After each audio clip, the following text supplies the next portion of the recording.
Please note that this content is for adults only. Viewer discretion advised. If you haven't yet, hit the subscribe, like, and share.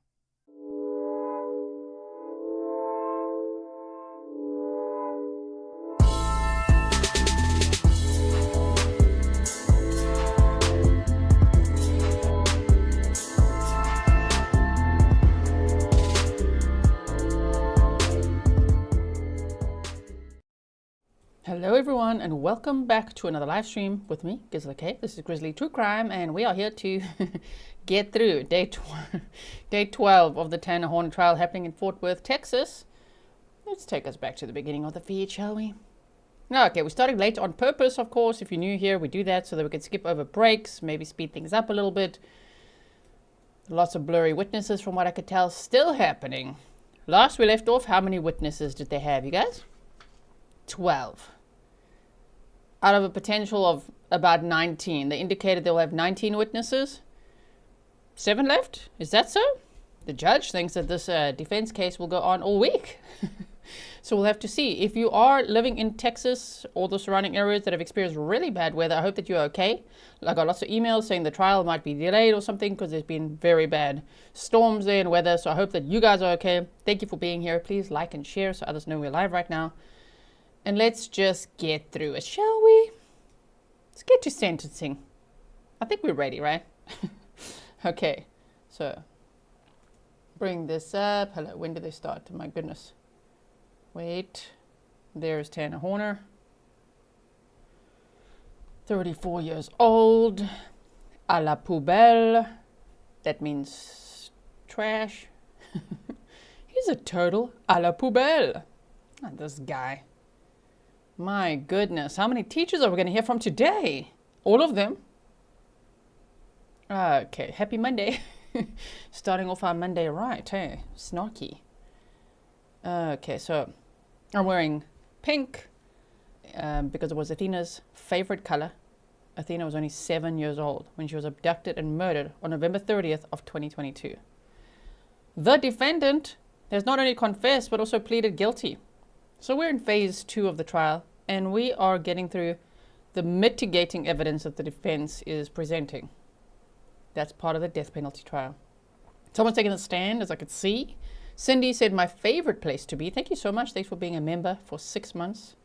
There's Athena's dad, and you can see they've got armbands that say Athena's Army. Shame.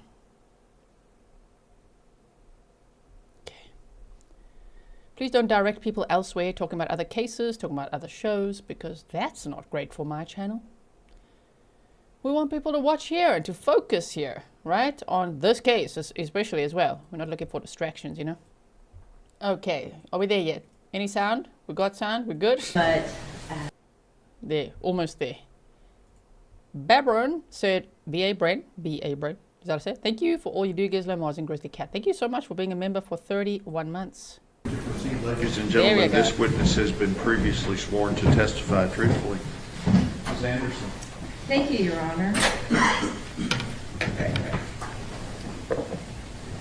Now, Marie, we are going to call you by your preferred name and not provide any full name, but what I'd like you to do is just introduce yourself to the jury. My name is Marie, and I know Mr. Horner as a special educator in Hazel ISD. What did you do at Hazel ISD? As I stated, I was a special educator. I became the special ed department head, and I worked with students in the learning lab, or what some districts call content mastery, and also shadowed some students in classrooms. What is a learning lab or content mastery? It's a place where students can come to get extra assistance, maybe have things read to them, or explain to them further. And if you can pull the microphone just a little bit closer to you so we can make sure that everybody can hear you, okay? You a little nervous this morning? Oh, yes, ma'am. Okay, Janet says, buckle up, here comes the cuck. we're in the dwang now with the defense case, aren't we? All right, so as you can see from the banner, Marie, Tanner's teacher, another one. They've had a lot of Tanner's former teachers. Okay, that saw him like 20 years ago. All right, he's 34 years old now. Also, the court feed is blurred, so the witness is redacted. This has happened with so many of the defense witnesses. It's kind of annoying, but it's okay. We'll get through this. We're listening, right? So that's why I'm not blurring it, just so you know. Why is it blurred? That's why the court has decided to, I don't know, I guess protect these people. They were subpoenaed to be here, but they don't want to have their faces out there. Anyway, so that's what we're doing. And let's continue. If I need to speed it up a bit, I will. Tap that microphone. Okay. Is this your first time testifying? I've testified before. Anything like this, though? No. Okay. Marie, you mentioned content mastery and that kids can come there to get help. What kind of help would be provided in a content mastery setting? They might get reading assistance. They might also have things broken down or explained to them on a more basic level. Sometimes help with vocabulary. Can any student come to content mastery? Actually, in Azle ISD, any student could come to content. So we didn't just serve special education students. We also serve 504 students and general education students if they ask the teacher to come. Generally speaking, how many students use the content mastery program while you were there? That would be difficult to answer, I think. But, I mean, we had a large majority of students that used it, probably primarily 504 and special education students. But, I mean, on any given day, at any given hour, there could be 20-plus students in that classroom. You've mentioned 504 a couple of times. Tell the jury what a 504 is.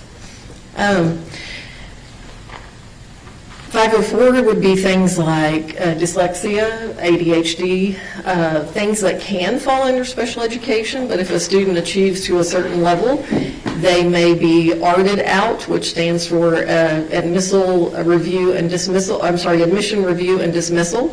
But the thing that I believe is powerful about 504 is it does not go away when a child graduates, whereas special education does.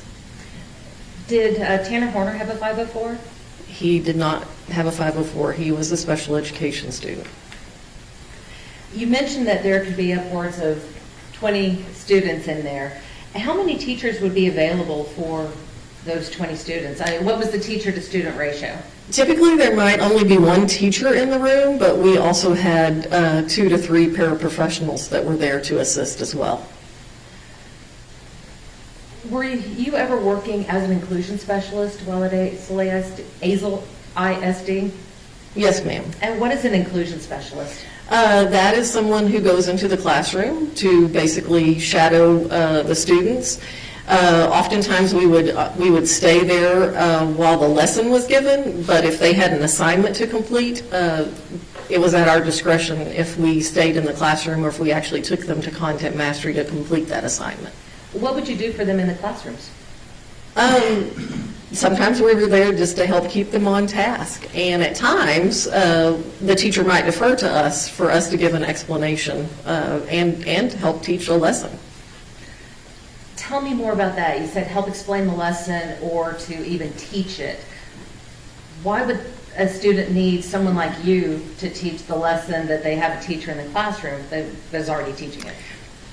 Because we don't all learn the same way. Sometimes we need something explained in a way that we need things broken down. And I saw that as a benefit, not just to the special education students, but to all the students. When you were with Azle ISD, were you an inclusion specialist for Tanner? That's going to be hard for me to answer because I'm trying to remember when inclusion started. And if I were, he would have been probably on the beginnings of that inclusion support. Well, Marie, during your time with Azle ISD, did you work with Tanner? I did. And how did you come to know him? Basically, he would come to content, and we would be there to help assist. So, let's say he came in for a history lesson or a science lesson, we would sit down and actually, and it wasn't typically just him, he probably came with a group, and we would sit down with that group and maybe read some of the content again with them, and then try to help them answer the questions that the teacher had sent for them to complete. When you first met Tanner, what was your first impression of him? He was a pleasant young man. Did he ever talk to you about his home life? Not a lot, but also remember I said I was the special education department head, so I probably attended, I can't swear to all, but the majority of his ARD meetings. And again, that's admission, review, and dismissal. So I got to know my students pretty well. So How often would these ARD meetings take place? at least once a year, but sometimes on occasion, maybe more than that. When you have these ARD meetings, Okay, if you're watching live with me, I put a poll up. When do you think the defense will rest? Today, tomorrow, Wednesday, Thursday, or Friday? Last week, the judge said that he thinks the defense's case will go till May 4th. So it's not any of those options either. He's talking next week, Monday, closing arguments Tuesday the 5th. That's what the judge thinks.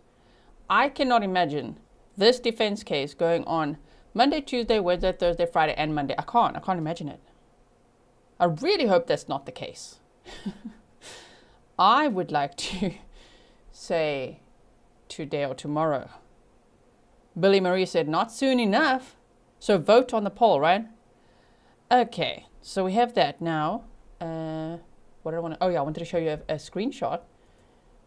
There's a lot of screenshots flying, so take it with a grain or a pinch of salt, whichever you prefer and wherever you're from.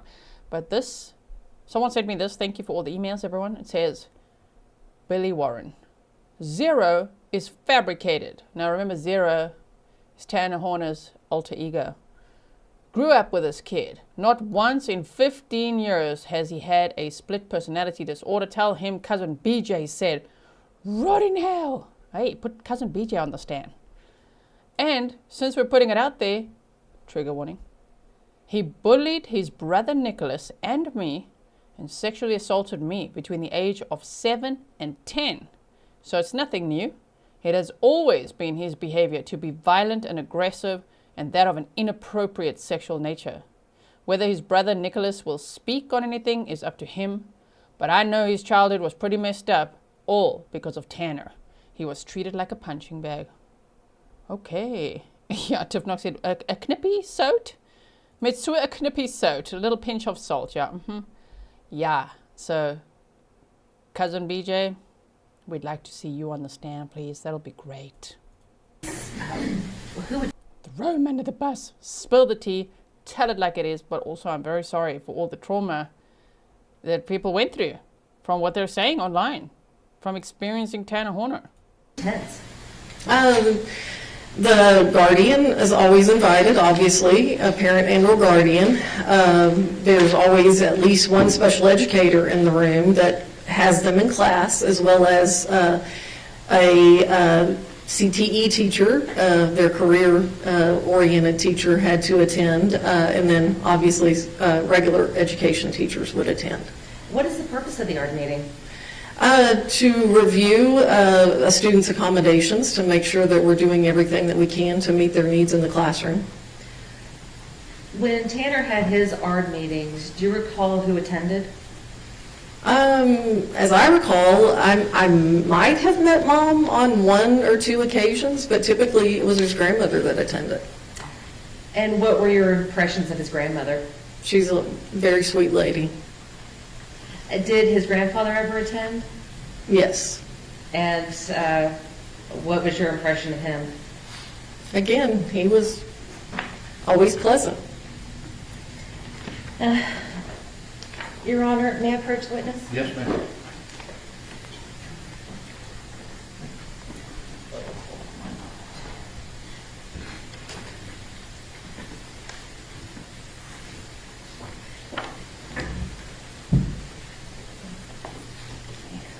Maria, I'm going to hand you what has been marked as defendant's exhibit number 75. We'll just take a look at those for a moment. Yes, ma'am.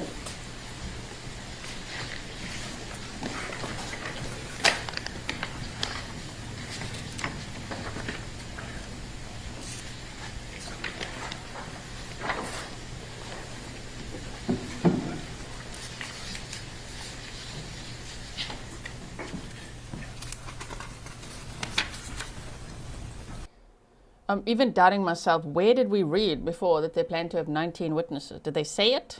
Oh, it was from the Darwood hearing. They talked about that in an article, right? Because I'm thinking they're probably going to have more. They're probably going to, at this rate, they're probably going to have more. Somebody said in chat that WFAA said that Tanner's brother will testify on the 29th. Well, that's not today. That's not even tomorrow. And again, the judge said that this defense case will go on till May 4th and that then they'll have closing arguments May 5th and then maybe even have a verdict on that day. Oh my, okay. Probably not then. Kathy Luna said, gee, defense has to present a case so Tanner can't come back and say insignificant case of his lawyers. So I do know that. Thank you so much for your sticker. I really appreciate it. I'm fully aware of what has to happen here and why it's happening. I'm also fully aware that I like it.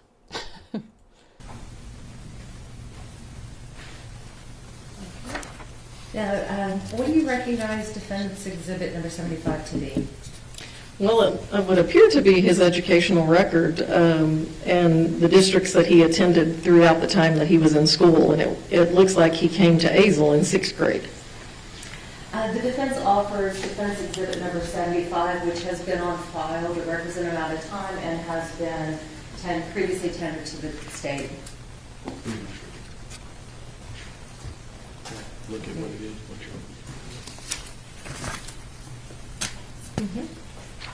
This is the 13th witness for the defense.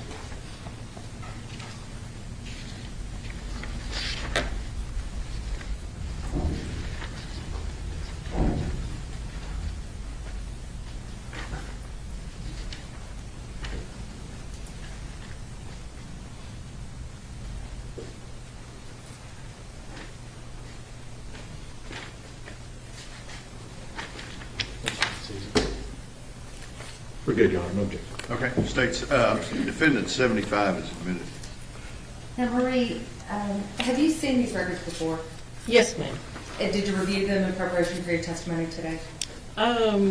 Briefly, yes.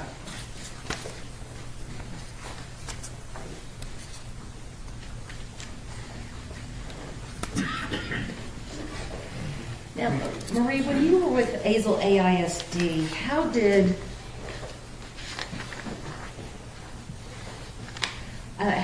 they code their special education classes?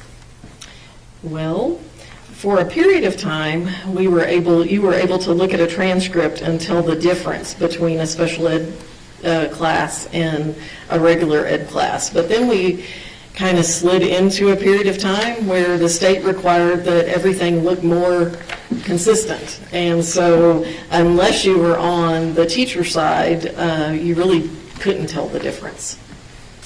Can you tell the difference when you look at the transcript?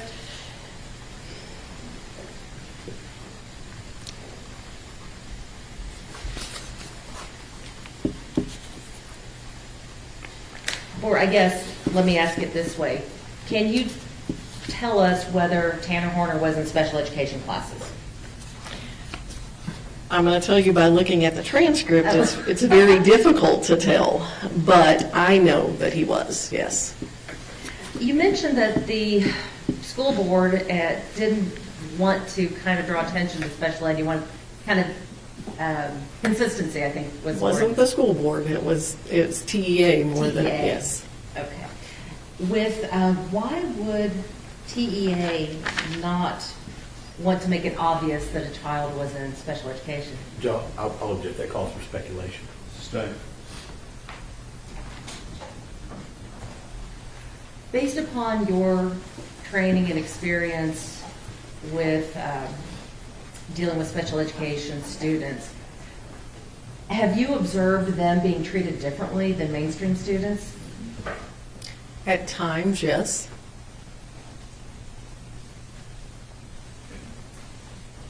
In looking at Tanner's records there, are there any categorizations which may have indicated that he needed any sort of special services?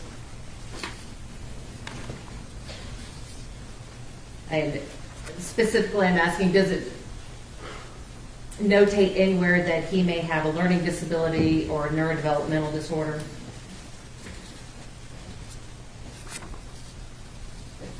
And these particular records that I have here, no ma'am. And based upon your experience with Tanner, are you aware of any learning disability that he may have? Yes, ma'am. And were you aware that, or are you aware of any neurodevelopmental diagnosis that he may have? Yes, ma'am. And what is that diagnosis? Well, I know he was a student he was classified as a student with a learning disability. I can't tell you the subject it was in. I just remember that. And I also know that he was considered on the autism spectrum. To your knowledge, did anyone, without naming names, did anyone at the school perform an evaluation to make that determination? Well, yes, ma'am. Otherwise, they couldn't be under that heading.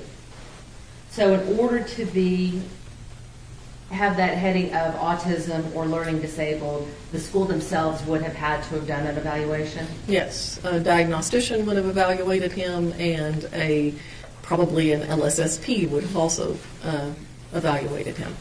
So somebody just couldn't come in there and say, hey, I'm autistic, or hi, I have a learning disability, put me in these classes? No, doesn't happen that way.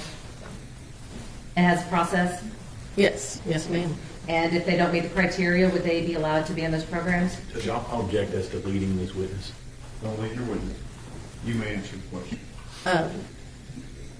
You may have to restate the question, I'm sorry. In order to be in the program, would you have to have a diagnosis? Yes.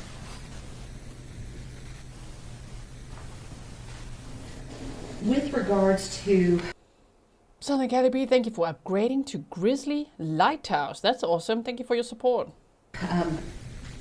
other things that were within your knowledge related to Tanner, were you aware of any, I guess, category or characterization or anything regarding emotional disturbance? I do believe that that had been on his record before, but as I recall, it wasn't on his record when he was at the high school. Why would something like that change? Well, we put students in certain programs to hopefully teach them some coping skills so that they can be more integrated into the regular classroom. And so if they don't need to be in a certain setting, we follow least restrictive. So we allow them to, to maybe not be in a behavior classroom any longer, but to actually be in a more regular classroom. What kind of behavior would get you placed in the category of having an emotional disturbance? Oftentimes it was anger outburst and or struggling with interacting with your peers. And you said that you taught, a student could be taught coping skills. What kind of coping skills are generally taught?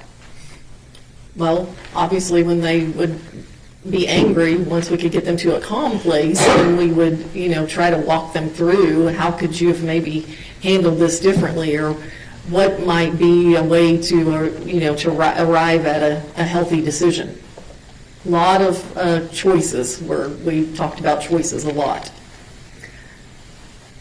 What does the fact that someone begins the school year, not me, Your Honor. Not me either, and I don't know. Go ahead. Anyway, so Marie, if someone began the school year with emotional disturbance, noted in their records, and then at the end of the school year, or at the beginning of the next school year, it is no longer noted, what does that tell you about what that student was able to do throughout the year? Well, that would tell me that they must have learned some skills so that notation was allowed to be removed, but it also would tell me that they had an R meeting in order to remove that accommodation. Now, Marie, you talked a little bit about content mastery and that you worked with Tanner in content mastery. Do you recall what classes he would have needed help in? I believe he primarily used the lab for science and social studies, because I'm pretty sure that he was in a more special ed setting for some of his core subjects, due to them being subject to statewide assessment. What do you mean statewide assessment?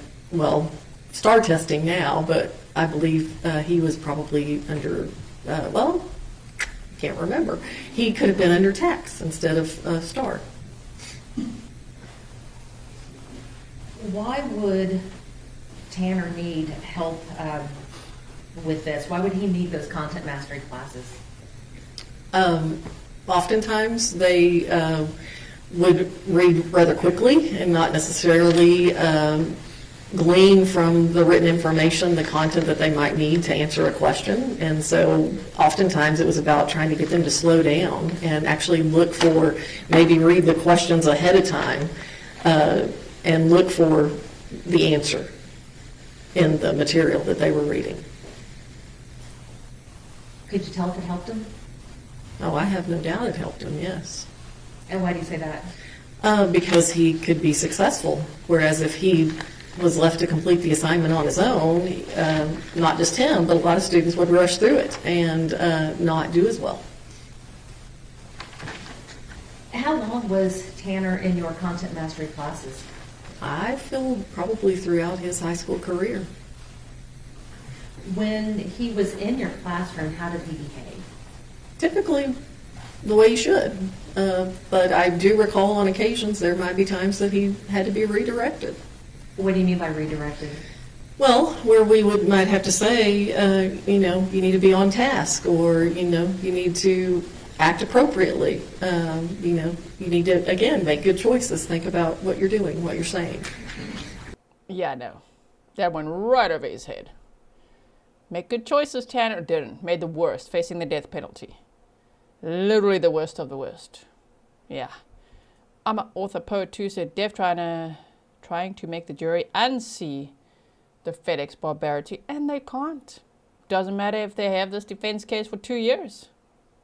No amount of distance between that video and audio and what the defense is doing will help at all, in my opinion. I don't think so, right? Were there ever any Thanks for your instances sticker. where he failed to act appropriately? Yes, but typically with him, once he was redirected once or twice, he did what he was expected to do. Did you find that he was easy to redirect, Usually, yes. but not always? Not always. Is that typical for a teenage boy? Well, yeah, I would say so. So typical for a teenage boy who is accused of sexually assaulting teenage girls later when he was, 21? 3 sexual assault victims. This cousin BJ saying that she was sexually assaulted by him. Yeah, no. Tanner made no progress whatsoever. Marie said, in my opinion, it sounds like he grew out of it and then used it. Mm-hmm. Now, Marie, you had the opportunity to watch Tanner throughout his 4 years of high school. I want to talk to you about his ability to reason through things. How would you describe Tanner's ability to reason through his problems or problem solve? He usually could come to a good conclusion given enough time. But I think if he felt pressured to have to make a split-second decision, he didn't always make the best choice. And that's where those redirections would come from. And if there were no redirections, what would happen? I'm not sure he would always make the best choice. How was he in relation to the other students? Was he able to problem solve when issues came up with the other students? Most of the time, but I think there might have been a few instances where he couldn't. I mean, I feel like, and I'm not sure if it's a part of this record or not, but I know that he did get into some trouble, at the high school. Based upon your observations of Tanner, do you feel that his emotions would ever affect his ability to reason? Yes. And why do you say that? Because I think if he got over angry or maybe felt like justice wasn't being served to a peer, more so a peer than maybe even himself, that he might act in a way that wasn't, what he would do otherwise. Did you ever see him act out in that manner? Yes. How often did you see that with Tanner? It was pretty rare. Maybe once or twice in the time that I recall him being while he was at the high school. In the 4 years that you spent with Tanner, did you ever see him get physically aggressive with anybody? I know there was an instance that that happened, but I don't believe I saw it. I don't think I witnessed it. When Tanner would become upset or have these instances that you were talking about, was he able to calm down on his own, or would he need someone else to help him? He oftentimes needed someone else to help him. What would that someone do to help calm him down? Well, sometimes it's about not talking and just providing a safe place to be until he was in the right frame of mind to talk about the circumstances, and maybe then help him frame what a better choice might have been. Yeah, no, if he needs that much guidance just to not snort cocaine on the job, not have MJ in his pocket, not abduct a child and murder her and throw her naked into a river, he must never be part of society. He is definitely the tick a box, future dangerousness, definitely. Sentence him, judge, we all ready. You know what I mean? None of this softens anything, in my opinion. It actually makes it worse. If he can't make those decisions by himself, then he can't be out. Because look what he's done. Crystal Ann, thank you so much for being a member. Whoa, for 36 months. Nice. She said, I'm glad I get to watch this trial with my Grizzly family. This is a hard one. Very dragged out as well. Hey, oh my word. Were you ever one of the people that helped calm him down? I feel like on at least one or two occasions, yes. Now, Marie, you talked a little bit about disciplinary records and said that you felt that he had at least one incident. In looking at the records, can you tell whether or not, or how many incidences there were of fighting or mutual combat? Looks like there are 2 on this record. A lot of the others are really more about, code of conduct, which might be dress code or something like that, and not necessarily a physical altercation. I think there's only 2 fighting or mutual combat on here. Well, let's talk about the fighting and the mutual combat. Can you tell from the records what happened during those altercations? No. Can you tell who started it? No. What kind of policy did the school district have at that time regarding any sort of physical contact like that? 0 tolerance. So if 2 people got in a fight and one person was defending himself, would they still be tagged with fighting or mutual combat? Yes. And from these records, can you tell whether or not Tanner was acting in self-defense in those cases? No, ma'am. Can you tell if he was acting in defense of a third person in those cases? No, ma'am. Just if there's any sort of contact, that's what it's labeled as? Yes. And it doesn't matter who starts it? No. You mentioned the code of conduct violations. Let's talk about that for a moment. You had mentioned that Tanner had several code of conduct violations on his record. For what can a student get a code of conduct violation? Well, it could be dress code. At that time, it could have been that they came to school and needed to shave and refused to shave, and then we had to, make them shave. I can't remember if he was under our ID policy or not, but it could have simply been that he didn't have his ID on if that was required. So when we're talking about code of conduct violations, we're not talking about any sort of violence, are we? Typically not. No, that's going to be more of the fighting and mutual combat.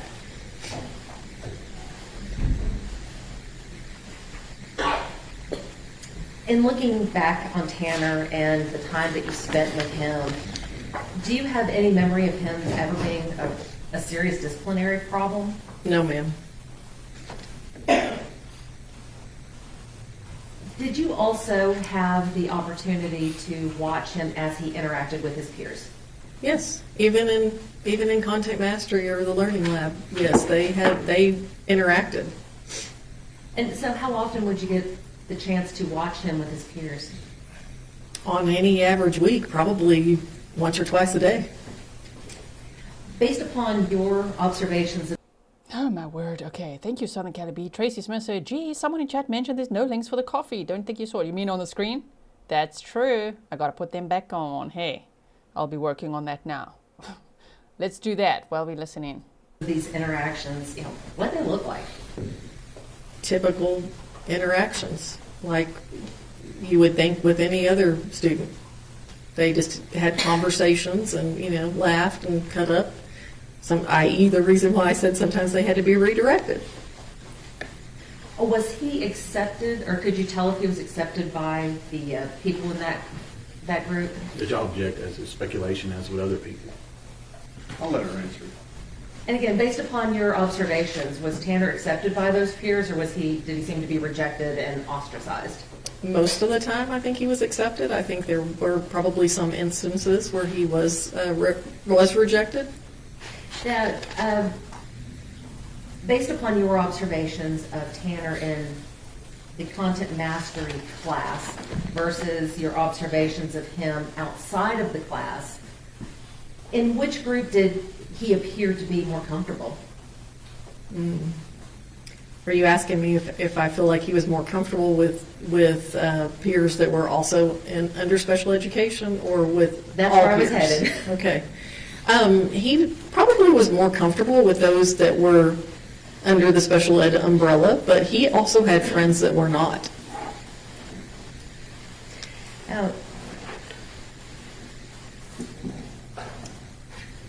Did you ever see any instances where Tanner had difficulty fitting in, or he was teased, or, I hate to use the word bullied, but kind of mistreated by other students? Well, I think there were probably times in the hallways in the mall area, the way Azle High School set up, maybe in the cafeteria, where he wasn't always treated as he should. And a lot of times we would not intervene unless it escalated to a point that we felt like we needed to, because they have to learn how to manage those relationships. Okay, defense is like, I hate to say bullied. Why? Because it's inappropriate in this context, don't you? Because he's a big old bully who literally bullied and tortured a 7-year-old innocent girl to death. Oh.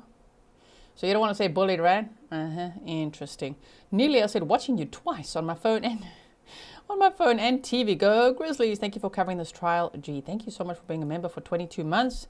Thanks to the person who reminded me about the coffee links. If any of you already spoiled me, all the mods with coffees, thank you so, so much.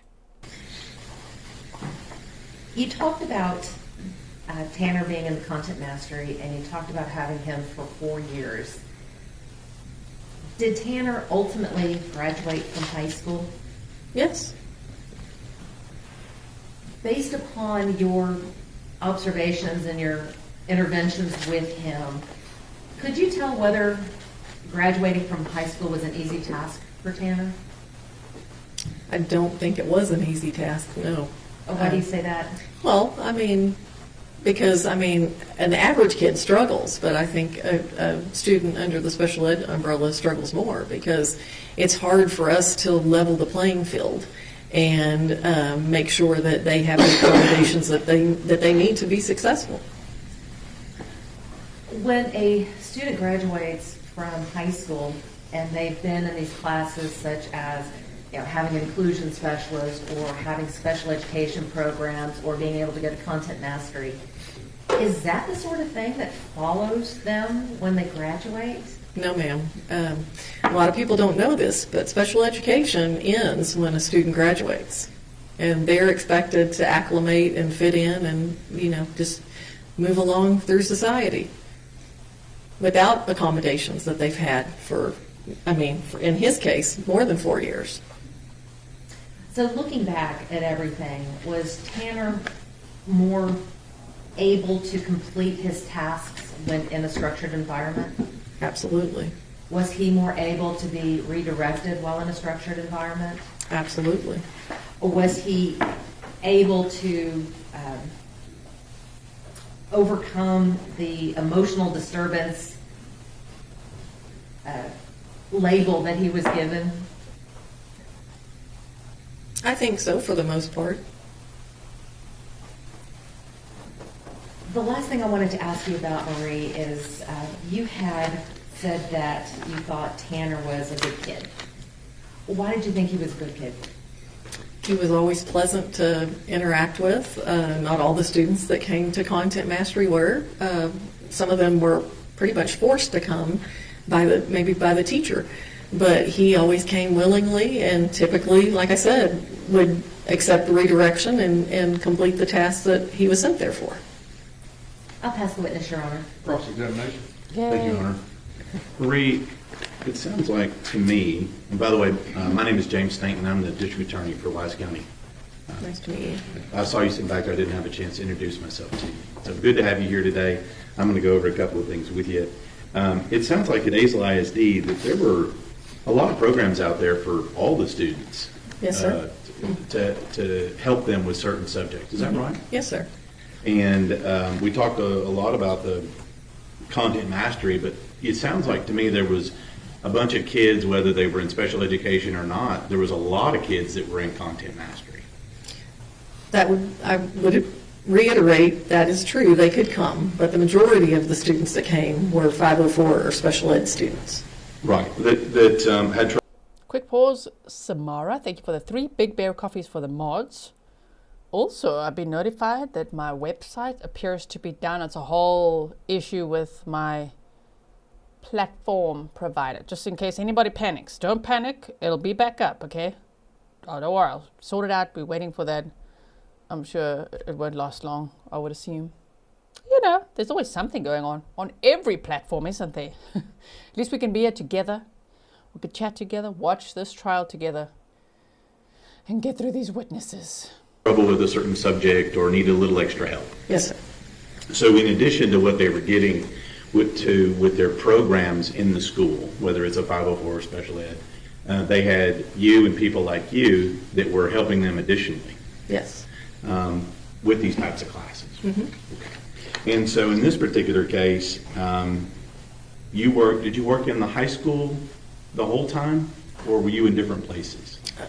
During his time, I was only at the high school. Only at the high school.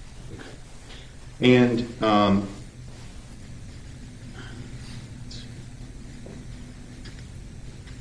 now, I'm listening to your answers here.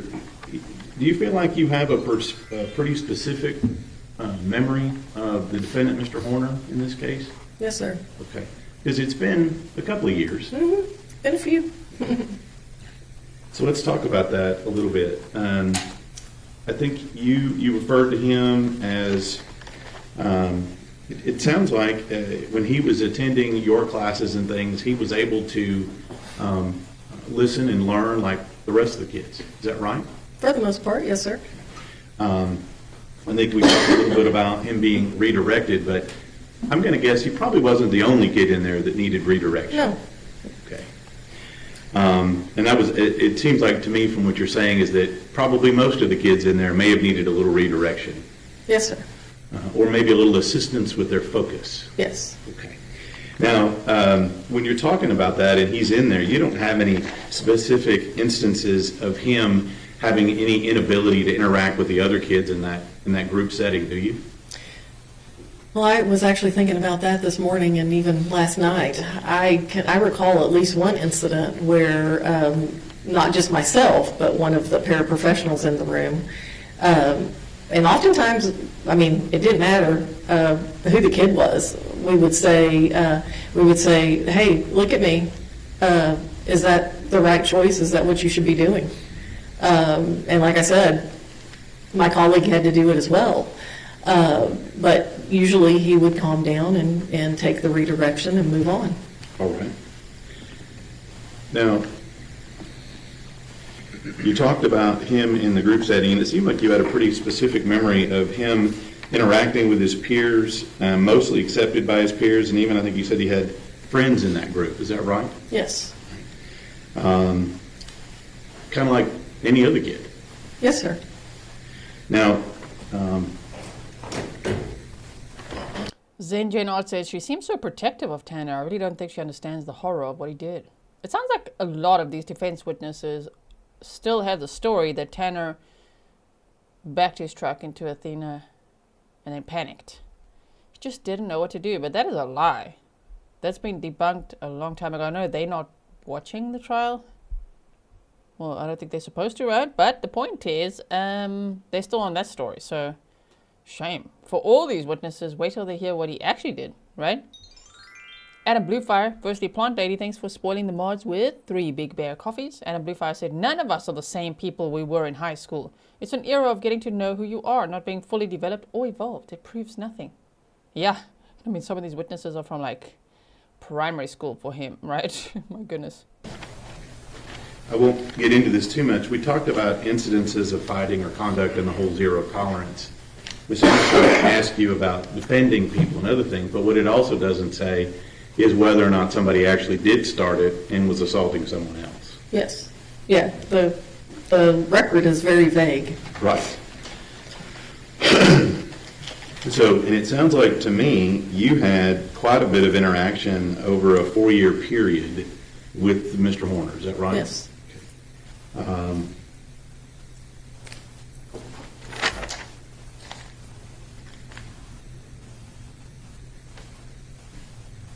And we talked about graduating high school.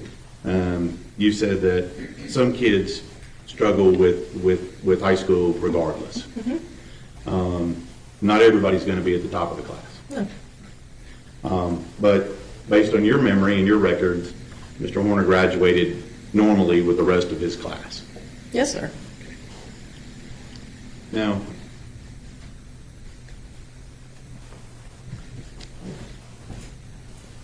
at some point, you'll agree with me that your training and your help for the particular student is going to go away because they're 19, 20, 22, 23 years old, right? Well, special education technically in the state of Texas ends when a student turns 21. Okay, thank you. But regardless, you know, people are going to grow up, right? And at some point, they're responsible for their own actions, right? Yes. The school can't just be responsible for them when they're 30. No. Now, try to make sure I cover all this here. And I didn't use your name. I referred to you as ma'am. Is that okay? That's perfectly fine. Okay. I'm a little old school, so.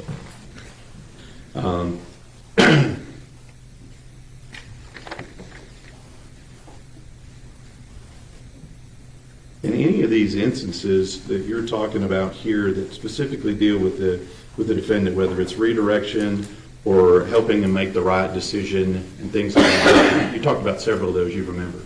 Is that right? Yes, sir. And you said with all of those, you were able, even through high school, to get him redirected and get him back on task, so on and so forth. Is that Yes, right? sir. You didn't note any instances in there where you were unable to do that.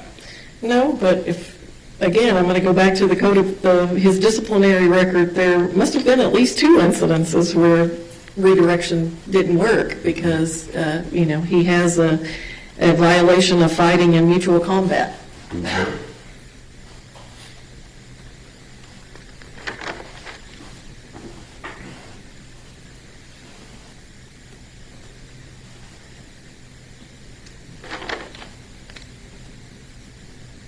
That's what it's from. Redirect. Just briefly, Your Honor. Mary, with regards to the disciplinary record, have you had the opportunity to look at the disciplinary records of students in Azle ISD throughout your career? I can't say throughout my career, but in the role that I had after I left the high school, I saw many, and so yes, ma'am. And how did Tanner's compare to those? Well, his was pretty short in comparison to some that I've seen. The state asked you about graduating with all of the other kids. In order, well, Tanner was in high school, did he have accommodations? Yes. And were those, tell the jury whether you feel he would have been successful in graduating without those accommodations. No, ma'am. I don't think he would have been successful without them. So the only reason he graduated was because of the interventions of you and your team? Well, and his own tenacity, yes. Tell me about his tenacity. He worked hard to achieve.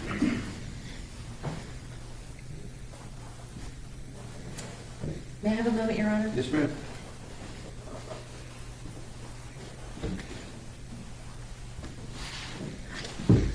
Nothing further. Thank you, Mary. Or Marie. Mr. Staton, Nothing further on. may this witness be finally excused. No objections. Thank you, ma'am. I do like how the judge puts finally in there every time. May this witness finally be excused. Yes, leave those with me. Okay. Who do you have next? Gary Beaton. This is the witness. Where is the witness? Hi, Judge. He's in the back. Put him on the stand. Come here. There you go. I got it. Different that he worked hard, like work ethics.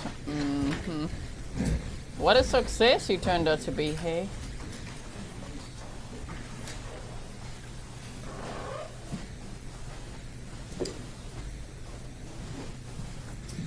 Good morning. Raise your right hand for me. You solemnly swear or affirm testimony given this cause to be the truth, the truth, and nothing but the true self of God. Yes. Have a seat right here. Just when I thought it's not going to be blurry, they blur it again.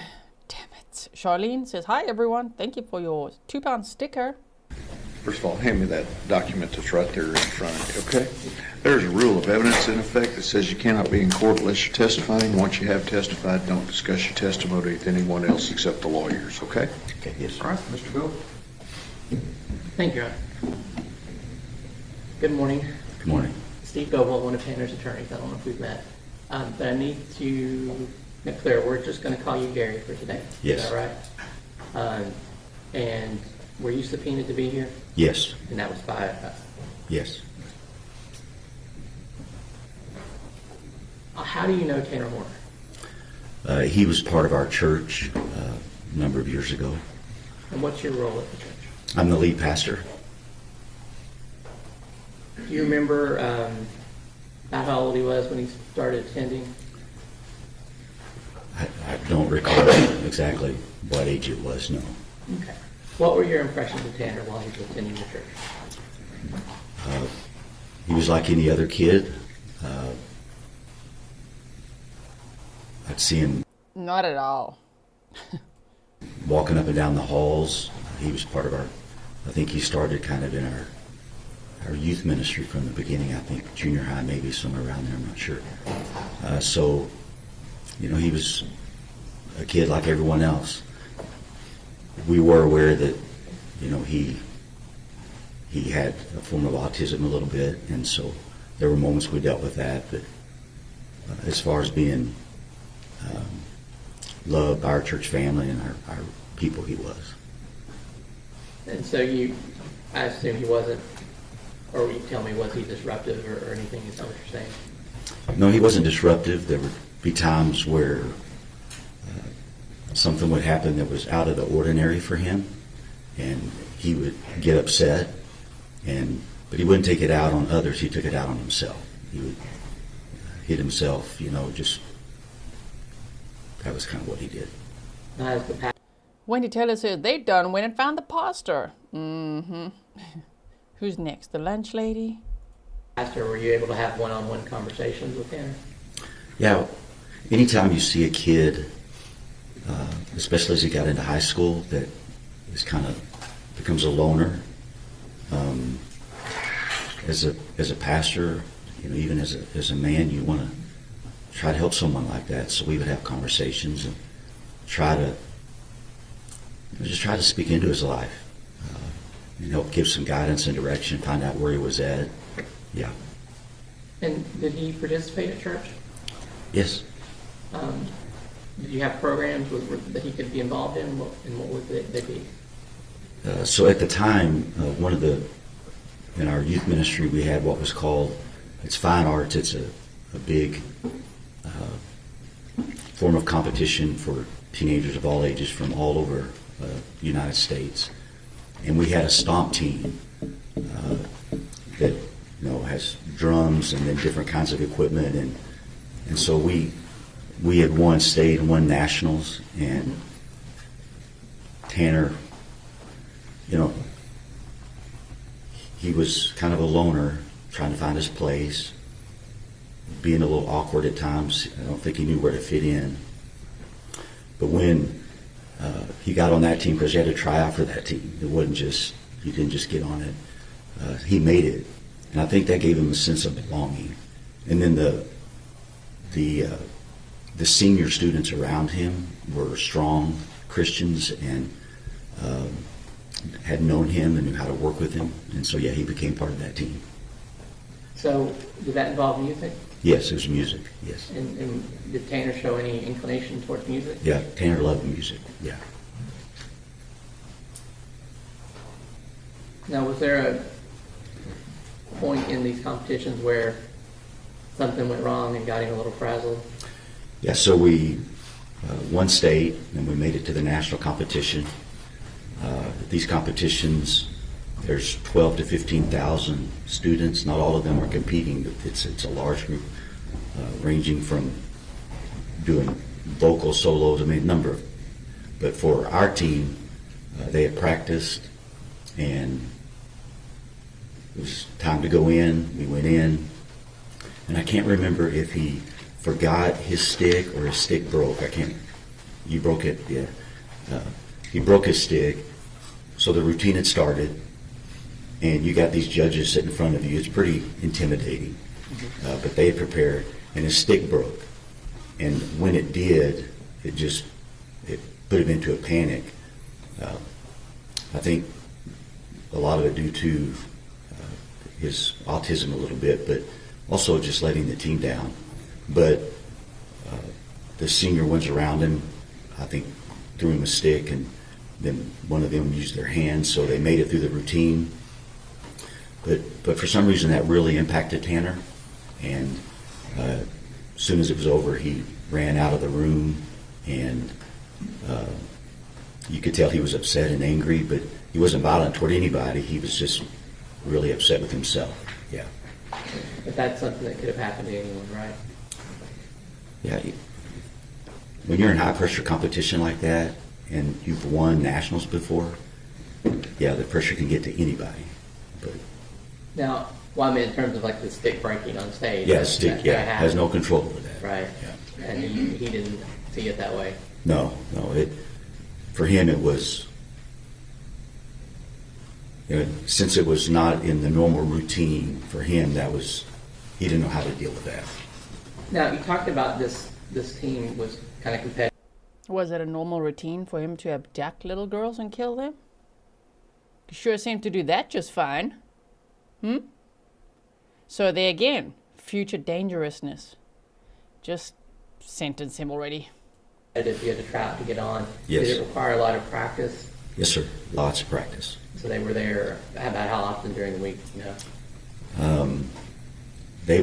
It depended on how intense the competition was, and then on the group. But that particular year, we had some very strong drummers and musicians, so I would imagine they practiced 2 to 3 times a week. That would probably be the average. How long have you been at your church? 29 years. Do you remember who attended church with Tanner? It was Bill and Jackie Harbison, And who were they? his grandparents. Do you know who was raising Tanner when he was attending your church? Bill and Jackie, yes. And what were your impressions of them? Bill and Jackie were really good people. When they were attending our church, yeah, they were very good people. They were very connected in our church family, loved our church family, and just good, solid people. Now, just from your knowledge, did you know why they were raising him? Yes, Tanner's mom was pretty much not present. She was in and out of his life, a lot of drugs. And she'd been in prison or jail a few times. So I didn't get to interact with Melissa very much, but was aware of her history, yes. But you did meet her at some point? Yes. Did she not attend regularly like No, Bill and Jackie no. and Tanner? No.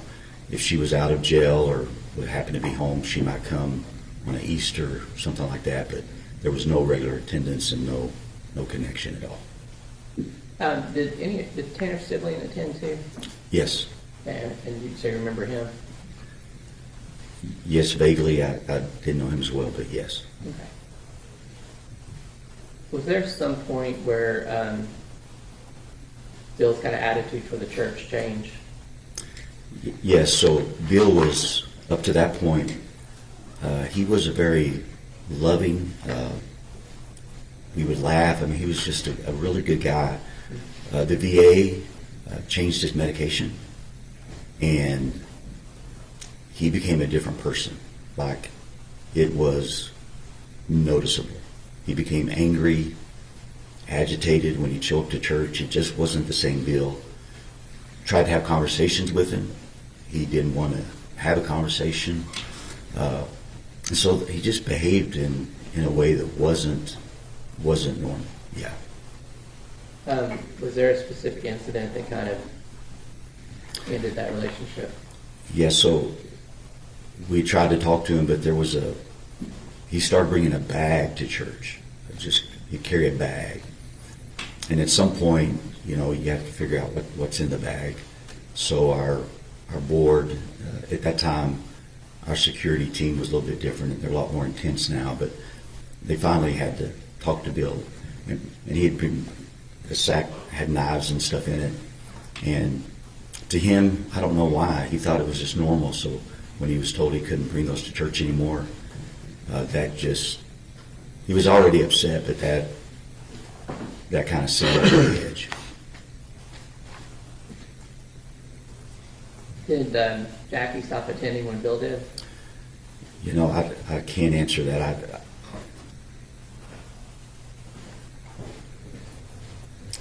Well, let me put it another way. Did you have some interaction with Jackie after Bill quit coming? Yeah, Jackie would reach out right after that, and she understood something was wrong with Bill, but I don't remember how long she attended afterwards. But we'd have conversations trying to just help her deal with Bill as well as Tanner and his brother. Now, you said we've been talking about kind of junior high and high school for Tanner. Yes. When did you last have contact with Tanner? My last contact was after the incident that we're dealing with now. But when he got into high school, Yeah.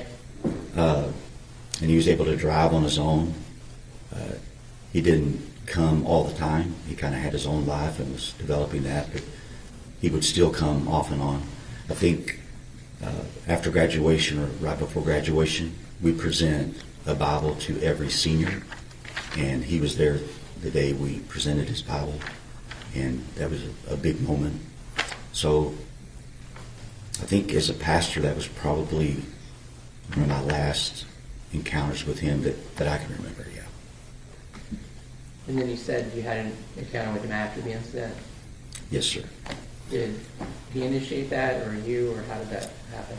I believe he initiated it, so I received a call that he wanted to visit with me. And so, as a pastor, we don't always get to do the easy things. We do what we're called to do. So I met with him and just wanted to make sure he was okay, and wanted to make sure he understood, really what had happened. Because with his autism, and I don't know what range of the spectrum he was, but connecting things together was, sometimes you had to really help him connect that. So I just felt like, all right, number one, I need to go pray with him. And then two, I want to make sure he understands fully what went on. So we went and we had a good conversation, I felt. And talked about the reality that, as far as his physical life, it was never going to be the same. And so the only way that he was going to get through that is if his spiritual life, if he, really turned his life over to God, he was going to need God's strength to get through all that he was going to face. But his life was never going to be the same physically, but spiritually, I think he knew that because he was trying to negotiate with the cops. Well, like, please, just let me go home for a month to spend Christmas with my son. Just let me out for a month. Oh, he knew. He knew what he did. You can't undo. You did the worst. And I think he would have done it again. To make sure that his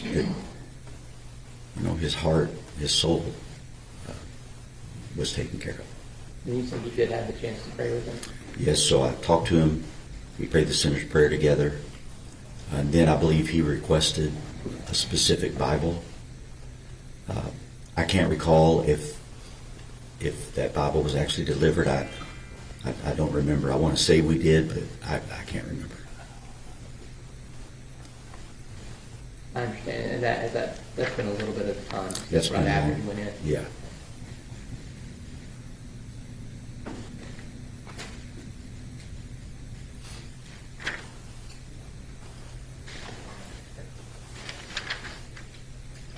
Yeah, and I'll pass away. Cross-examination. Karen's Camsuit Tanner got a driver's license, had a girlfriend and a child, applied for jobs, held a job, cleaned up after the murder. He knew what he did. Exactly. Sir, I want to talk to you just a little bit about a couple of things. You said testified initially that Mr. Horner was able to participate in this youth group. Yes. Right? In this, yeah. And he was able to go to practice several times a week. Yes. And able to work within that group to perform for a common goal. Yes. And in fact did well enough that they were able to place and do well on a big stage. So. Yes, sir. And he was. And how long does it take to do that? Is that a couple of year process that you have to get kind of together and practice? You have to work with all these people. Well, each year there's a competition. Every 2 years it's national. It's national every year, but every 2 years it's really big because it's a convention where all the pastors from the United States as well as youth groups from all over the country meet. Right. But so each year the team would be different according to who graduated, who would come in. I don't remember how many years Tanner was on the team, but yeah, within that structure, he was able to function within that team framework. Right. Be able to come to practice and Yes. work with other people. Yes. Take criticism on whether or not he's doing correct or not. Yes. And he was able to do that throughout the time that you remember.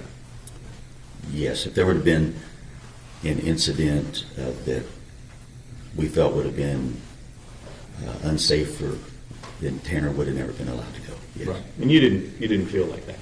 No. And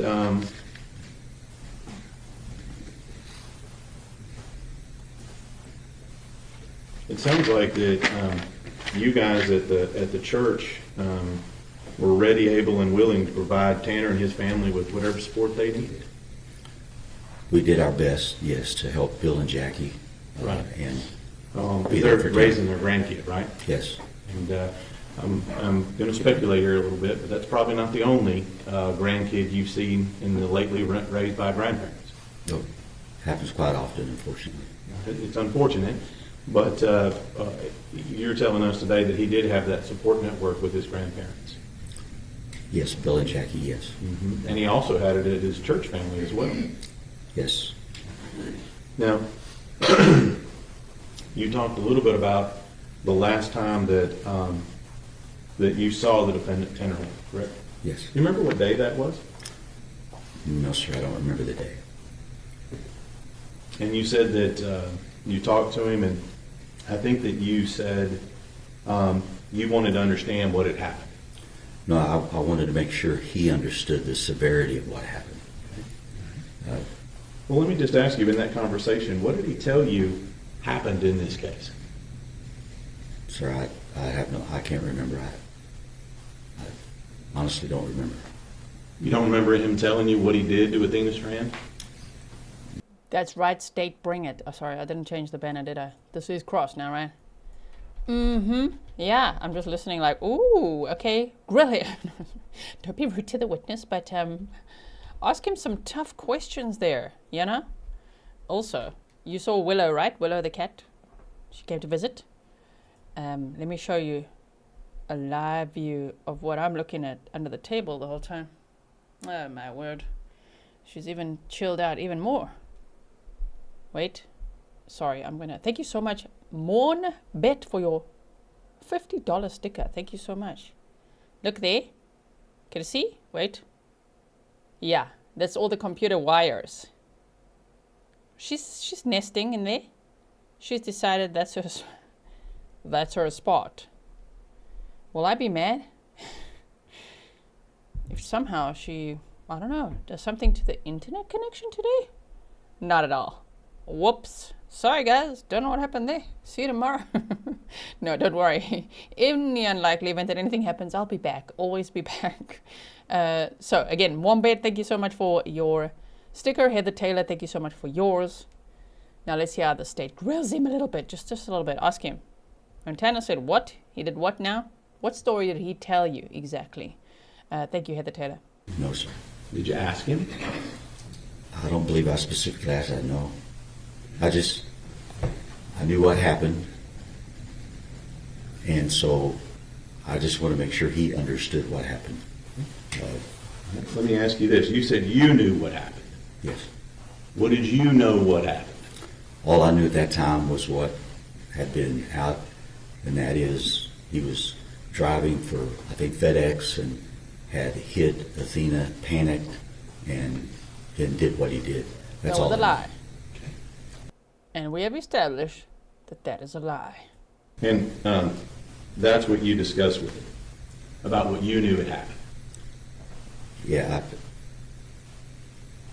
I don't know if we got into specifics. I really don't. Okay. I just wanted him to understand the severity. Like, look, Tanner, this is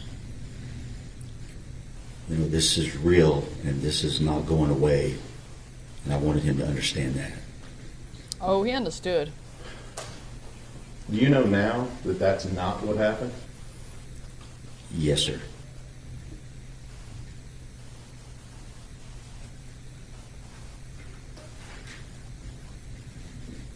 You know now that it's something dramatically different than that. Yes, I haven't watched the case.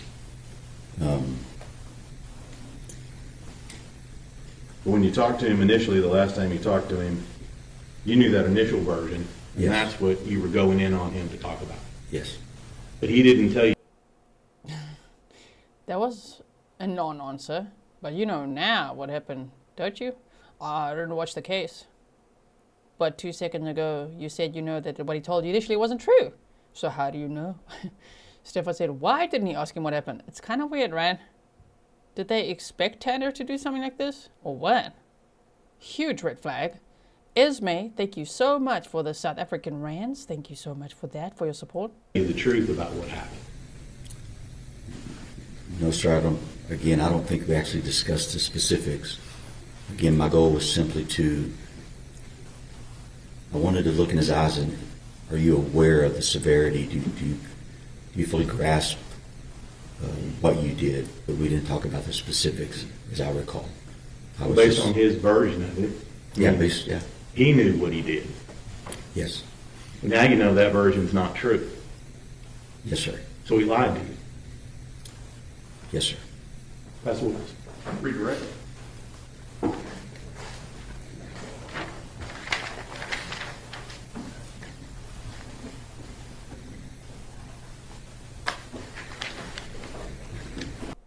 I like the way the question was delivered, the tone and all. So he lied to you? Yes, sir. Okay, pass the witness. How about that? Tanner even lied to his pastor, exactly. While his pastor was trying to tell him, you understand what you've done, right? We don't need to go into specifics, but you get the gravity of it, right? Ah, he lied to you, huh? Blair Blazin 8821, thank you. You said thanks, Gisela, for your amazing work, and thanks for your support. Now, at that time, you knew that Tanner had caused his murder. Yes. So your conversation was based on that premise. Yes. And you're saying you did or did not discuss detail? I don't believe we discussed details. My goal was just, Tanner, do you understand the severity? Do you get what happened, and that this is going to be life-changing, and you can't undo that? And so I believe that was our conversation. And that stemmed from the notion that that's a horrible Yes. sin, crime, Yes. murder. Yeah, he was aware. I knew. So I don't think the specifics was the goal. It was just making him just aware that this was going to be life-altering, and it wasn't consequences. They're not going away. And you still counsel him? Yes. And you still prayed with him? Yes. And you still helped him get the Bible? Yes. That's Yes. what it's for. Mr. State, None further on. may this witness be finally excused? Yes, Your Honor. Thank you. Thanks, sir. Let me stretch. Okay, so that is 14 witnesses. If they're going to have 19, we've got 5 to go. I don't know if I believe it now. Somebody said, the WFAA said, I didn't hear it myself, that the brother will be testifying on Wednesday. Brother, get ready. Could you get on the stand now? Maybe latest tomorrow. What do you mean Wednesday? We need to wrap this up today. Right? Also, spoiler alert and confession. In this trial, I'm the courtroom coffer. Yep, that's me. I got birch allergies. Seasonal allergies since I moved to Switzerland. And birch is a mofo. So, I'm all good. But if you see me, if you see me coughing a bit, I'm muted. So don't worry, I won't blast your eardrums, But I'm the courtroom coffer in this trial. My legs, okay? See you about 10:30. See you about 10:30. We can just skip right ahead. What we got going on now? What's going to happen next? My goodness. There's Tanner. B.A. Brent said, you are suffering with pollen. Gee, hope it improves soon. It won't. Birch season starts early March, lasts till end May. So it won't. Every year, it's pretty much 3/4 of the year. There's different ones. You see, it's birch, and then it's grass, and then it's ragweed. My body doesn't know any of those. Yeah. Switzerland is amazing, but birch, I don't like you. Well, Stefan said Wednesday. Wednesday's verdict watch. Please, everybody. You got to chant. You got to pray. You got to rain dance. You got to meditate. You got to manifest that we will hear very soon the defense say, Your Honor, the defense rests. Oh, my word. I can't wait to hear that. Charlie says, I'm the courtroom coffer. Yes, I am in this trial. And if we manage to cover the next trial, which is Caleb Flynn's, starting next week, Monday. Hello, excuse me, Tanner. Could you just get sentenced? Because we have another trial to get to. Thank you so much. You need to just go away. Stop it, defense. Anyway, they'll also be the courtroom coffer. Okay, let's go forward. Shame. They look so... Athena's mom looks so beautiful in the pink. Tanner is sitting there. Good morning, how are you doing? Oh, doing my. as okay as I can be. Would you please go ahead and introduce yourself to the jury? My name is Reba, and I'm here as a character witness. I was subpoenaed to be here. You said you were subpoenaed to be here? Were you subpoenaed by the defense? Yes. Now, Reba, I see that you have some crocheting in your lab. Tell me about that. I'm narcoleptic, and I tend to fall asleep at random times. The crocheting, I don't even have to look at it. It helps keep me awake so I don't fall asleep randomly. I know it's a bit awkward, but I'm not medicated, and it works. Shame, she's got narcolepsy, so she's got some crocheting that she's doing there in the courtroom. We can't see it because it's all blurred, you know, to stay awake while she's testifying. Reba, Tanner's friend. Court feed is blurred. Nothing we could do about it. How long has this been an issue? I've always randomly fallen asleep in class since I think my earliest memories of it was probably 8 or 9 years old. Now, Reba, you had said that you were here to be a character witness for Tanner Horner. And how do you know Tanner? We were best friends when we were in 5th grade, and we dated briefly in high school, and again briefly when we got older. You said that you met him in school. What grade were you in when you first met him? 5th grade. Did y'all hang out a lot? On the playground, yeah. And how often would you hang out? Almost daily. Playing games like kickball or, pretend or something like that. Did y'all do anything else together? What other types of games did you play? Like back then, Harry Potter was really big. We would sometimes pretend to play something in Harry Potter, and that would be one of the bad guys or something like that. Rhonda, I know you mean well, but you are so misinformed. You said on court TV. That's literally where our feed is from. The court feed is not blurred. Maybe not present time because you're two-timing on us over here, okay? It was blurred because this is their feed. They are blurring some witnesses and some not. We can't help it when they blur it. Just for anyone that's asking questions, there's nothing we can do. There's certain witnesses that do not want their faces out there. There you go. Court TV. We're just behind. Remember, we start late on purpose. So hopefully, I think after this, the next witness is, she's going to show her whole face. We're going to be so grateful for that. And every trial we watch after this, we're like, oh my word, we can see the witness. Can you imagine? You all right? Sam Jane Jones said, I'm late. Have I missed anything? Not a lot. Not a lot. So welcome. Stay here. No need to go back at all. What was Tanner like at that age? He was energetic, talkative. It was always fun to be around. Now, Reba, did you and Tanner ever attend church together? Yes. What grade were you in when y'all began attending church together? 10th grade. How often would y'all attend church? At least once a week, but sometimes twice a week. Did you and Tanner enjoy going to church? Yes, I enjoyed spending time with him and his family. He would often, during the services in the chapel where they would have the sermons, would have to wake me up because I would fall asleep. So it wasn't just you and Tanner that attended, you attended with his family as well? Mm-hmm. When you say you attended with his family, who are you referring to? His grandmother, his grandfather, and his little brother. You said that you had originally met Tanner when y'all were in the 5th grade. Did you stay friends with him throughout high school? Yes. Did y'all attend high school together? Yes.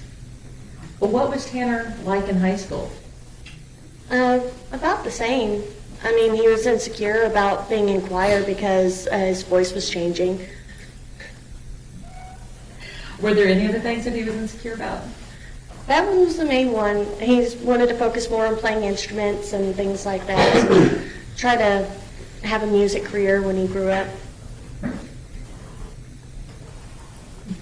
When y'all were in high school, were you still hanging out together the same amount of time that you did when you were in elementary school? A little bit more. We had more freedom to be like going out to the mall and things like that. And what kinds of things would y'all do in addition to going to the mall? Sometimes we went out to eat with his grandparents, and it was really mainly going out to eat or at the mall or hanging out at his house. Well, you said that you and Tanner had briefly dated while you were in high school. Yes. Tell me about that. He was always really sweet, real gentlemanly. Again, this was a long time ago. But I enjoyed spending time with him back then. Well, how'd y'all make that jump from childhood friends to high school dating?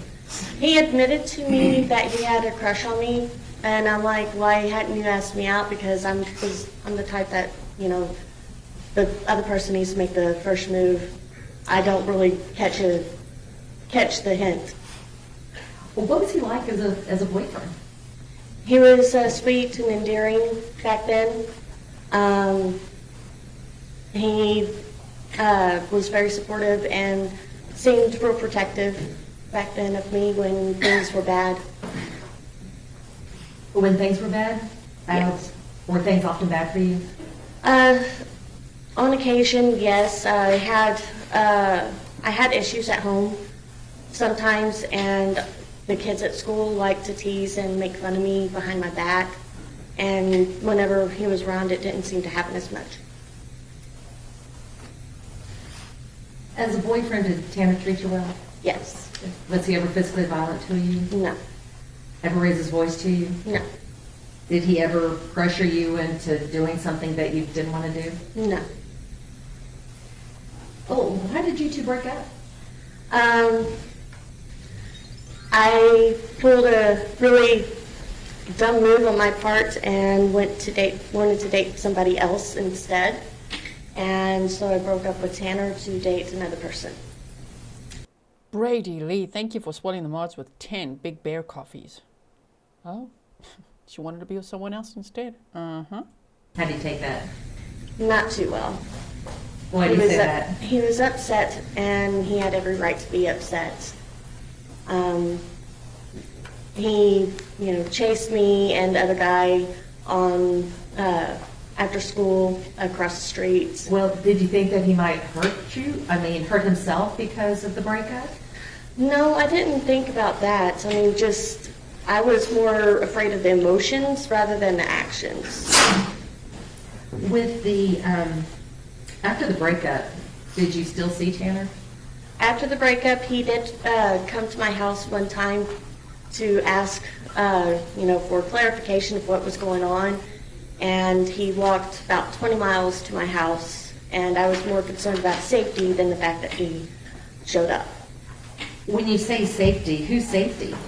His safety, because that was walking from Lake Worth all the way to Lahana, which is between Azle and Springtown. Oh, what kind of road is that? 199, and it's pretty busy. So when you say that you were afraid for his safety, was it just his safety while walking? His safety while walking. Well, after the breakup, did he seem to be depressed? A little, but after a while, we were still able to maintain some sort of friendship. And you said that he walked almost 20 miles to your house? Yes. Wanted some clarity about the breakup? Mm-hmm. What did you think of this gesture? At the moment, I was just shocked that he walked that far, and I was more afraid of him getting hit by a car. Gesture. Man, defense, that's not a gesture. That's a stalker. That's someone super possessive. In my opinion, based on what I know. What did you think of this gesture? Call the police? So I didn't really think too much of it other than, are you okay? But you weren't worried that he was coming out there to harm you or anything, were you? Mm-mm. At some point, did you marry? Yes, I did get married to another man. After you married, did you maintain contact with Tanner? Off and on, yes. Are you and your husband still married? By technicality, yes. Have y'all separated? A long time ago. About how long ago? When he first wanted to separate, let's see, that would be about 15 years when he first wanted to separate. And the full separation was about 13 years ago. After you and your husband separated, did you get back into contact with Tanner? Yes. Why did you do that? Well, we were already talking back and forth for a while, like I said, throughout the relationship that I had with my husband. He, when things got bad, I would vent to him or, just catch up. Did you ever pursue him with a romantic interest involved? Yes. Was Tanner interested in dating you at the time? No, he wanted to keep it more friends with benefits type thing. And what do you mean by friends with benefits? Not exactly dating, but, still kind of together. How did you feel about that? Were you okay with it? I was okay with it, but I did try to pressure for more than just that. When you say you were pressuring him for more than just that, what kind of relationship did you want? I wanted exclusively dating because I wanted to be with somebody who I could be safe with or who I felt that I could be safe with. At some point, did y'all begin a relationship like that? Yeah, sort of. So I would say we kind of dated again. Was this Tanner and Reba 2.0, was that different from your high school dating? Not really. I mean, other than, just being adults. When you look back on comparing the two relationships, as the adult, do you feel that you two were more mature at the time? When we were adults, yes, we were more mature. Do you think that y'all had a greater level of emotional intimacy? Yes. Now, when I ask about emotional intimacy, what does that mean to you? Being able to confide in one another and not have judgments on what the other person did. And is this something that Tanner was able to do? Yes. How would he show this level of emotional intimacy with you? We'd sit up late at night and talk or, go and do things together from time to time. Now, Reba, in addition to emotional intimacy, was there a new physical intimacy? Yes. Did he ever pressure you to do anything that you didn't want to do? Never. Did he always ask for consent before something happened? Yes. Was that important to you? Yes. I really hate to ask this question, but it's probably on many of your minds. If Reba has narcolepsy and she passed out, she's sleeping, do you guys trust Tanner with that? I don't at all. Anyway. Why was that important to you? Past abuse. Now, Reba, how long did this new relationship with Tanner last? See, about 3 months. Lovely. Did you enjoy spending time with him during the 3 months? Yes. And why did y'all break up the second time? He was very clear that he wasn't ready to be a dad yet, and that he wanted to focus on his music and that sort of thing, which I totally understood. And then Not snarking at the witness. But why? Did you hear the noises he made along to his favorite songs? He was no singer. Anyway. my partner that I'm with now wanted kids and wanted a family, so I took the chance with him. How'd that work out? We have been together for almost 13 years. When you were with Tanner before, how many kids did you have? 2. Now, after y'all broke up the second time, were you able to maintain a friendship with him? Off and on, yes. It would be sporadic whenever we got into contact. I hadn't really talked to him since 2017. Do you still have any mementos of your time together with Tanner? Yes. Tell me about that.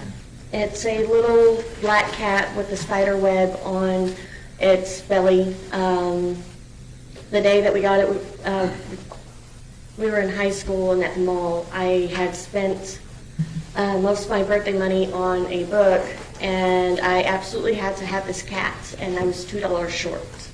So he pitched in the rest of the money, and I got the cat. Do you still Don't worry, ma'am. Tanner's got all the mementos from his entire life on a huge pile of trash outside and inside his shed. Right now, jail is better for him. Cleaner. Can you imagine? have a cat? Yes. So what happened when y'all broke up? Who got custody of the cat? I did. On occasion, while we were dating, the little stuffed cat would go to his house, but for the most part, I kept the cat. I'll pass the witness. Cross-examination. Briefly, Your Honor, thank you. The judge, cross-examination. I think the judge, still he's our spirit animal. He's like, my goodness, cross-examination. What is this? Right? Zenjin Art said, so it's been 10 years. Yeah, no one really recent, except the pastor's still seeing Tanner a little bit. Yeah, Charlie said a whole $2 he gave her. You know, you could just give a breadcrumb and it's like, there you go, I'm a hero. She had to pay 99% of whatever that cat toy cost, and then it's like, all right, I'll chip in. I'll make your day. I'm a hero. Have $1. Here, have 2. Let's share custody of this stuffed toy, a cat. Okay. Zested, baby said a stuffed cat. Why wouldn't you call it a plushie? I don't know. You guys are all like, stuffed cat. Oh dear. Ma'am, my name is James Stanton. I'm the district attorney for Weiss and Jack County. I want to just a little bit there. I see you knitting away. Do you knit faster when you're nervous or slower when you're not? Is it change? The speed changes from time to time. Okay. So whether it depends on if I feel the stitches. Okay. Well, it seems like to me, and I think you've and you said you've had this problem since you're how old? About 8 or 9 years old. I've been I randomly fall asleep. I also have a condition called cataplexy, which means like if I get too excited or if I'm spooked, that I will either go into a seizure-like event, or I jump and I fall, like all my muscles won't move. Well, I'm gonna tell you, I'm not gonna do any of that to you today. Okay. I just note that so you've had that since you were a kid, and now you're a mom, family, everything else. So it seems like you've kind of found a way to work around whatever problems you had or you were born with. Yep. Now, you did talk a little bit about an instance that you got the new boyfriend, and you said that Mr. Horner had chased you and the boyfriend. What? I'm trying to make sense of that. He just chased us, asking us why, and I went across the street to where my mom was to pick me up, and I just left it at that. Okay. I'm just trying to get a little clarity on that. And it also, the big thing here is you talked a lot about you said you'd had some rough childhood. I'm not going to get into that. You said you've had some past abuse and things of that nature, right? Mm-hmm. But you're still a mom, got a family. And let me just ask you, just to be clear here, you're not a felon, are you? No. You haven't killed anybody? No. No sexual assault on your part? No. Despite your rough childhood? Yes. And the last thing I'm going to ask you is that you said you're here to be a character witness for Mr. Horner, is that right? Correct. Let me just ask you, do you know what happened in this case? I have heard. What have you heard? Yeah. Your Honor, that's hearsay. Sustained. Oh, man. Yeah, that's hearsay. What have you heard? Damn it, tell us. What do you believe happened? Mishaiwe said, rolling my eyes, we have all had issues in our childhood, but we did not grow up to be monsters. Willow and I agree that the defense can rest today. Is that so? Yeah, Willow's fast asleep, but she will agree. Yeah, how about today? How about now? Thank you so much for your sticker. Tell me what you know about this case. Objection, Your Honor, that's based on hearsay. Sustained. Um, Hang on, you don't have to answer.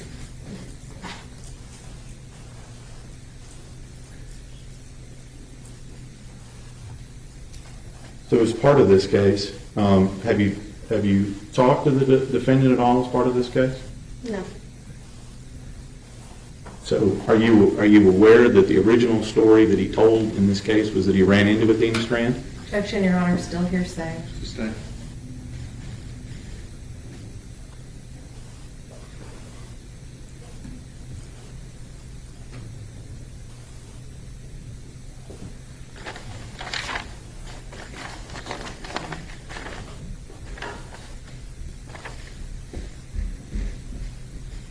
Pass the witness.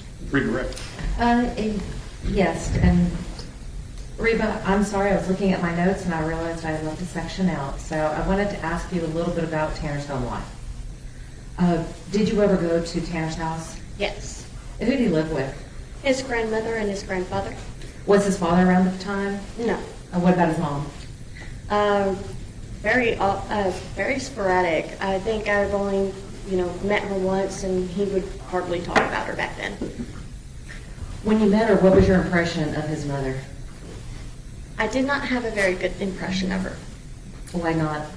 I'm just going to pause. I think a lot of people missed the beginning of when this witness, Reba, started testifying, because you kind of crossing the line now of snarking at her for crocheting on the stand. She's not doing it because she feels like crocheting on the stand. She has a medical condition known as narcolepsy. And if she doesn't do that, she might pass out. She might fall asleep on the stand, right? Because she's got that medical condition. She also says she's got cataplexy, which is a sudden, temporary loss of muscle tone, often triggered by strong emotions like laughter, surprise, anger, lasting seconds to minutes. So she said it's seizure-like, so she got that as well. So I don't think it's fair to snark at her at all. At all, full stop. And especially not when it comes to her medical condition, right? We could snark that we don't like that the camera's blurred, but it's their right, of course, right? That's what they want. That's what the defense is doing as well. All right, so we can't see. Cool, cool, cool. And I mean, I don't have anything else to say but that. I just don't think it's fair. Just make sure you're not misinformed. She's not like just going up there like, I'm just going to crochet while I testify. Like, who's going to do that? Who's going to do that, right? I did meet her. We were going to Six Flags together, and I don't think she was in the right frame of mind at the time. And my parents were very strict about having adult supervision, and every time she tried to run off, we would have to go and find her. And it felt almost like babysitting. What did you mean by not in the right frame of mind? I don't think she was sober. And did you ever meet Tanner's grandparents? Yes. And what was your impression of his grandmother, Jackie? Very loving. She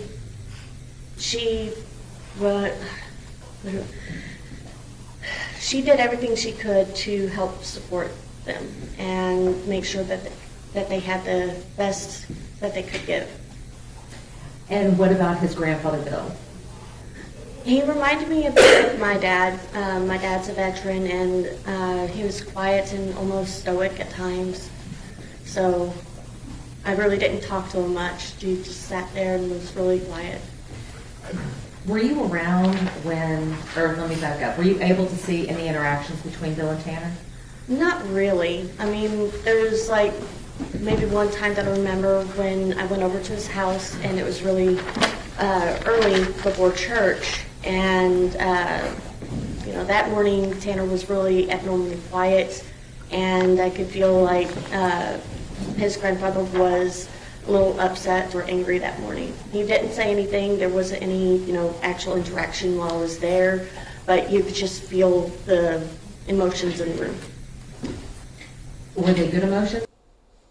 Quick pause there. @4 Dread, thanks for your sticker. You said something I heard earlier on WFA I wanted to share is the reason Tanner is able to put so many experts in this drawn out defense is that the county, and I believe the state, is paying for his defense. That's true. That's true. Yeah. So yeah, we're on witness number 15. Hopefully there are only 19, but I don't trust it anymore. I feel like there's going to be 29, right? Thank you so much for your support. No, they didn't feel like they were pleasant emotions. Okay, I'll pass the witness. Mr. Stanton, Nothing further, Your Honor. may this witness be finally excused? No objection. Any objection from the state? No. All right, thank you, ma'am. Thank you, ma'am. Just can we approach real quick? Yeah, I was going to say, counsel. Yes, approach and ask if you can rest. I think they're going to take their another morning break. Another stretch of the leg. I think I'm going to be Texan after this trial. Stefan said, wise county taxpayers. Yep. Okay. Are they going to say anything or just like take a break right there? Okay, wait. Oh, just sidebar. Okay. The state of Texas. Again, thanks so much all for being here. Let's see. 2,341 of you liked the stream. Okay. That's only a third of you. Please can you like and share so I don't get a bad report card on YouTube, because they look at that and they're like, your viewers are here, but they're not enjoying it at all. They don't like your coverage. We're not going to show this to anyone else. I'm like, come on, man. We want the community to grow. We want more Grizzlies, right? Please like and share. Okay, thank you. Texas Honey said, I will adopt you. Gee, you're Texan now. Oh, thank you so much.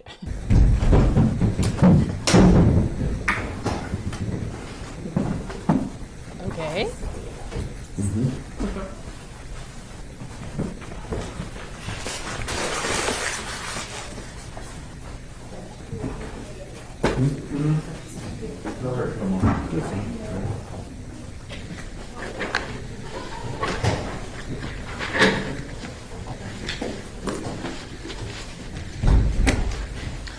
Hey, let me know when lunch gets here. Okay. The judge, let me know when lunch gets here. We heard you, Judge. That was a hot mic moment. Also, bailiff, get him. We have to say it almost daily. It's okay, get him. Okay, shame. Look at them all here in pink. All Athena's army, right? Zaza Sky said, please can you tell us how many witnesses for the defense we've had so far so we can start the fight? That's what I've been doing. Almost every 5 minutes. I don't mean to. We've had 15 witnesses. And when the state rested, the defense had indicated somewhere along there that they have 19 witnesses planned. Then there were 3 days of Daubert hearings, and we were hoping, that maybe not all of them would make it through. Maybe they all did. But anyway, so we've got 15. Now we're going for witness number 16. 16, 17, 18, 19. How long can that take? Really, till next Monday? Are you sure? I don't think so. I think there's going to be another, maybe it's now actually, a mental health expert, because somebody's still going to testify to, based on what they reported on the Daubert hearings, they being local news WFA, because there were people in the courtroom, right? They didn't show us the Daubert hearings. Okay, thank goodness, I'm not upset about it. We've seen a lot twice. But anyway, in those reports, they said that the one mental health expert said that Tanner Horner created this alter ego Zero because he struggles to deal with these like adult self, and so he expresses it that way. But so I want to hear that testimony, because I think it's their key mental health expert. Let's hope that she has seen him recently. Okay, let's see. Who is it? Okay. Yeah. Huh? Okay. You get some time off? Slacker. I like this hot mic. I like it a lot. Oh, you get some time off? Slacker. Ooh, judge.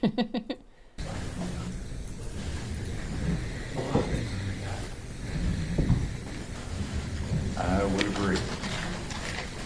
Okay, hold on. So desert dwellers glisten lol. How did you come up with that name? Okay, number 2. You said we've not seen grandma yet either. My heart breaks for her too. So we're on 15. Mental health expert, brother, grandma. Who's the other one? I don't know. Fiance? Huh? Oh, done after that? That'll be amazing.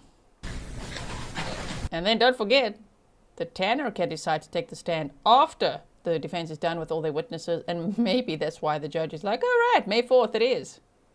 Hey Tanner, chicken out. We don't mind, just chicken out. It's gonna be okay.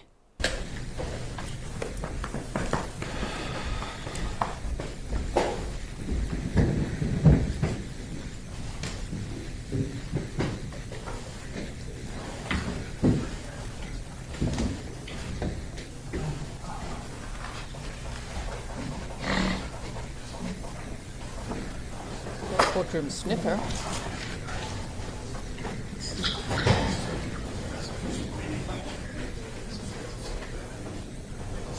Get him. Look how he looks at him. Listen, bro. Look at Tanner. Looking so, I don't know what to call that. You think you look sneaky, Tanner? Like the whole world is watching you. Okay, we could all see you. Just like, let me try to read that. No. And this guy's like, make one wrong move. And here, I'm going to get you with this. Okay, sorry. P. Cooper said Pascal was just praising you, Gisela. Is that so? You said to send you his respect. He just got a tornado warning. Is that so? Why? Why was he praising me? Hi to Pascal from me. We love Pascal.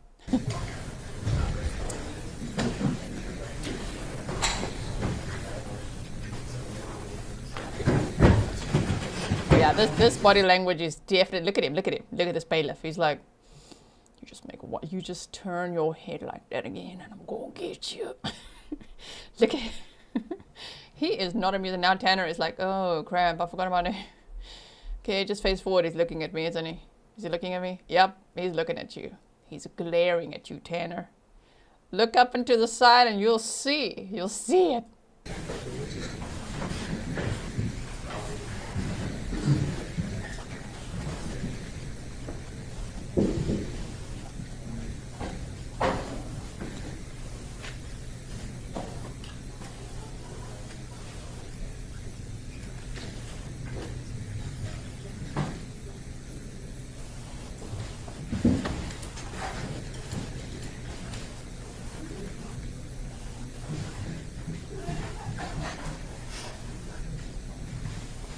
I could go forward, but I'm waiting for another hot mic moment. Judge, call someone else a slacker. Make one wrong move, Tanner.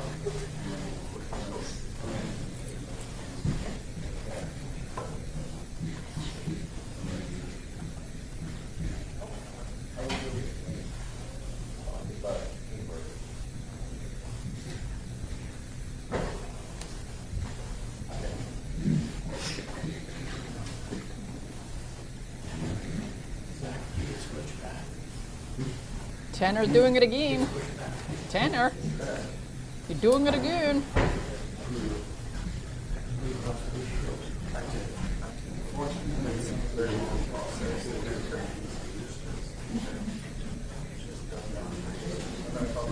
Pernille says, I want that court bailiff outside my door. Nope, you're not invited. You can always get cardboard cutouts. And it just says, nope.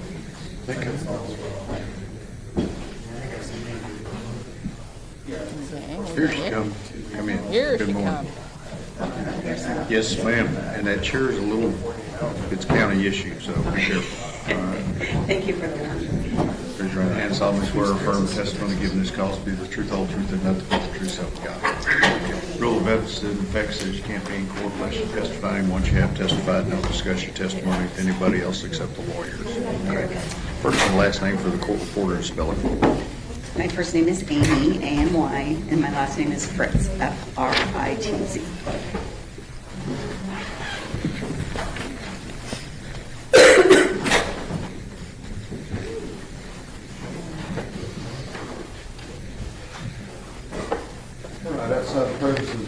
Ms. Anderson, you may proceed. Yes, Your Honor. Outside the presence of the jury. Wait, they showed us that? Oh. Oh, the judge said whenever the jury's not present, we the public aren't present. Oh, it's going to be a little voir dire now. Isn't that what the Daubert hearings were for? Come on, man. We can see, everyone. We can see the witness and the judge and everything. Okay. Dr. Fritz, hold on one moment.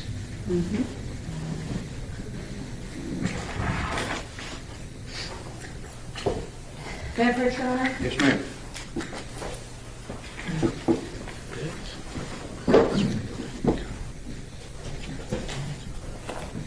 Dr. Fritz, I'm going to hand you Elizabeth Marcus Attendance Exhibit number 76 and 77.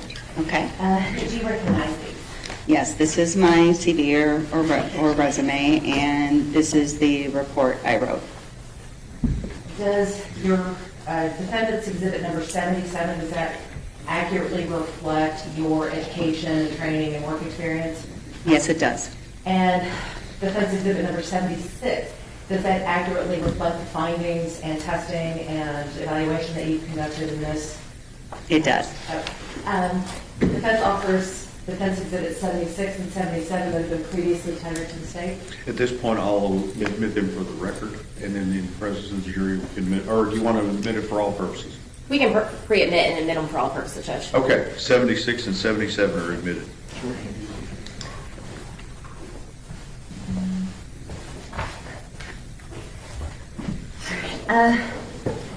Dr. Fritz, your CV has been offered to evidence, so I'm not going to ask you about your credentials during this.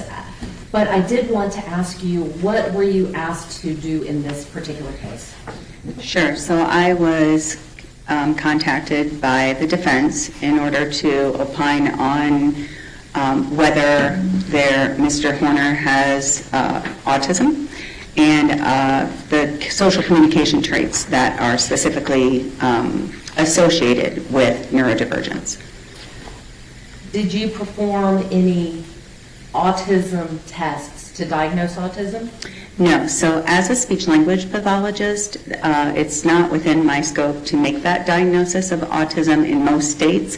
And I can, however, talk about the social communication aspects, which are like half of the diagnostic criteria from the DSM. Half the diagnostic criteria for what? For autism spectrum disorder. In your line of work, how common is it for an expert or for a doctor to rely upon the reports and findings and test results from other experts? I would say somewhat regular, especially, or somewhat common, especially in the forensic world. And what about in the clinical world? I would say in related fields. So, for example, some of my clients have comorbid medical conditions or mental health conditions that are important for me to know more about. When preparing for this case, did you meet with Tanner? Yes, I evaluated him across 2 days, evaluated him in the jail, and I believe I was there for about 4 hours one day and 3.5 the next. During this time that you spent with him, did you conduct any testing of your own? Yes. So, unfortunately, my field doesn't have a lot of standardized assessments that are appropriate to give to adults over the age of 22. There are profiles that are very helpful, and there are some instruments that we can use to provide age equivalencies or other information that's somewhat standardized. So I did perform both informal and formal assessment, as well as observations, record review, and interviewing with the client himself, as well as his grandmother. With regards to the testing that you did do, are those the kinds of tests that are generally accepted in your field? Yes. So the ones that I gave are all very mainstream assessments. So 2 that are standardized for somebody of Tanner's age were the Peabody Picture Vocabulary Test as well as the Expressive One-Word Test.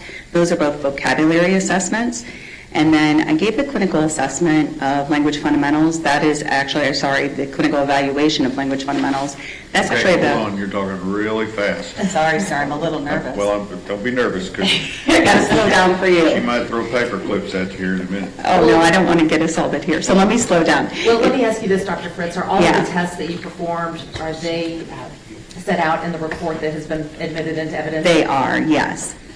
What I'd like you to do now is just kind of give us a little brief summary of your findings based on all of the testing and observations and interviews that you did. Sure. So I would say in its most broad scale, I diagnosed Mr. Horner with mild to severe receptive expressive language disorder. That's a strange diagnosis because it is so differential to say mild to severe. But Mr. Horner has some pretty splintered language skills, so some aspects are he's much more competent in than he is in others. And then I also diagnosed him with what's called symbolic dysfunction relating to pragmatic communication. That's a fancy way of saying that he's got a profound social communication deficit. And that's secondary to his organic autism spectrum disorder diagnosis. So let's talk about these diagnoses. Have you been asked to give an opinion as to how these diagnoses may have impacted Tanner, not just throughout his life, but through the crime itself and up to his present incarceration? Yes. So I basically looked at historic or retrospective information as well as information that happened post-crime and reviewed records, interrogation videos, jail calls, letters he wrote to kind of evaluate the use of language constructs after the crime itself. Why is this important for the jury to know? Because of the fact that he has profound social communication deficits, we see evidence of that in his interrogations, in his interaction. I was just going to say, do we? He took those police officers' heads off. He drew diagrams, led them to Athena's body. I don't know. Okay. With loved ones through the jail calls, that would be certainly indicative of somebody who is struggling with social norms. And like a psychopath would. Oh, sorry. We're talking about speech therapy. Okay. Certainly could be deemed as highly inappropriate. And understanding a little bit more about the nature of his social communication deficits, I think, is really the goal. Did you consider he might be a psychopath? I know that's just a term thrown around, antisocial personality disorder. Okay, did you consider that he might be one? And that's how he communicates? Laughing with people on the phone while he's in jail? Talking about, I don't know what he was talking about, I don't remember. Some comic book or something, books he was reading, giggling along. Trying to negotiate with the cops for like, give me a month off. Let me just get out of here for a month and I'll be back. I think he communicates whatever he wants to just fine. Athena said, are you a kidnapper? He said, we go for a drive. She said, why are you doing this? He said, because you're pretty. You know? About your explanation of what you see in the interrogation videos, in the jail calls that you reviewed, and some of the other evidence that you reviewed, is it possible for those interactions to be misconstrued? Absolutely. So if you look at the words he said, his demeanor, so how he says things in the interrogation, and certainly following in his letters and in his calls, he would seem completely heartless and very inappropriate at times. There you go. And being able to look at it through the lens of somebody who's on the autism spectrum and recognizing breakdowns or differences in social communication is something that I was specifically looking for. But what if it isn't that? Now, we're not here to armchair diagnose, okay, even though I just called him a psychopath. Sorry about that. What if it isn't that? There could be other options, like a psychopath, like a child killer, like a budding serial killer. Could be talking like one of those. You know what I mean? This whole time to have this paid tunnel vision. Sorry, it is what it is. Paid tunnel vision to be like, yeah, definitely autism. Are you sure about it? Because I think not. Also, this is another speech language pathologist who cannot diagnose him with autism. You know what I mean? So they said, the summary on Fox 4 said, Dr. Amy Fritz took the stand outside the presence of the jury to be certified as a witness. What is the Daubert hearing for then? Okay, she was contacted by the defense to evaluate Horner for autism. However, she is a speech language pathologist and not qualified to give an autism diagnosis. Then get your ass out of here, ma'am. Not snarking at you, respectfully. Get your ass out of here. Right? It's like, okay, not qualified to give an autism diagnosis. Then why do you have the lens of autism on? Take it off. Put your own lens on of speech language pathology. She said she's qualified to talk about the social communication aspects of the disorder. There's a couple others to consider. And how Horner's autism may have caused difficulty in communicating during his police interrogation. He didn't struggle. He told them exactly. He confessed to the crime, said where Athena's body was, led them to it. Yes, he went around the bamboo forest round and round and round. So he's a armchair diagnosing, pathological liar on top of that. Talks a lot of bullcuck. But he was just fine negotiating with the police. I think he's doing okay. Do you think that testimony would assist the jury in deciding the ultimate issues in this case? I think it could. I'll pass the witness, Your Honor. I disagree. Shame she answers so carefully. I think it could. I think not. Pass the witness. Yeah, state, here we go. Here we go. Sally answers, Gisela, say that with a Texan accent. Which one? Get, ma'am? Bless your heart. That's how you say it in Texas. Get your ass out of here. Thank you, Judge. On your specific conclusions, are you just going to be talking about those two diagnoses that are in your report? I'm not sure. Do you mean what will I be asked during direct, or? What are you going to testify specifically about Tanner Horner? So the way that his social communication deficits, along with related, because I am an autism disorder specialist and expert, his related difficulties can be evidenced throughout the crime and his behavior afterwards. Autism specialist and expert under the banner of speech language pathologist, just to be clear. And do you have specific examples of that? Yes. And what are those? So I'm going to look at, or would like to talk about, issues relating to theory of mind deficits, central coherence challenges, profound social communication challenges, which goes hand in hand with nonverbal communication, or... None of that's him, not at all. Go look at his YouTube channel. The use of conversational rules and routines, and also understanding of social norms, executive functioning challenges. All of those are a part of what we see in autism, and what I specifically was looking at with Mr. Horner. And did you find specific? And if the state had paid you to use your skills to have the lens of psychopathy on, would you? Probably, right?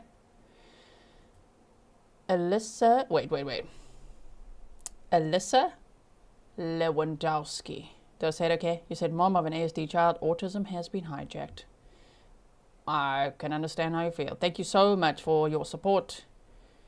I wonder if the judge will allow this witness to testify. Specific examples of that? Yes, ma'am. And what are those? So I guess I'm not sure how in depth I'm supposed to go, but I can give you, so I guess I wonder how, just go ahead and talk? Yeah. Okay, so some specifics then. would be the fact that his pragmatics that's social communication, highly impaired. And he has what we call basic functional communication and an understanding of social norms in terms of scripted or typical, manners-based speech. So during the assessment, someone sneezed outside of the room and he's yelled out, "Bless you," because he knew that that was an appropriate response. His difficulties come into play more with more nuanced or subtle aspects of communication, things like narrative discourse, very difficult for him to tell a story in a linear fashion. He also has significant difficulty being able to express any sort of emotion. I believe that Mr. Horner has a condition known as alexithymia. It's a secondary. Spell it. Oh, is that psychopathy? Serial killer? Oh. Okay. Well, it would be difficult for him to communicate effectively when he's sexually abusing people and killing a child. Yeah. Yeah, okay. None of this. Judge, don't allow the scene. Sure, it's ALEX. Now you gotta give me a second so I make sure I do that correctly. ALEXITHYMIA. And this is a common trait among individuals on the autism spectrum. It is a challenge for about 40 to 65% of individuals on the spectrum, as opposed to about 10% in the general population. It is a condition where you have difficulty being able to feel emotions the same way that those of us who are neurotypical, who do not have alexithymia, can feel them, and sort of an overall lack of awareness of their internal state. It also can affect their ability to express empathy or even remorse in a way that's considered prosocial. Sounds just about like every other child killer on the planet. Yana, serial killer. Do you want to testify? Well, that's over. He pleaded guilty. For Rex Heuermann, maybe? Same. You know what I mean? Okay. And on this alexithymia, was that something that you diagnosed Tanner with, or are you relying on somebody else? Myself. So alexithymia it's more of a trait than a formal diagnosis. And right now the hallmark measure for diagnoses is actually a free instrument that's been made available called the Toronto Alexithymia Scale. Can you really spell that? Yes, sir. Toronto, and then alexithymia, ALEXITHYMIA scale, and it's been revised, so it's 2.0. And it basically allows us to determine whether someone is able to describe their feelings, whether their thinking is externalized or internalized, whether they have difficulty identifying their own feelings, and whether they have difficulty, and I'm not sure if I said this one already, but describing their feelings. So Mr. Horner had difficulties in all aspects of relating to alexithymia. And you talked about empathy. How is empathy related to alexithymia? So empathy in itself is sort of this ability for an individual to understand or feel what someone is experiencing. There's cognitive empathy, which is like, I see how you feel that way, versus affective empathy, which is, I feel it with you. And Mr. Horner had difficulties, I think, in expressing empathy, but I am going to also assert that I saw evidence of him possessing empathy, which is really common in individuals on the autism spectrum. And your evidence of him expressing empathy, was there anything that you're going to discuss that is not included in your report with regards to that? Mm-hmm.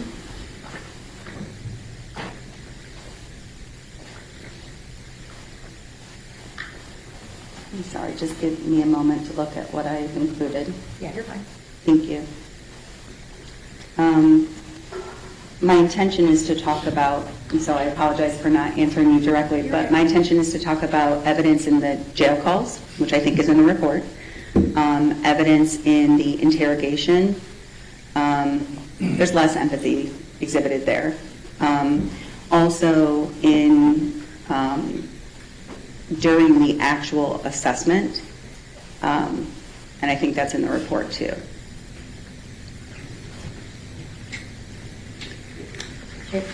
And what part in the assessment was empathy? So one thing that Mr. Horner would do is if he would see somebody being mistreated, for example, in a video scenario. Just hold on, gotta buckle up. You gotta try to describe Tanner Horner with empathy? Stefan said, because he has a complete lack of empathy, ma'am. Grumple Mumskin said, defense will always find someone to say what they want if they pay enough. Here's a great example, right? Oh my word. A video. Okay. Okay, we just got to buckle up for this. We got to hear it. Thank you for your support. Here we go. He would express feelings of, saying that that person was being rude, or feeling sorry for a character in a video. Certainly demonstrated empathy for animals. So if he saw an animal that looked sad or was in a cage, he would express that, both with his words and with his nonverbal language. Ma'am, your tone is not giving that we believe you. Doesn't sound like it. Oh, when he watched a video, he'd be like, oh, animal sad. Oh man, that was rude. Is that the polite way of how he actually said it? Because we heard how he talked about, didn't he talk about, when did he talk about dogs? Because he did, right? Anyway, okay. None of that sounds like empathy. Are there any other, specific examples that you are going to be speaking about on these jail calls or interrogations?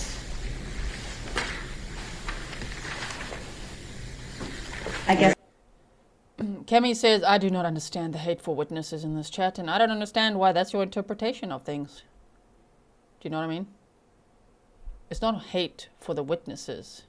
It might just be the strategy from the defense to try to save Tanner Horner's life by bullshitting people, by paying experts to say what they want them to say to try to sway the jury to spare his life. Do we have to agree with everything that the witnesses say? And if we don't agree with them, does it mean that there's hatred for them? I don't think so. It's not personal at all. Not at all. We do not snark at witnesses, right? The Grizzly True Crime, that's the standard I said.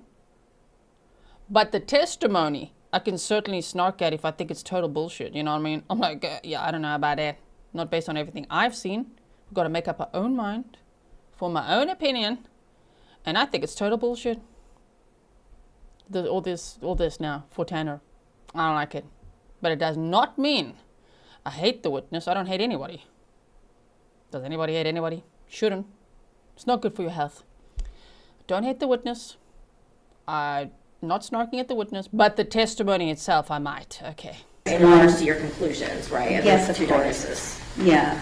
One aspect that I think is important, or is as an important example, is when Mr. Horner's mother called him, and he called his mother, couldn't understand why his fellow inmates were looking at him like a monster. And his mother, knowing his difficulties in this area, had to directly put it in terms he could understand.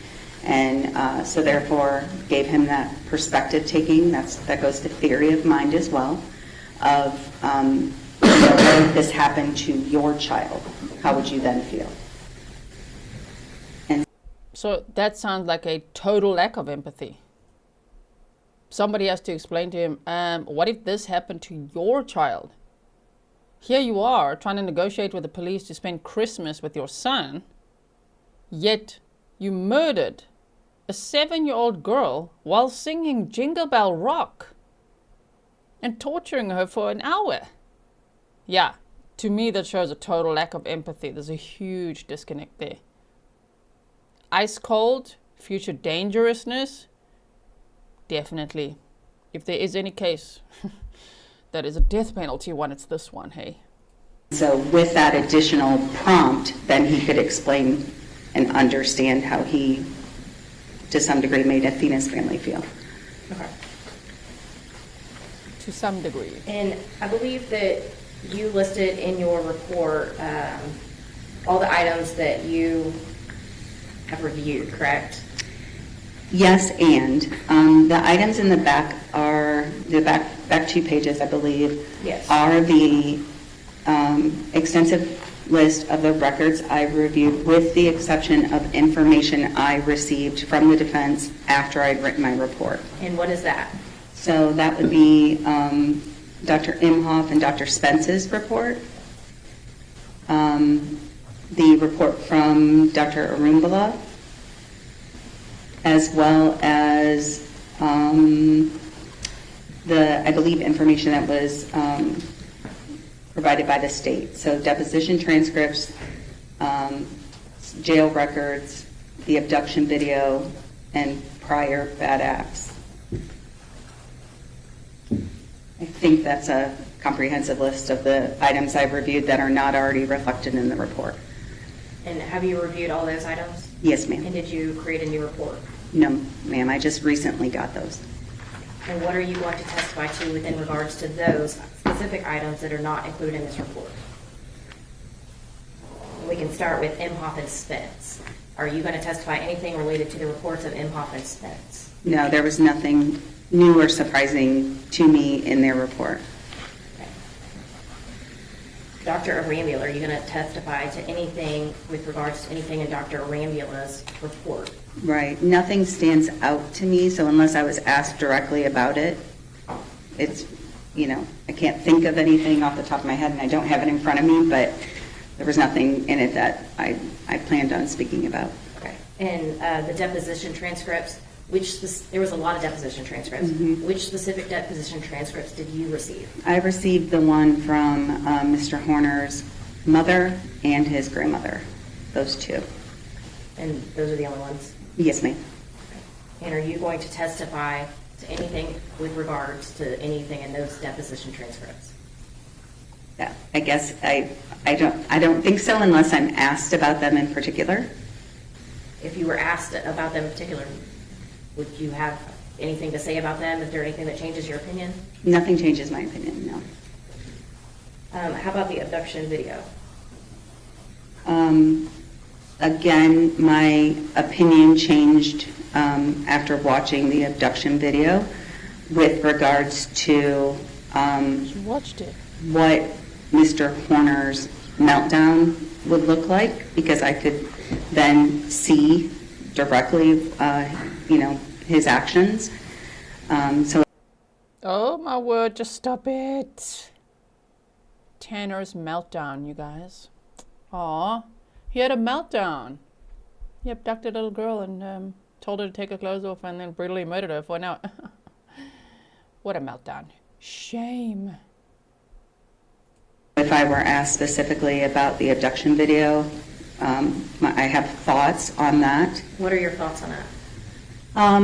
I think that he doesn't demonstrate the emotion dysregulation that I typically see in individuals on the autism spectrum in the moments prior to and right at the time of the abduction.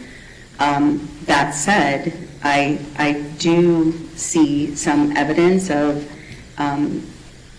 his, and I want to say this in the right way, his increased dysregulation as the criminal event is occurring. In other words, his language was... Who wouldn't be dysregulated when you're murdering a child? Hello. Oh my word. I don't know if I can. I don't know. When we're gonna, I think the judge allows it. So we're gonna see more of it any minute now. Let's see how much longer we have here.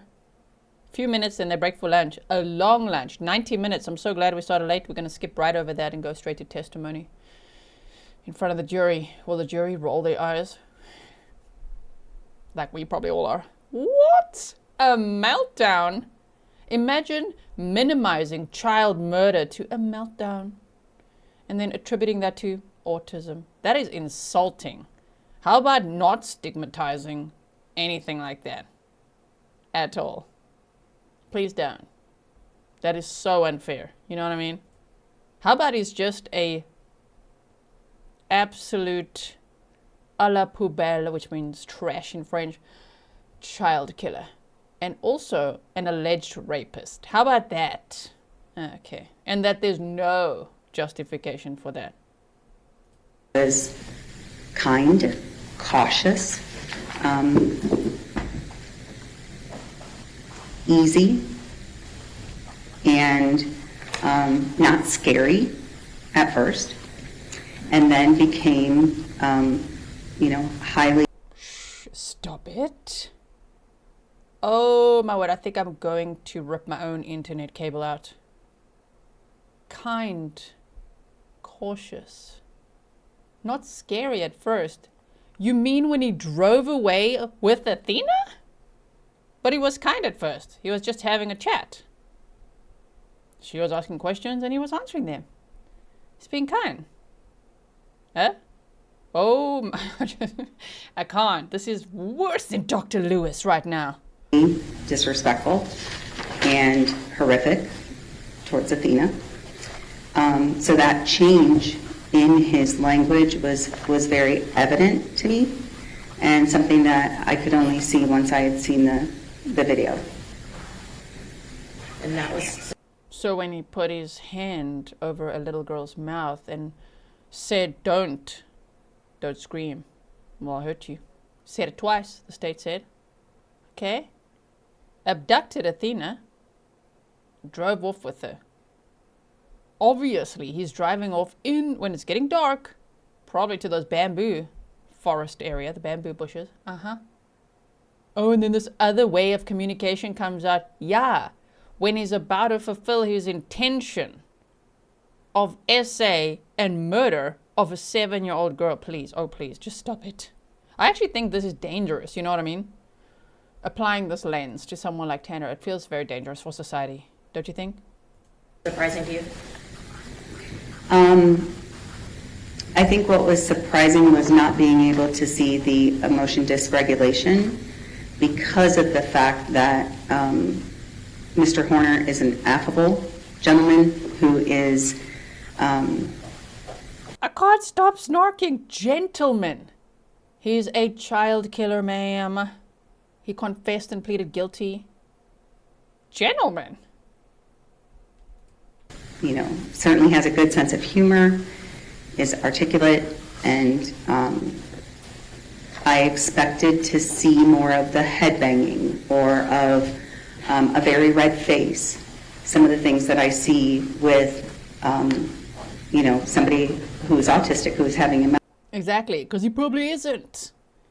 He's a psychopathic child killer. And that's it, in my opinion. Disclaimer, in my opinion. Meltdown. That said, Mr. Horner in the interrogation describes a period of disassociation without using that word, kind of losing time or... It's called dissociation. Disassociation is a very different thing, but okay, go on. Feeling like he wasn't in control of his actions. That I can also see. And to be honest with you, you've heard the adage that when you've seen one person with autism, you've seen one person with autism. It can look very different. So his emotion dysregulation, taking a sort of quieter lens, is not, it was surprising to me, yes, but it's not without precedence.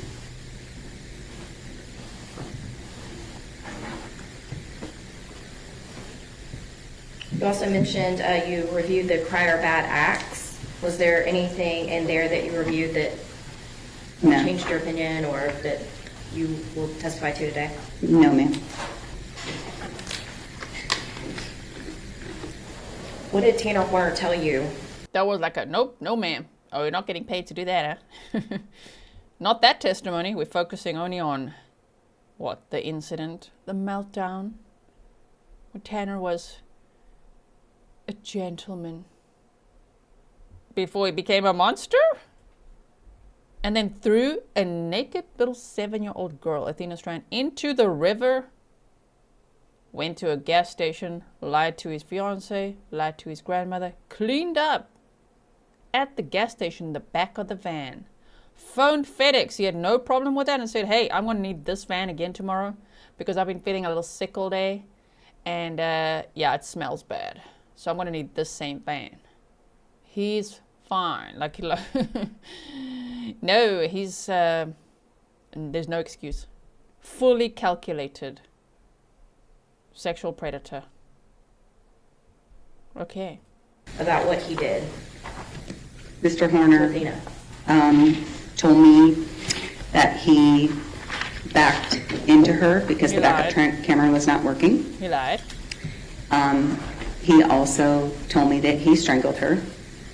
I would say that the story that he gave me at the time of the evaluation was very similar to what he told the investigators in the interrogation. So he lied to you. Yes, ma'am?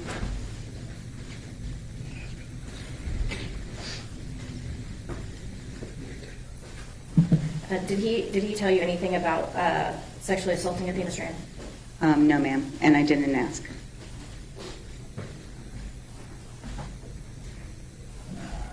Why not? Judge, I'll have for this. Okay, redirect. Just briefly, Dr. Fritz, will you be able to testify to any of the comorbidities or co-occurring diagnoses that Tanner possesses? Yes, I feel comfortable because of my many years of experience in working with individuals on the spectrum to talk about common comorbidities. And having reviewed the reports of Dr. Specht, along with Dr. Davies, I believe I can opine on those issues relating to lead toxicity and fetal alcohol syndrome. And so will you testify about how all of those diagnoses work together? Yes.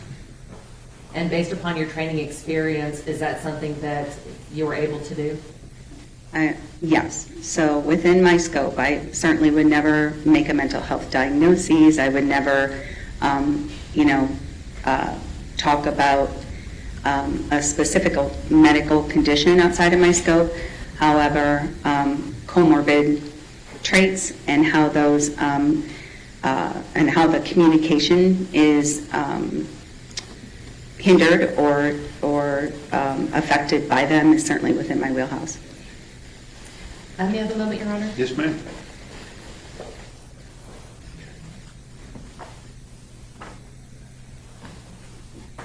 Nothing further, Your Honor. Ms. Dewar? Nothing further, Judge. Thank you, ma'am. You step back in the office. Thank you, sir. Debs in space said, oh my word, your snark is 100% proportionate for this defense case. Love to you all. Thank you so much for being a member for 23 months. Sure, we're going to have to now really, I don't know what. I don't even know what we have to do. Because we're going to hear it again. This was all voir dire. Now the jury's going to come back after lunch, you know. And then Dr. Fritz is going to testify in front of the jury. You know what, state? You better bring it. Don't disappoint now, because that is all a load of BS, that. Okay.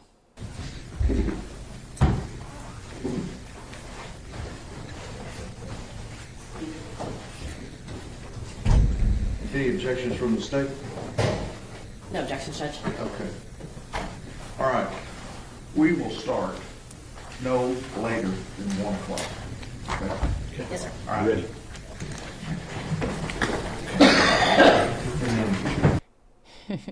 That courtroom coffer held it in for a while, hey? Spearhead 347 said, this is total BS. Totally BS that this is dragged out so long. Yeah. Damn. Thank you for your sticker. No later than 1 p.m., said the judge. Go to your room.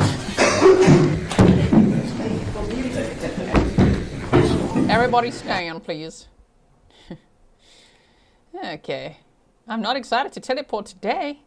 Usually it's the best part. Today I'm like, oh no. Let's rather stare at the wall. shall we? For 90 minutes. That's how long their lunch break was today. It was a long ass lunch break. Okay, that's why we like to start later. We know. Sometimes Texas, we love you, Texas. But your trials can be a little tardy. We learned. The defluffing started after the Burgos Aviles trial. I'm like, never again. So, grateful we can do that. Ready? Everybody? Off we go. Issues that Wait. individuals on different areas. Excuse me. Hello. Here we go. Coming back after lunch.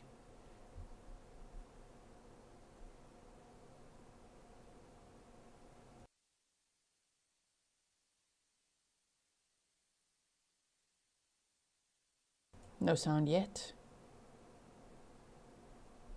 Thank you to all 7,000 of you that are here watching this frustrating defense case with me. With this POS as the defendant. Sure. Mel B313 said, this is reckless, irresponsible, and completely disgusting. I cannot believe this is coming in. Athena's parents are so strong to just sit through this. I know as well, right? To just sit through all this. They have to hear all this crap. Oh my word. Like Athena's parents are sitting in the courtroom hearing that Tanner was kind to Athena when he had abducted her at first. I don't know how Athena's dad holds himself back, man. He's so strong. See, I can't be in the courtroom. I can't be there, guys. I gotta be here in Switzerland. Far, far away. Misunderstood. Thank you so much for your sticker. Okay. I'm all right, thank you. Now, Dr. Fritz, would you please introduce yourself to the jury? Yes, of course. So my name is Dee Fritz, and I'm a speech-language pathologist. What does a speech-language pathologist do? Sure. So speech-language pathologist is a professional that works with individuals on different areas of communication.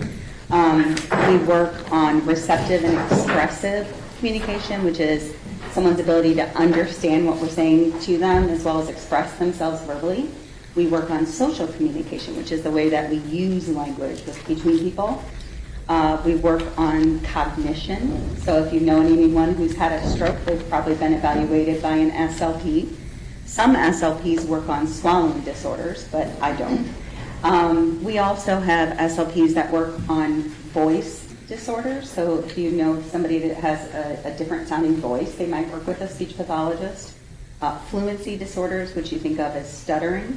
So it's a wide variety of issues that we address, and we also work with people across the lifespan. So I have colleagues that work in neonatal units, and I have colleagues that are working with people at end of life. And Dr. Fritz, do you have any area of specialty? Sure. So I've been a speech pathologist since 1999, and I have specialized most of that time in autism spectrum disorder. That has been especially the case for the last 11 years or so, but I have been working with individuals on the spectrum since the very beginning of my career. In fact, I was placed in the first classroom in the state of Ohio that was full of all children with autism, because at the time that the prevalence, so that's the number of people in the population that had autism, was so low that there wasn't a big need for those kinds of classrooms until that time. I was a workie coming out of grad school, so they put me in the classroom, and I ended up falling in love with the population. And Dr. Fritz, tell the jury a little bit about your educational background. Sure. So my undergrad is in English and reading education. I went to a small school in Ohio, and I always consider myself an educator first. My master's degree then is in speech pathology, and I went to the Ohio State University for that. Don't hold it against me if you're not a Buckeye fan. And then my doctorate degree is from Ball State University, and that's in special education with a cognate area of focus in speech pathology. Yeah, you said that your practice focuses on individuals with autism. Mm-hmm. And you said that you fell in love with the population.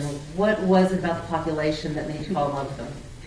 I think I have a penchant for the neurodiverse because individuals on the spectrum are, it's kind of like what you see is what you get. None of the To be fair, I work almost exclusively with individuals who have level 1 autism. So there are 3 levels. And level 1 is the highest functioning level. So I work with individuals who have very sort of nuanced or subtle difficulties with, say, their social communication. But with my clients, I can directly explain social rules to them, and I don't offend them. They just haven't learned them before. So to me, it's a really refreshing population to work with. And Dr. Fritz, you had mentioned that you are currently a speech-language pathologist. Where are you working? So I work for myself. I'm self-employed. My practice is called Cedar Tree Communication Therapy, and I'm based out of Florida.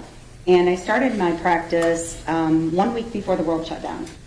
And I had an office I was paying rent on for 18 months and pivoted to telehealth like the rest of the world, and it ended up being wonderful for me and for my clients because they're very comfortable joining me via computer, and we're making really good progress. So I can see clients remotely, and that's about 60% of the work I do. The other 40% is working on forensic cases like this. You said that Spearhead 347 says, seriously, how much is this judge going to let this go on? Well, he said till May 4th, so that much. That's what he anticipates. His defense team is just as ignorant, in my opinion. Well, the thing is, the judge can't not allow it, because that would be an appeal. You know what I mean? No one wants that. Don't appeal this. No, we've got to go through it all. Through all this cack to get to the very end, the finish line of sentencing. Can't wait. After the jury deliberates, whatever the recommendation will be. Will it be life without parole or the death penalty? We shall see. And how quick will that verdict be? That's another question. Thank you for your support. It seems that your clients enjoy the remote aspect of the evaluations in your meetings more. Why do you think that is? I think it takes away a level of stress in terms of not having to go out into the social world.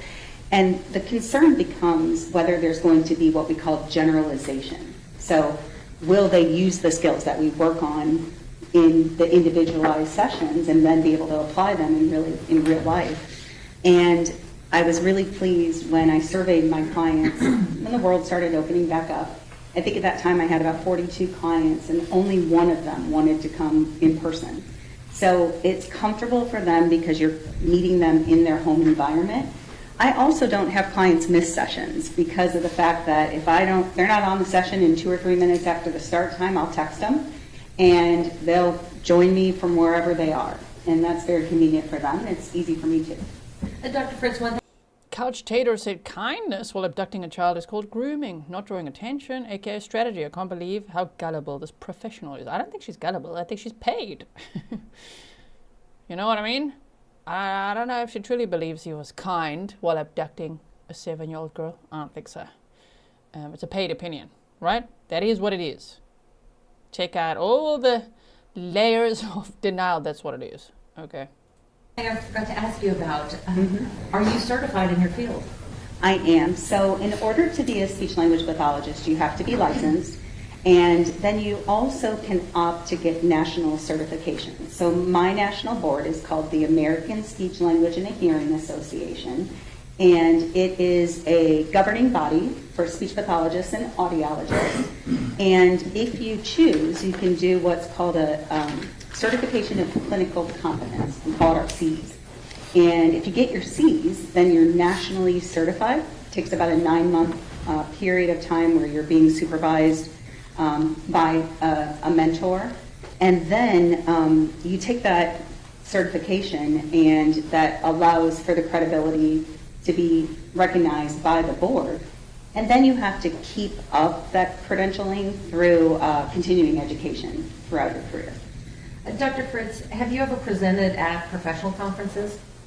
Yes, so I've presented at several state conferences. I also have done some work presenting at the local level, done lots of parent trainings, lots of educator trainings in the state of Florida, and some in Indiana and Ohio as well. Is it just the parents, or do you present to other organizations? Sure. So parents are a big one. Educators are another big one. And it might surprise you to know that we also do a lot of training with law enforcement. And the reason for that can be multifold. It started off early in this world of autism as being able to help law enforcement understand what autism was and how somebody with autism might present.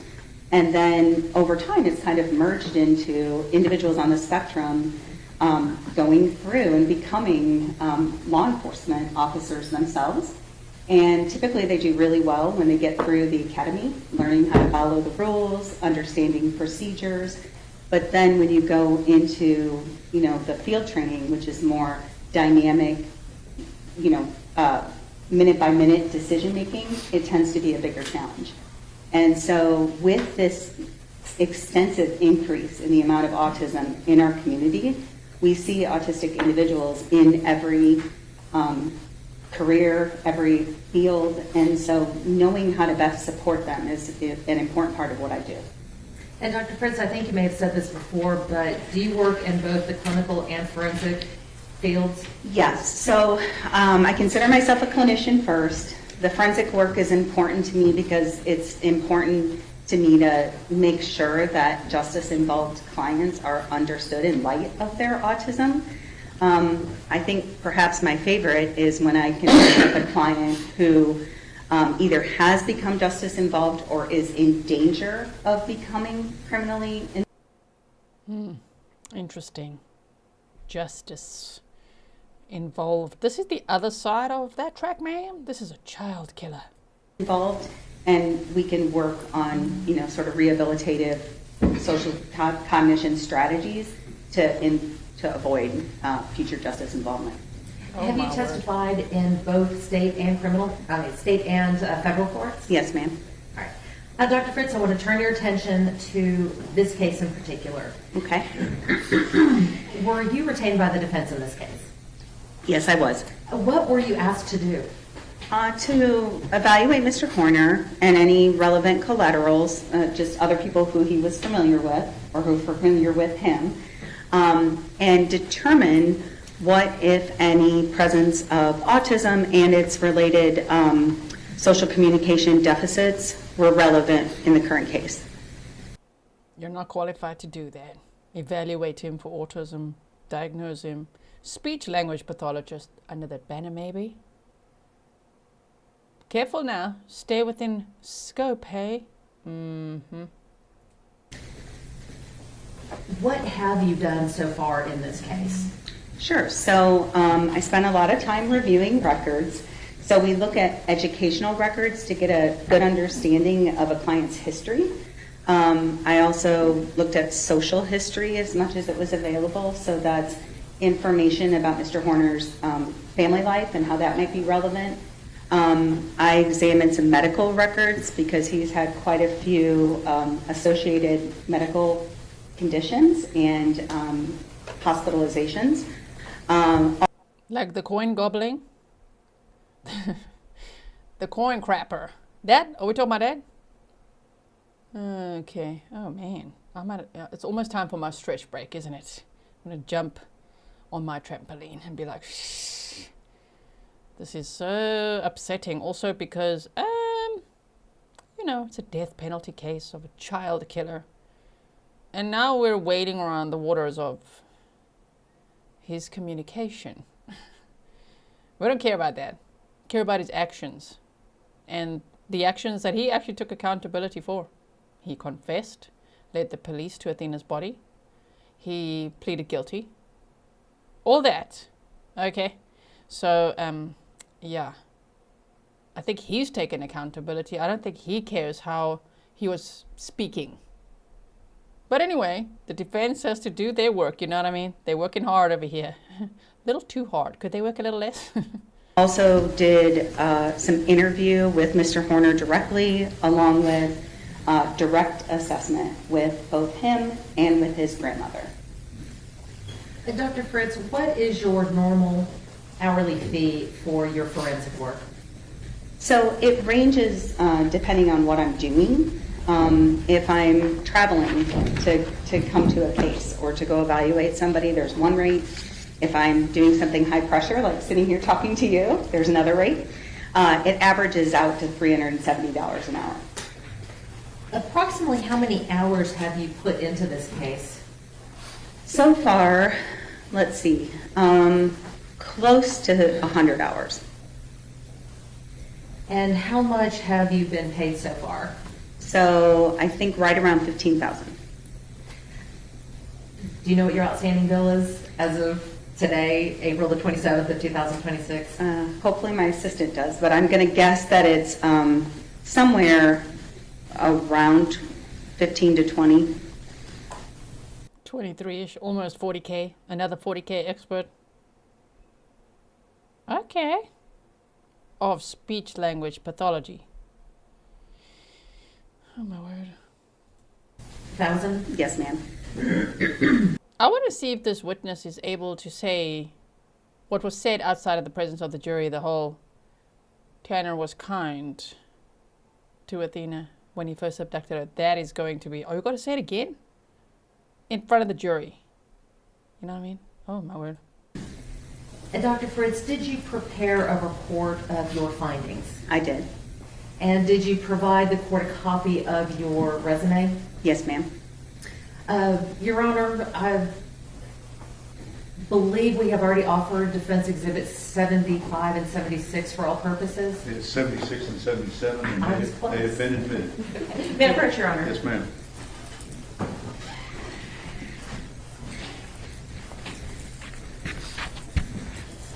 Dr. Fritz, I'm going to hand you what has been offered and admitted into evidence as exhibits number 76 and 77. If you'll just take a look at those, please. Thank you. And what is exhibit number 77? Number 77 is a copy of my resume. You might also hear it called a CV. But I'm a clinician rather than a researcher or publisher, so mine looks more like a typical resume. And defense exhibit number 76, what is that, please? That's the formal report I wrote of my speech language assessment of Mr. Horner. You can hold on for a second. Okay. Just have to give them to the court reporter. Okay. You know what? I'm going to give them to you. I'm going to give them to her now because otherwise, yeah, I don't want to walk off with them. Thank you.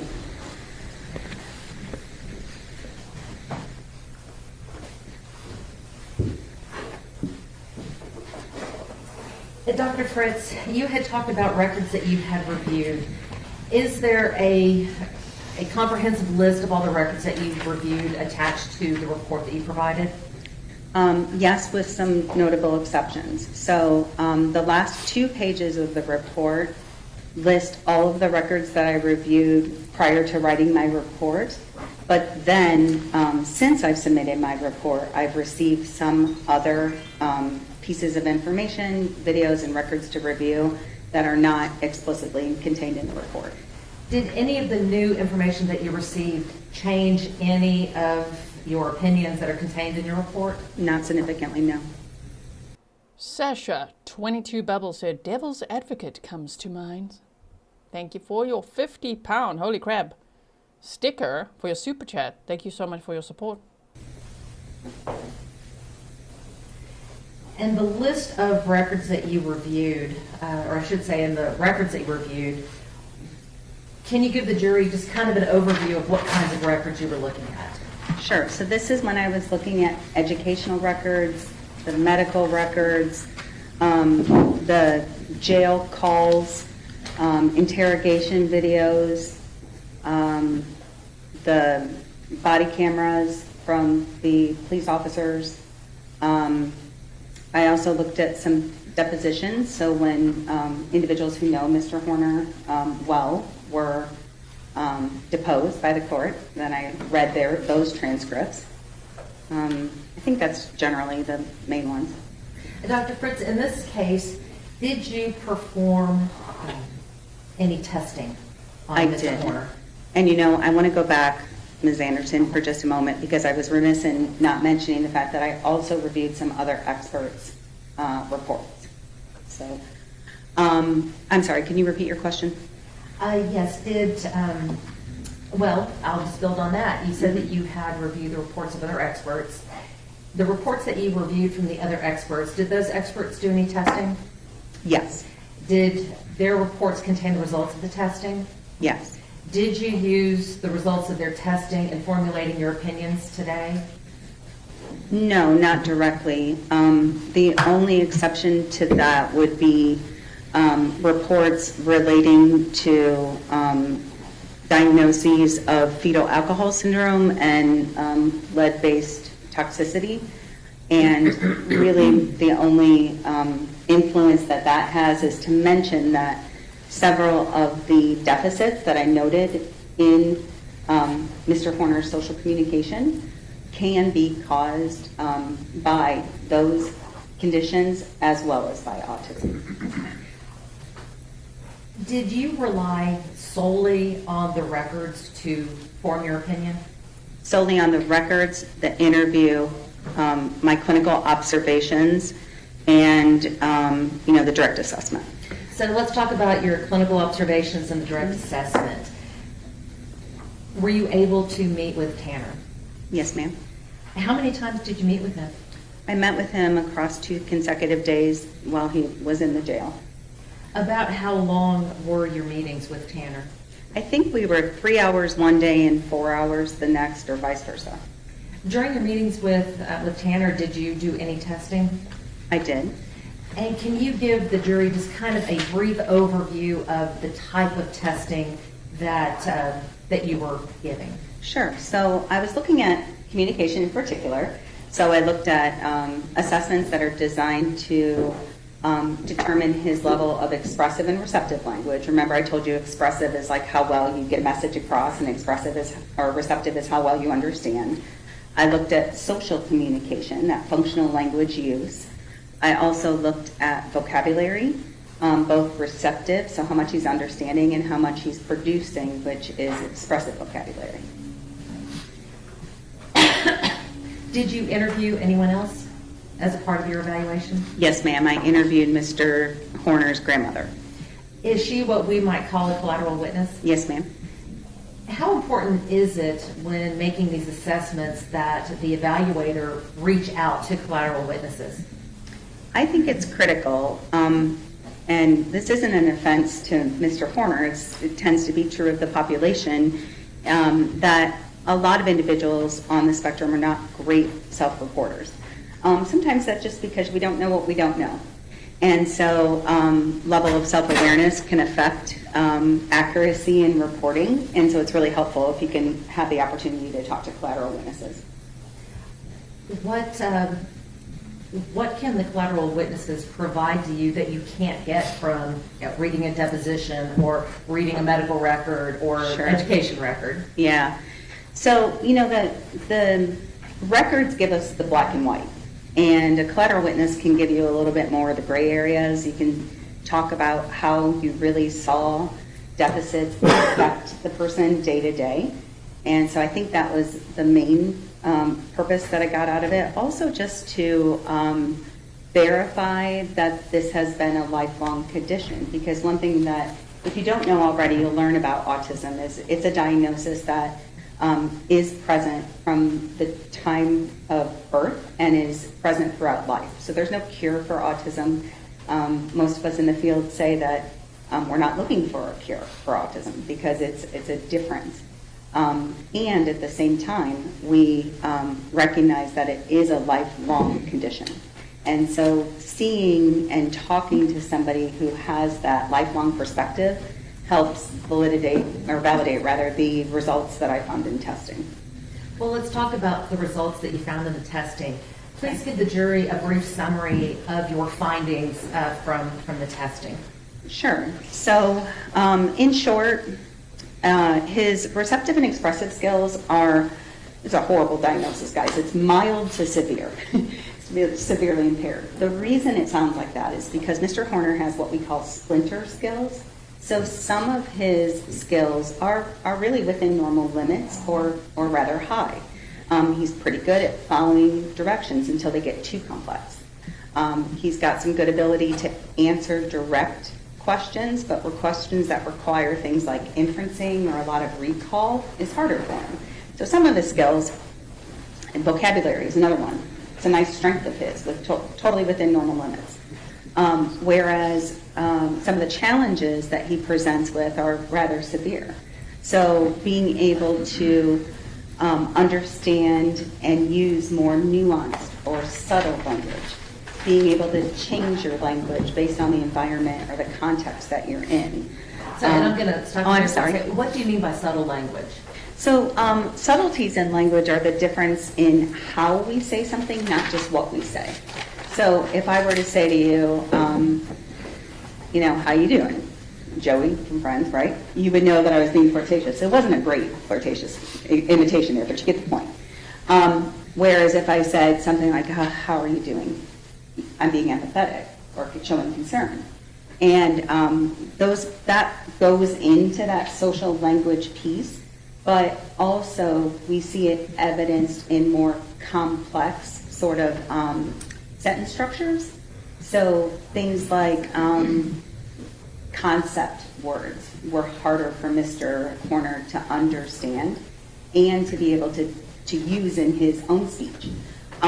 He also has a significant difficulty with what's called narrative discourse skills. What is that? Yeah, it's being able to tell a story in a linear fashion. So when we tell a story, there's a beginning, a middle, and an end. We start the story, we introduce the problem, you have the problem-solving aspect, and then you conclude the story. And Mr. Horner does not have the ability to do that. Now, Dr. Fritz, you mentioned mild to severe mixed receptive expressive language disorder. Was there any other diagnosis that you gave Tanner? Yes. So I've told you already, he has profound deficits in his social communication. We call that social pragmatics. Because of the fact that I know that those deficits are secondary to a diagnosis of autism spectrum disorder, the diagnosis itself sounds pretty convoluted. So let me read it for you. It is, give me 1 second, guys. Symbolic dysfunction relating to pragmatic communication secondary to an organic disorder of autism spectrum disorder. I told you it was convoluted. But what that means is just social language challenges. And Dr. Fritz, were there any other diagnoses that pertaining to Tanner that you found relevant for your evaluations and or your testimony here today? So there's kind of an informal diagnosis of something called alexithymia, which is difficulty with understanding your own internal state and being able to express emotions, understand the emotions of others appropriately. It's fairly common in autism. We see it in about 45 to 60% of autistics, whereas in the general population it's about 10%. And also, as I mentioned before, the lead toxicity and fetal alcohol syndrome diagnoses that I read about from other experts also are comorbid conditions that are relevant. I would also mention the mental health diagnoses that are really well documented for Mr. Horner, things like, severe depression, history of significant self-harm and so forth. That all goes into play in understanding where he is now in terms of his functional communication. I want to take you back to the symbolic dysfunction relating to pragmatic communication. What is pragmatic communication? So it is language functioning. So it. Are we going to get to the he was kind to Athena? Don't even go there. I don't know. Again, I'm going to say I don't know how Athena's parents, they're so strong. You gotta just hold yourself back. You gotta wait, see the justice, the wheels turning slowly but surely here. But oh my word, I don't think I could be in the courtroom. Even just me as I am now, I don't think I could be there. It's too infuriating. Oh my, is Tanner the victim? I don't think so. He is most certainly not the victim.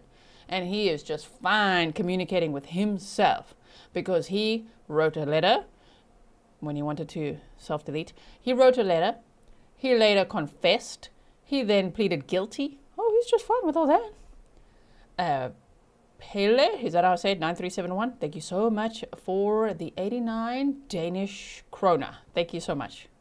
It's the use of language Here we go. and doing so for social purposes. Why is it important? Well, I'm a little biased, but communication is important for every aspect of life. When you're a child, then social communication is how you make friends and how you become well liked by your educators. When you're getting older, it's how you ask a girl on a date and get her to say yes. Yeah, Tanner didn't really do that. He just took whatever he wanted anytime, right? Cat OG79 said, how much realistically do you think the jury will take on board of this mitigation? They heard what he did to Athena. Surely this isn't moving them. In my opinion, they're gonna take on board of this mitigation 0, which matches Tanner's alter ego. 0. Absolutely 0. But I'm just guessing. Then how you interview effectively for a job. It also has to do with being able to maintain those relationships over time. So it's, you hear about, for example, relationships falling apart, and the number one reason we hear about is that we had a lack of communication, and that's social communication. What does it mean to have a symbolic dysfunction related to that pragmatic communication? It's just the terminology I have to use because he has a primary diagnosis of autism, which autism itself is made by having, the diagnosis is made by having those challenges in social pragmatic skills and then having a set of restricted or repetitive patterns of behavior or interest. So I say it's like two sides of a coin, and social communication is one side of that coin. Well, how much of the criteria for diagnosis of autism is related to communication? So so if you think of it as two sides of the coin, you have to have all 3 of the indicators for difficulties in social communication, and then you have to have 2 of the 4 patterns of restricted or repetitive interests and behaviors. Those would be things that you think of when you hear about autism, things like sensory differences or insistence on sameness. Whereas the issues relating to social communication have to do with things like social emotional reciprocity, understanding nonverbal communication, and being able to follow conversational acts and turn-taking rules, and being able to build and maintain interpersonal relationships. Well, doctor, let me ask you this. Can a person be diagnosed with autism without having those social communication deficits? No, ma'am.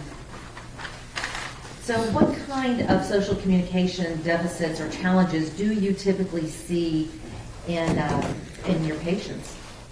So in my field, there's an adage that says if you've met one person with autism, you've met one person with autism. And so it can look different for different people. But we see commonalities, challenges with things like emotion regulation, being able to manage their reactions to problems. We see difficulties with conversational skills and routines, maybe interrupting a lot, or not knowing when it's their turn to participate, or difficulty sliding into a group conversation. See difficulties with things like making and maintaining friendships. I also see a lot of clients working on being able to send messages where the messages they send match their intentions, whether that's nonverbal or verbal. Did you see any of these social communication deficits in Tanner? Yes, I saw all of them in Mr. Horner.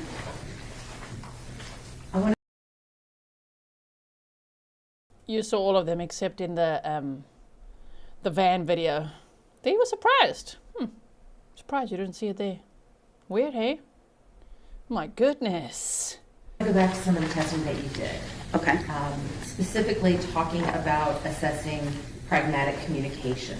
Is there a particular test or set of tests that you give related to assessing the pragmatic communication? Sure. So because of Mr. Horner's age, it's not like I can give you a standardized score and say, here's how impaired his social pragmatics are, because we just don't have those assessments available for adults. But what I gave him was an instrument that is a video-based instrument. It provides normative information, so standardized information for somebody up until the age of 18. But it basically shows a little social scenario, and then you ask the client, did something go wrong here? And either something did or didn't go wrong, and the client then has to identify what went wrong and how it should be fixed. Orange Cat Wrangler, thank you so much for your support. What did these tests show? Well, that one in particular is a direct assessment of his ability to read nonverbal communication, which is highly in deficit, to use certain what we call speech acts, which is ways that we use social language or language for different functions, like apologizing or complimenting, making requests, and he had deficits in all of those areas. I also gave him an assessment that is an interview-based assessment that's called the Self-Pragmatics Profile, and that one allows me to look at conversational routines along with nonverbal communication skills and the ability to ask for and obtain information. Dr. Fritz, in looking at the sum total of all of the testing that you gave Mr. Horner related to pragmatic communication, how well did he perform? Specifically with regards to social pragmatic communication, he was one of the worst, if not the worst, evaluations I've ever given. Mr. Horner had Ka-ching! $10,000 to say that. It's $40K, okay. The bill is up to, it's around $37,000. Damn, there was a $10,000 statement. has significant difficulty with social appropriateness. So, inappropriate use of humor, very lapse in his understanding and use of those speech acts. So, the inability to form an appropriate way of asking for something, we'll say, or requesting clarification, or offering an apology. So across the board, it's an area that definitely was a problem for him growing up, and it continues to be in deficit. Now, Dr. Fritz, we're talking about So he was always inappropriate, cold, calculated, sexually abusing people allegedly. More than we probably know. Oh.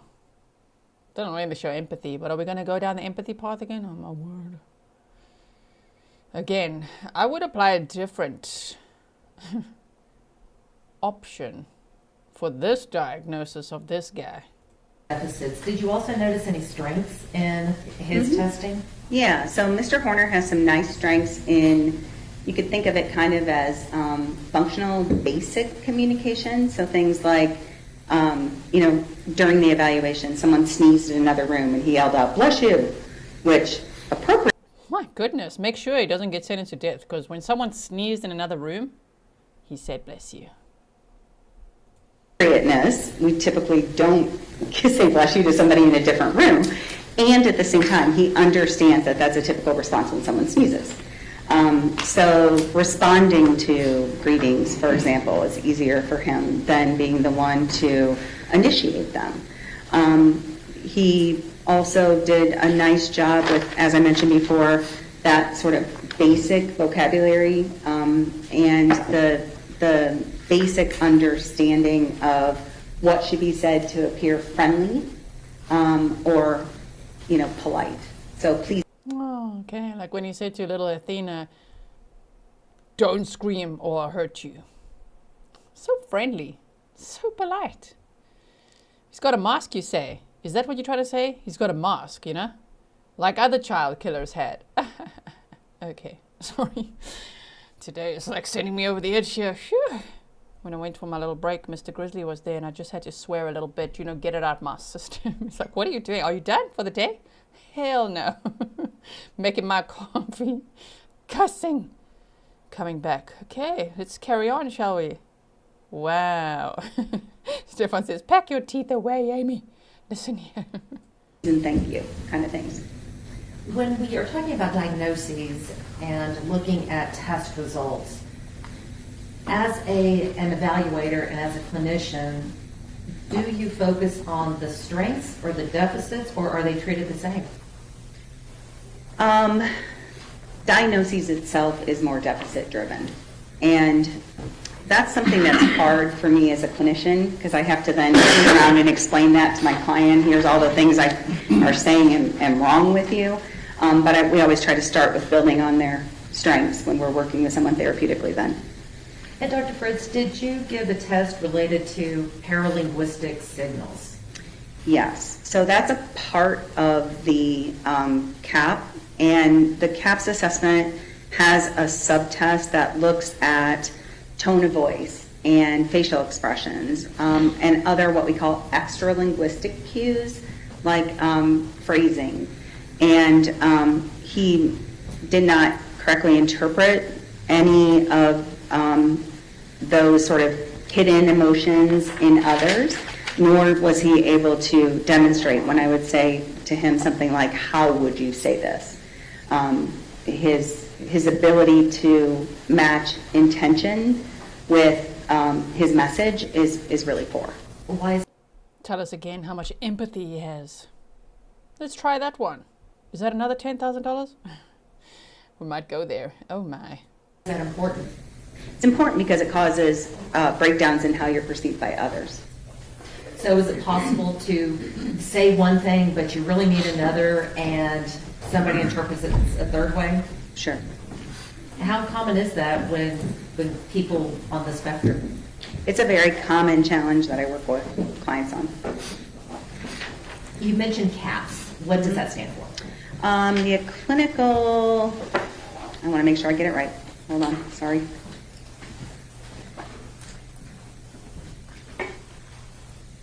Clinical assessment of pragmatics. Okay, and these... Just in case anybody thinks that, I don't understand the justice system. I'm too hard on the defense or the witnesses, anything like that. Remember, I am Team Athena. The victim is number one, the victim and their family. And some cases, some trials, the defense attorneys do a great job. There's a lot of valid argument made. In others, like this one right now, I'm not able to hide my displeasure at the BS right now of the testimony. Just in case people are new here and they're like, why are you being so hard on this witness, Gisela? She's just doing her job for $40,000, I might add. I'd also, if Tanner Horner, if he can fully grasp non-verbal communication, could he just tune into Grizzly True Crime? Because I have a little bit of non-verbals for him that I'd like to communicate. Okay, thank you. Amy McCammon said, gee, your eyebrows and facial expressions give you away. Couldn't watch this without you and everyone here. Yeah, I don't have a poker face. Not at all. I used to think I did. Not at all. Me being a YouTuber has proven that. I'm like, oh, I don't have a poker face. You guys can see everything. See what I'm thinking and feeling, huh? Oh dear. Thank you so much for that sticker. Other tests are just subtests of that clinical assessment? Yes, that's correct. And Dr. Fritz, you also mentioned alexithymia. Am I saying that right? It's alexithymia. Alexithymia earlier. Can you give us a little more explanation on what it is and how that plays into the CAPS evaluation? Sure. So the alexithymia is actually evaluated somewhat informally through a Likert type of assessment. That's when you get strongly agree versus agree and so forth. And his answers all indicated that he was sort of largely unaware of his own emotional experiences, and that can lead to strain then in interpersonal relationships. Alexithymia in general means like that difficulty understanding your emotions, but then also difficulty communicating those to others. How about a sexual deviant who rapes people? Does he have difficulty understanding those emotions that drive? Oh my. Difficulty understanding. Why on earth would I want to abduct a little girl? And then do all that? Shame. No shame. And I don't think he has difficulty understanding that at all because he confessed to it. He pleaded guilty to it. If he really was like, I don't get it. I don't know why these people think I'm such a monster. He wouldn't have pleaded guilty. He pleaded guilty because he likely thought all of this wouldn't come out. But the state was like, oh, we're going to bring it all. You're going to get the full trial. You're going to get everything, jury. Not just aggravating and mitigating evidence. We're going to give you everything. And he's like, crap. Yeah, you got outplayed, Tanner. Stefan said, that's when you disagree with Alexa's answers. I want to switch gears a little bit. I want to talk about autism. Okay. How much of your practice is devoted to patients with autism? Probably about 95%. I do also have some clients that have social communication deficits specific to anxiety, and so like social anxiety.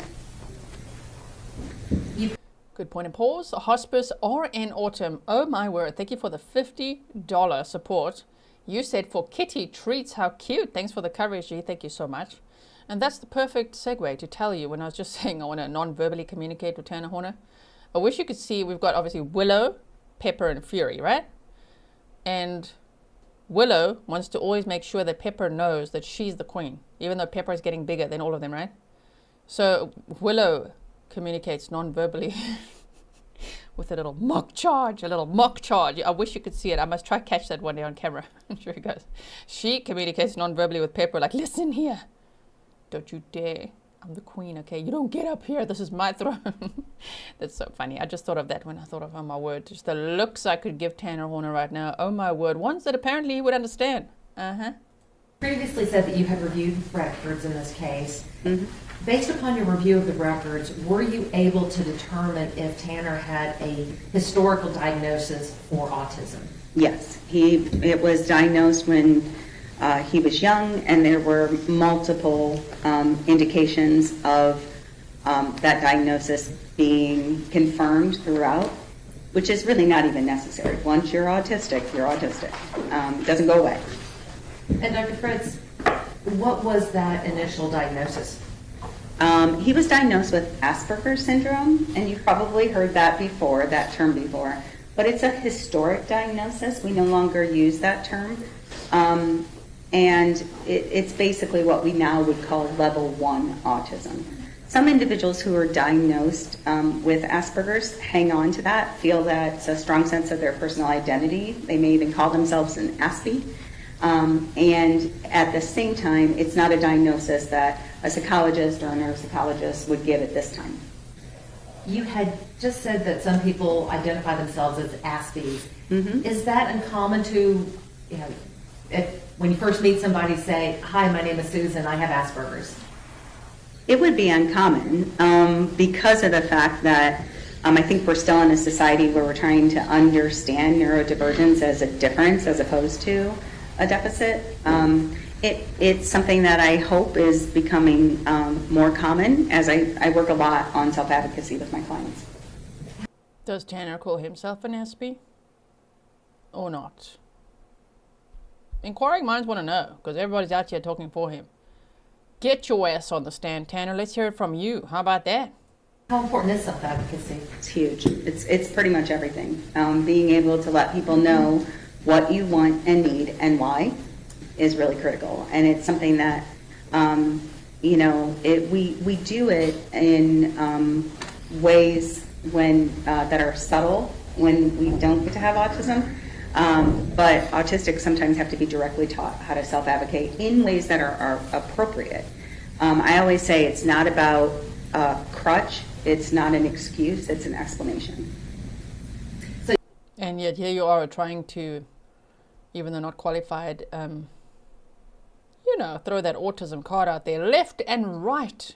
about Tanner Horner to what? Try to mitigate?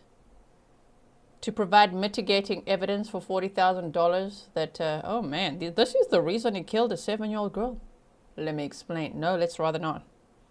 No explanation necessary. You're not saying that autism is the reason that he committed this offense? No, ma'am. You're not saying that autism is an excuse for this offense, are you? Absolutely not. Okay, good follow-up questions. All right, you got to do that defense because the jury by now is like, what? Right? Is autism a defense for what happened? No, not at all in terms of guilt or innocence. Mr. Horner, by all accounts, knew right from wrong, and there's no reason to believe that an autistic doesn't know right from wrong. It can be a mitigating factor if you consider the influence then of his actions, especially after the crime. And I'm sure you've heard lots about, or you're going to hear a lot about, things like the jail calls and the Hopefully not. police interrogation. We've heard enough. Thank you so much. And in his behaviors during those situations. And I think that's where, considering his language, his speech acts in light of that diagnosis is where it's most relevant. Dr. Fritz, we've talked about some of the medical records that you reviewed. Did you also have the opportunity to review his school records? I did. Did those school records... OMG Becky 50 said, how about that? Love your snark G and your ad for your channel. Oh, well, thank you so much. Records include his special education records? Yes. Were those records, or why are those records important to your evaluation? Sure. Well, Mr. Horner was in a self-contained classroom for a few years. His behavior had become such that they didn't feel like they could manage it in a regular education environment. And the methodology that was used at that time is something called, it's called the Boys Town model. It's positive behavioral supports, where instead of just being punished for breaking social rules, they're explained to you and given the opportunity to learn from positive reinforcement of expected behaviors. Why do they call it the Boys Town model? I think because it was historically used in Boys Town. What is Boys Town? Used to help. I can't pretend that I'm an expert on it, but just an organization, a place where behavior modification occurred. And Dr. Fritz, getting back to the school records and the education records, Mm-hmm. in reviewing those records, did you find, or were you able to determine if Tanner was exhibiting the type of pragmatic communication deficits that you've been talking to the jury about? Absolutely. Can you please give us some examples of that? Sure. So I think I mentioned that he could, when we were doing the video-based assessment, he could say if someone was being like friendly or if they were being mean. He could problem solve what they should be doing, but he had almost no ability to recognize breakdowns in what they were saying, and certainly no ability to recognize how they were saying it or the nonverbal communication that they were using. He also had difficulties relating to, interpersonal reactions or interactions. At one point, he told me that watching a clip of a young man kind of stumbling when he was approached by an attractive girl was very uncomfortable for him because he could almost see himself in that particular actor's behavior. Because he's a sexual deviant, he's an alleged rapist and a child killer. Ooh, this is uncomfortable for me. This guy's stumbling as he walks past a pretty lady. Oh, okay. But he didn't know how to fix it. So I also saw definitely no ability to correctly interpret social expectations like hidden emotions. That's if someone says, well, how are you doing? You're like, oh, I'm okay. And they just keep going without saying, oh, it doesn't sound like you're really okay. What's wrong? You can't do that. He tends to take language at the surface level instead of being able to understand, non-literal or inferenced language. at the criminal level with all his criminal intentions. That's what I'm reading. Lisa Ishigal, did I say it right yet? You said, this bullcuck is too much for ad-free streaming. Thanks for all the snarky and the mods. Is this the first time you guys... Maybe you're going to ask me to put the ads on. You're like, please interrupt us with an ad every 6 minutes. We can't take this anymore. Me turns ads on. Like YouTube wants me to, and I'm always like, no, I could do it for you guys today. So that every 6 minutes you'll just have a break. Don't worry, I won't. He also has what we call very weak theory of mind development, which is just perspective taking. So perspective taking is me thinking about you, thinking about me. So it's like this morning I woke up and I thought, oh, I better put on a suit because I'm going to go sit on a witness stand and I want them to think I'm professional.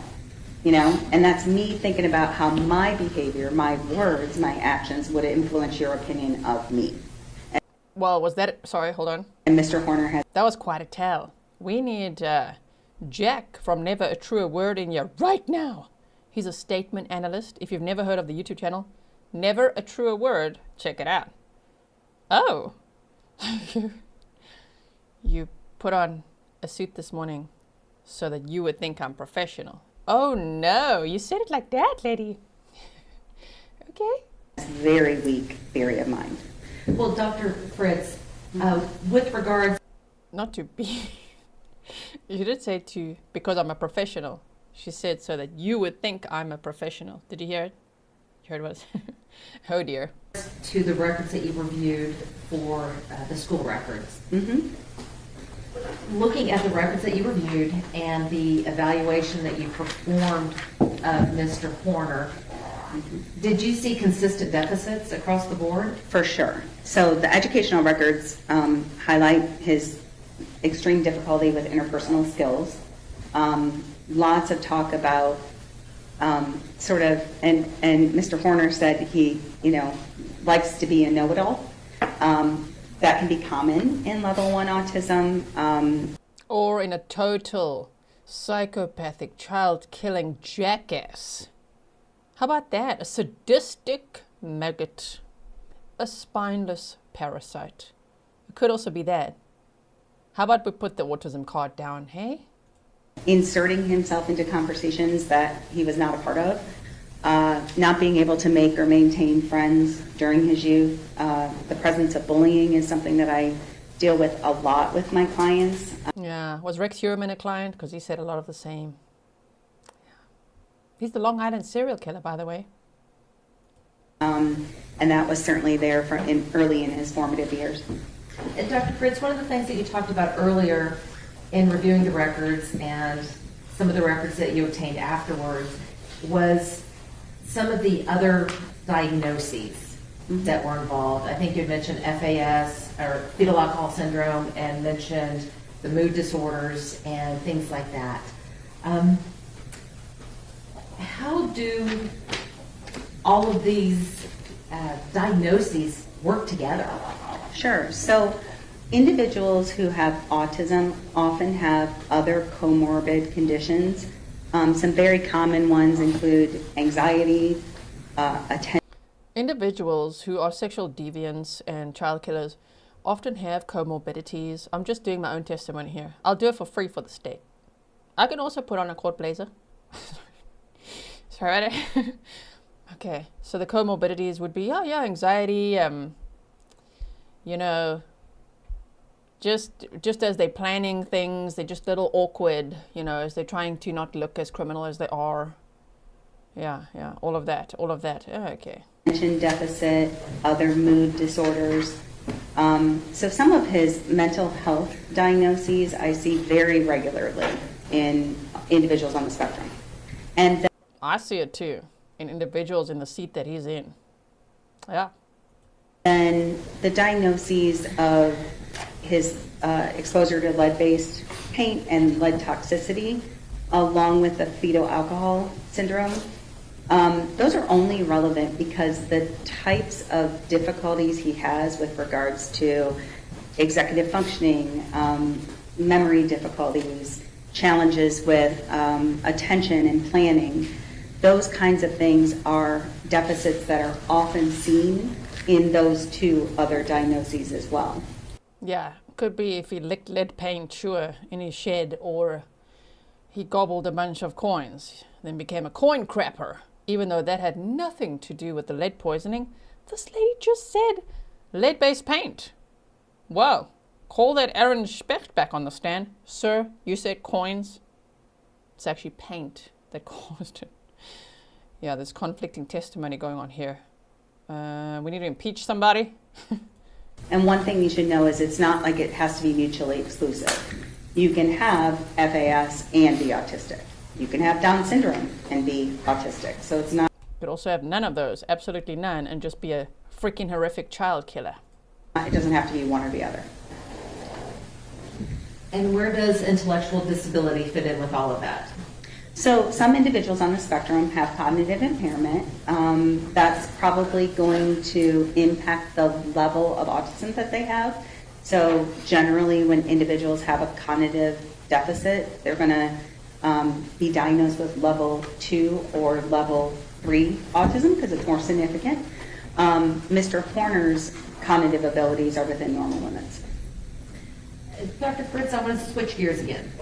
I want to talk to you about some of the problems that autistic people can face. And I believe that we had talked about reactions and matching reactions to the size of a problem. Why is it important to be able to match your reaction to the size of a problem? Well, the biggest reason that I see most regularly is it affects other people's opinions of you. So when you have great big reactions to what other people might consider a small problem, people don't want to be around you much anymore. I give my clients sort of definitions for small versus medium versus large problems. So small problems are ones that just affect you. You got a hangnail, or you can't find the shirt you wanted to wear, you didn't get to go first in line. Medium-sized problems affect a small group of people, and that the uncomfortable feelings that come with it should last a little bit longer than a small problem. So that might be something like getting into an argument with your family members, or you screwing up a game and costing, getting the last out and costing your team the game, right? It's going to affect a small group of people. That feeling is going to last a bit longer. So having a medium-sized reaction to that is understandable. And then I always. What about when 3 people accuse you of raping them? How was his reaction then? How is it now? Besides glaring at them in the courtroom, which we saw. Yeah, I don't think his reaction is disproportionate. Not at all. He even said about the victim in this case, Athena Strand, a 7-year-old girl. When they asked, why'd you take her clothes off? He said because he thought it was funny. Oh, is that the disproportion we're talking about? Shame, poor Tanner. I'm a stud, respectively. Thank you for your 99-cent sticker. I really appreciate your support. This is too much. It's too much. Listen, let me just check. Are we getting rainbow screen? Please, Judge, make it stop. Damn it. Are they I think they're just on a break right now. Judge, I would like to put in a motion. I'm filing a motion to request rainbow screen by, let's see what the time is.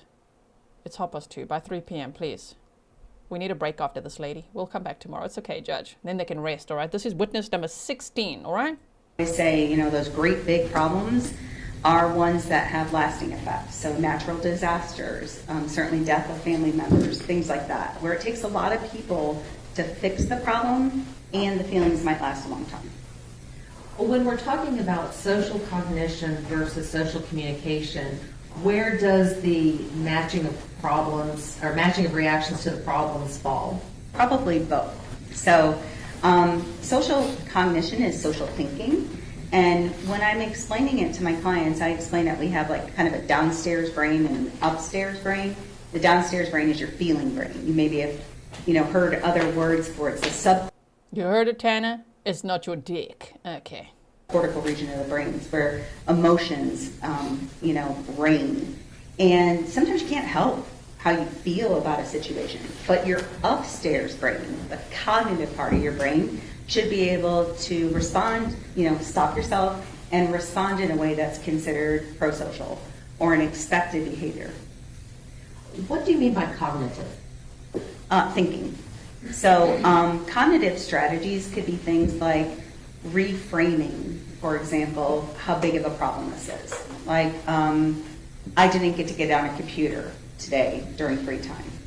Well, I can think about that and I can realize I was on a computer yesterday, I'll probably get on a computer tomorrow, I don't need to have a big meltdown about it. But it takes that thinking not to have the reaction to what's happening in the downstairs brain. And so I work a lot with clients on that, because what happens for my clients is they sometimes have big reactions to small problems. And that's when it stands out socially. Dr. Fritz, Oh man, Lady Carol said, I'm forever going to remember this fool as Corn Crapper Tanner. Yes. what could make someone who has maladaptive behaviors, but very little history of violence, snap and commit an offense like the one that we have here today? I don't know that I know that answer. There usually is some triggering event. There were also signs of criminal behavior. We're talking about alleged. I know he's charged with them because the victims came forward after he was charged with Athena's murder. He's charged with 3 counts of sexual assault on teenagers between the age of 14 and 17 when he was 21 to 23. Okay? It's not like there was no sign whatsoever. This is so rare. He's also not old. So even if he snapped at age 31, okay, hello serial killer. It's about average. You know what I mean? Sometimes they might snap, be a budding serial killer in their 20s. Sometimes they might be 31. Okay. I talk to my clients a lot about triggering events, okay? Recognizing your own triggers. Some people have spaces that they're uncomfortable in, so if they have a big sensory, difference, then maybe being in a wide open or echoey space could be a triggering event for them. Maybe they have a lot of insistence on sameness, so their routine gets changed, and that can be a triggering event. Sometimes it could be something interpersonally related, like the person you love decides they don't want to be with you anymore, and that can be a big triggering event. So sometimes it can be simple, everyday things, and other times it can be, more traumatic events. The eyes are communicating. Sometimes it could be a change in routine, Change in routine. Like FedEx changed his routine. Maybe a loved one doesn't want to be with you anymore and might even take your child away for a bit so that, she can go stay with her parents and be safe and not in a dirty shed. Oh, maybe it's that. That could trigger things. If anything triggers somebody to abduct and murder a little girl, sentence them now. Right now. No. Okay, get through the trial. But you know what I mean. There's no and then he was triggered, you guys. Tanner was Tanny. Corncrapper Tanny was triggered, you guys. That's why he did what he did. He was so triggered by his routine change. This guy was an Uber driver before. How's that for not having a routine? They changed my route. So then I abducted a little girl. Nope. Off you go. Off with your head.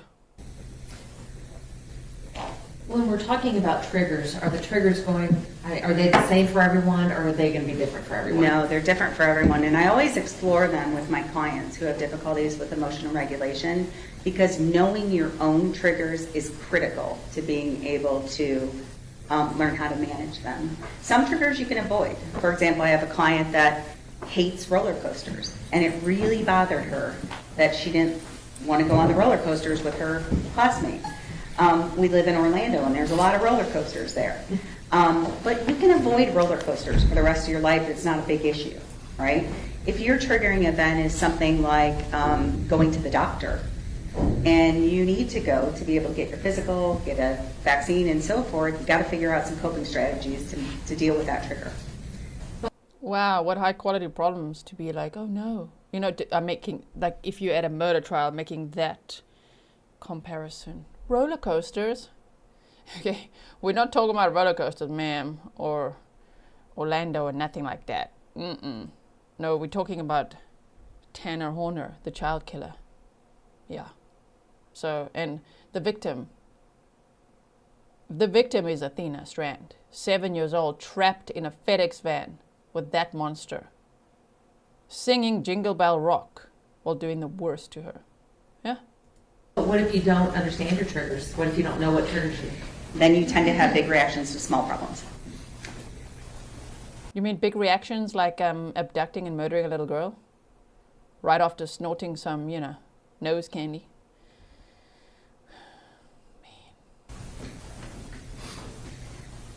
We talked a little bit about social cognition, and you did speak a little about the theory of mind.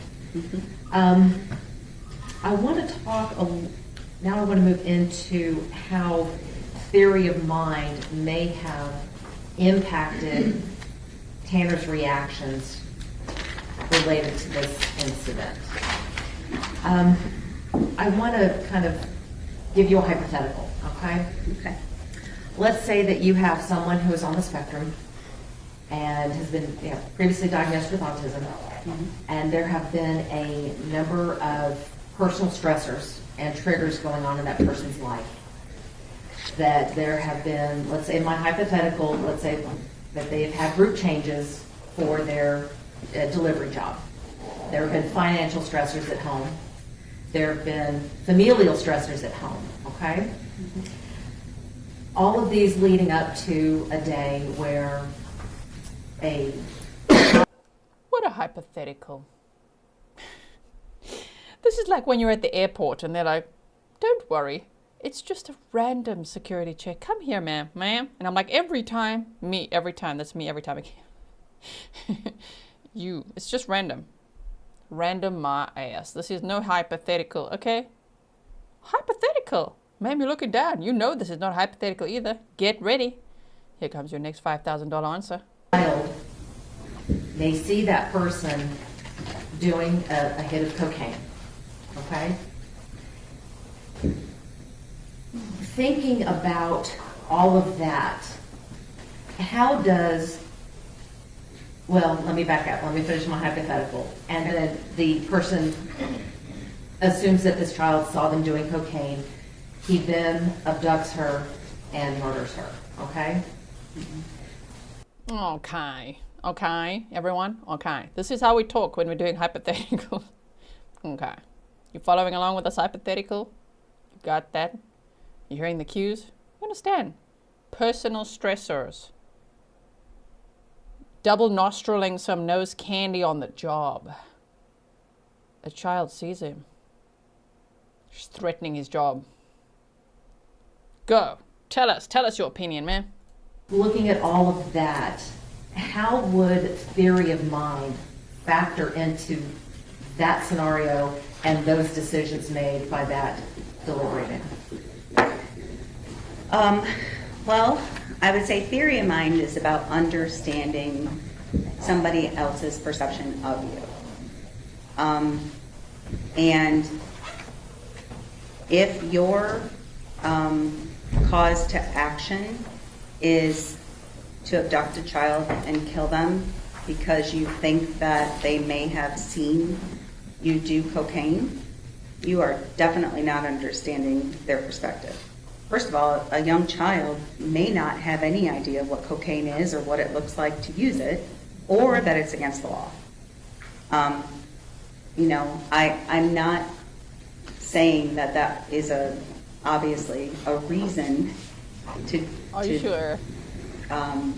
do anything as heinous as abducting a little girl and killing her. Good words. Yeah. And at the same time, it hypothetically could be a triggering event. Defense not gonna like that. You're gonna lose $5,000 there, man. You went off track. And okay, was like, okay, you know what to say, man. But you do mess this up. Like, ooh, heinous. Yeah, there you go. Sorry, defense. That was a mic drop from the witness. She said enough.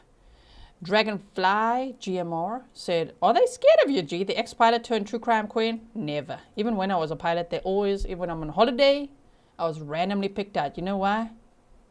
Because I'm security. I'm like hyper vigilant. You know what I mean? So I'm looking. They're looking. They could see that I know what they know. We're all looking at the the same red flag, and I'm like, you know?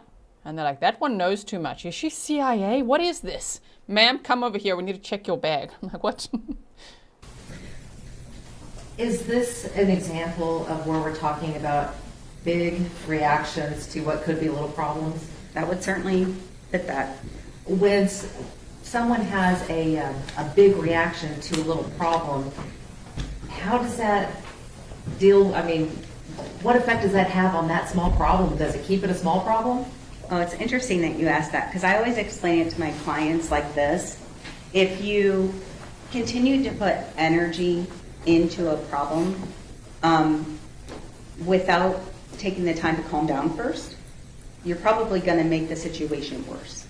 So I always say when stress goes up, the ability to problem solve goes down. Language processing goes down. Okay? It's an inverse relationship for all of us. Okay. She's also doing the okay now. Sorry. Oh, man. What if the jury realizes when they say the little problem, you could literally be referring to Athena in this context. That was Tanner's little problem. Do you know what I mean? Oh, she may have seen me double nostriling some nose candy over here. Better solve that problem. And guess what? He solved it just fine in the most heinous way, like you just said. He wasn't like, what do I do? Oh no, he did a lot. And afterwards he cleaned up, lied, went home, watched Game of Thrones, had dinner, and went to bed. Got up the next day, used the same van to, you know, extra clean that van. Didn't change clothes though, we know that. There was semen all over him. Ew. And sweat and all sorts of things. Oh my. So, yeah, no. None of this. I'm just going to shake my head the whole time. None of this. Okay. And so it's why we say, I just need a minute. I'm not ready to talk about it right now. Because we need that time to calm down before we work towards socially problem solving something. So then I tell my clients, if something is in your locus of control, so something that you can actually change, that's something to put your energy into. You can't figure that out when you're up here emotionally, if you're dysregulated. So first you got to calm down. And then you can find out if it's within your control. And putting your energy into things that are within your control can affect positive change. Putting your energy into something that is outside of your control is probably just going to make the problem bigger, or at least keep it the same. Dr. Okay, well, if that's how Tanner deals with it, then you got to sentence him right now. Judge, we're ready. We're ready for the rainbow screen and sentencing tomorrow. We're ready. Amy McCammon said, what triggered him to do all the other things to victims? A change in routine. Didn't you hear? He's the victim. Changes routine, doesn't get his way, does all those things. Okay. Fritz, we've been talking about social cognition. Part of social cognition, would that include something known as central coherence? Yes. So central coherence is the idea of not being able to see the tree through the forest, or the forest through the trees, I think is how the saying goes. It's that idea that one small detail can take precedence over the big picture. And it tends to be a challenge, especially when people are dysregulated. But a lot of individuals on the autism spectrum have significant difficulties with central coherence. So they're really focused on a small detail that may or may not be as relevant to the discussion as the big picture. How about on the killer spectrum? Now let's switch gears again and talk a little bit about social communication. Please explain to the jury what a speech act is. Sure. So a speech act is a group of words, either sentences or phrases that provide a certain function. So whereas we use words like socially to exchange information, but speech acts have a certain purpose in and of themselves. So it could be things like apologizing, making requests, giving somebody a compliment. Complaining is a speech act. So there are speech acts that we are directly taught, and not only the kinds of words that we use to make the speech act appropriate, but also how we use them. So if I say sorry because, my mom says I have to apologize, it's not the appropriate use of the apology speech act. The words are okay, but how it was said is not. Dr. Fritz, I want to turn your attention to the evidence in this case and the evidence that you reviewed. Did you have the opportunity to review all of the interrogation videos in this case? I believe so, yes. Did you also have copies of the transcripts of those interrogation videos? Yes, as far as I know, the ones that are listed in the report are the ones that I was able to observe. In these interrogation videos, did you notice any of the deficits that you have spoken about today? Yes, the speech acts was really obvious to me because there would be a build up in the interview. This is specific to the December 2nd interview. But, okay. Initially, when the jury wasn't present, Dr. Fritz said that she was surprised that there wasn't all the signs she was looking for. But okay, carry on. Just a second. Where the investigators were building to what you and I would recognize as an opportunity for an apology. And I wrote in my notes, not sure he knows how to apologize. It's a speech act. And then immediately after, and I apologize, I don't remember exactly what it was, but there was another moment where there was an opportunity to use a specific speech act that Mr. Horner did not use. And my notes say, give the caps. Because that was the CAPS, C-A-P-S. That is the evaluation that I gave where it's not just about him thinking about his communication, it's him using it. So that's the one with the videos, and he would have to respond to whether something happened inappropriate and what should have happened instead. And so his ability to show understanding and use of speech acts was almost non-existent. In relation to the video, if someone were to look at that video, not understanding speech language deficits, not understanding speech acts, is it possible for that to be misinterpreted? For what to be misinterpreted? The fact that he didn't apologize or didn't understand. Well, I think what would happen most often for Mr. Horner is he would just say, they're being mean, or she's being nice, or why are they treating her like that? Like he could understand and pick up the big kind of tone of the situation, and he might say something about how it would solve the problem. But he never knew or expressed the words that could be used to solve the problem, or how to use them. And in not expressing those words, could that be misinterpreted? Absolutely, because when we don't use expected social behaviors, that tends to be when someone tells you you need to start using an expected social behavior.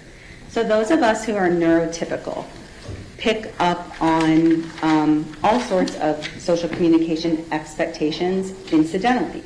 So no one said to you directly, I mean, maybe they did when you were really little, but no one says, if someone says goodbye to you, you should say goodbye to them. But you do that. You follow that expected social rule. And individuals on the spectrum absolutely have the ability to use, most of them, if they don't have significant cognitive involvement, to use appropriate social communication.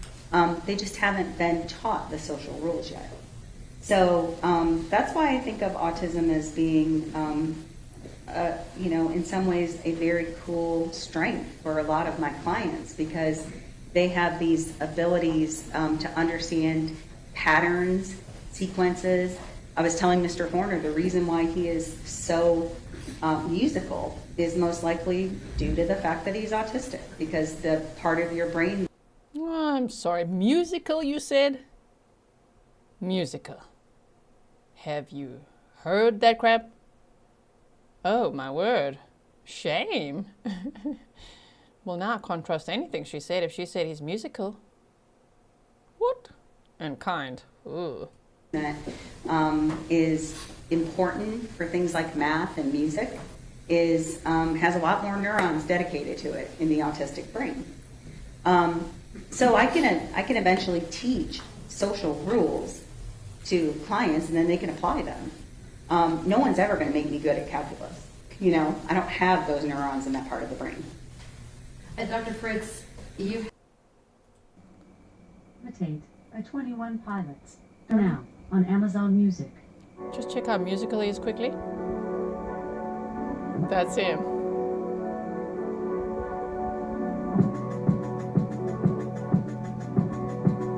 Amazing. Though I've seen the things I felt, you can learn to levitate with just a little help. Learn to levitate with just a little help. Come down. Cowards only come through when the hours late in. Okay, enough of that. Moving on. had talked about that other people might use or note expected social rules and might have to tell somebody about the expected social rules. Do you have an example of that in the evidence that you reviewed? Oh, there's a lot of examples in, the educational IEP goals that he has relating to appropriateness of social rules. A lot of his goals that he had that throughout his formative years related to that. Did you by chance review a phone call between Tanner and his mother? I did. I was able to listen to several jail calls and certainly heard a few between he and his mom. Were there any of those calls that reminded you or brought to your attention about her teaching him expected social rules? Yes, there is a time where Mr. Horner says he doesn't understand why the other inmates are looking at him as though he's a monster. And his mom says, think about it. What if someone did this to your child? And only then was he able to kind of put himself in, the Strand's shoes and understand the impact. So that was an example of his mom knowing. Still doesn't understand. And now skip to the part where you say what an empath is. How about that? When someone has to spell it out for you. Hey, Tanner, imagine if someone did this to your child. Oh, what? I never thought of that. Not an empath. What he needed to be able to empathize with their family. And Dr. Fritz, I want to take you back to the first interrogation video. Mm-hmm. Let's talk about Zero. Okay. Do you have any reason to believe that Tanner has multiple personality disorder? So I'm not an expert on multiple personality disorder. Clearly, because you're still calling it that. It's called dissociative identity disorder. Could we get a little update? What word? However, I can tell you that I'm really good at knowing when someone's not being truthful. And as I was watching the interrogation video, it was just pretty obvious to me that Zero does not exist and that Mr. Horner was kind of using him as... I think I'm liking her testimony now. Okay, cool. Tell the jury what a load of crap that was. A tool to maybe tell the story of what had happened. Is that uncommon with autistic people? No. So most of us don't like to talk about things we've done wrong, okay? Times we've screwed up. Sometimes my autistic clients often will take it a step further where they don't want to talk about it at all, even to the point of needing to problem solve. So in fact, almost every time a client gets on with me and their parent or their spouse walks in and said, "Did you tell Dr. Amy about?" And then my client says, "I don't want to talk about it." I say, "You know what I'm going to say, which is, you tell me you don't want to talk about it, it's exactly what we need to talk about." Because that's usually when change needs to occur. So talking about their social miscues or mistakes in third person seems to be helpful. I even have several clients that talk about their brain as being separate from their self. So my brain told me to, or my brain thought, or my brain guided. It's also how they got Ted Bundy to confess to some of the murders he committed. Tell us what the guy who would do that did. If you can separate, if the police, when they're interviewing killers, can separate, often actually, it doesn't even have to be a serial killer, it doesn't have to be Ted Bundy, a killer in police interrogation. If you could say, well, what would that person do? Not you, the guy who did this. Then they could often tell the story. So sure, but let's not take a leap here. And this is way beyond the scope of what this witness is here to testify to, right? Me too. I have several clients that talk out loud to self-regulate their behavior. And it's this sort of separation between self and behavior. How does that help? Being able to separate yourself from your behavior. It's called like zero accountability. That's what that is. None of it. No, zero, like he calls himself, accountability. That. Yeah, I think it has to do with the emotional intensity of the situation. It's why we use a lot of video modeling in my field, so that first we'll start off by showing a clip of someone using the expected behavior or the maladaptive behavior that's not my client, and ask them to look at it, describe it. My clients can be pretty good about picking out, the differences in that third person perspective. But then when you video model them and put a video of them, especially when it includes a misstep or a miscue, that becomes emotionally upsetting for a lot of clients. That's pretty typical. If they don't want to face themselves, what they did, they don't want to take accountability, they maybe lie a lot, and they like to blame someone else. They're either going to blame anyone and everyone else, or just make somebody up. How about that? Oh my word. So is it easier for them to talk about themselves in the third person rather than in the first? Yeah, either in the third person, or they talk, like I said, they talk about their brain. Which it was honestly, it's not something that I've seen. I didn't see it in literature. I recognized this during my my clinical work, and it just started coming up repeatedly. The idea of thinking of themselves almost as separate from their brain. He didn't talk about his brain. He just said Zero did it, and Zero said Tanner did it. Okay. Dr. Fritz, you talked a little bit earlier about social rules. Mm-hmm. How do we learn social rules? So some of them, like the basics, your parents teach you. Tell them please, say you're sorry. Mr. Horner does a pretty good job with the basics. He's uses greetings. He'll, especially if someone else initiates them. And then the other ones we learn kind of by trial and error. So, for example, I have a client that really wanted the attention of his peers, and he didn't know how to get it in a pro-social manner. So when he was at youth group, he would start throwing beanbags at people. Well, not surprisingly, that didn't get him any friends at youth group. So I had to teach him how to slip into a group in a way that's socially acceptable, because he knew it wasn't working for him, but he didn't know how to fix it. Now let's switch to Tanner. Mm-hmm. Is he able to follow the rules once he understands them? To some degree. I think we see that in, the fact that he has not had, to my knowledge, any incidents in the jail. I think that he has followed rules intermittently throughout his life, effectively. Keeping it together long term is harder for him. That's why, oftentimes he got fired from jobs, got kicked out of bands. But he can learn and apply rules. And we saw that, I think, most evidence best. And there was a period of 9 visits with a speech language pathologist that did home visits. Her name is Marietta Weaver. And his response to her intervention was sort of ideal in his understanding of the rules that she taught.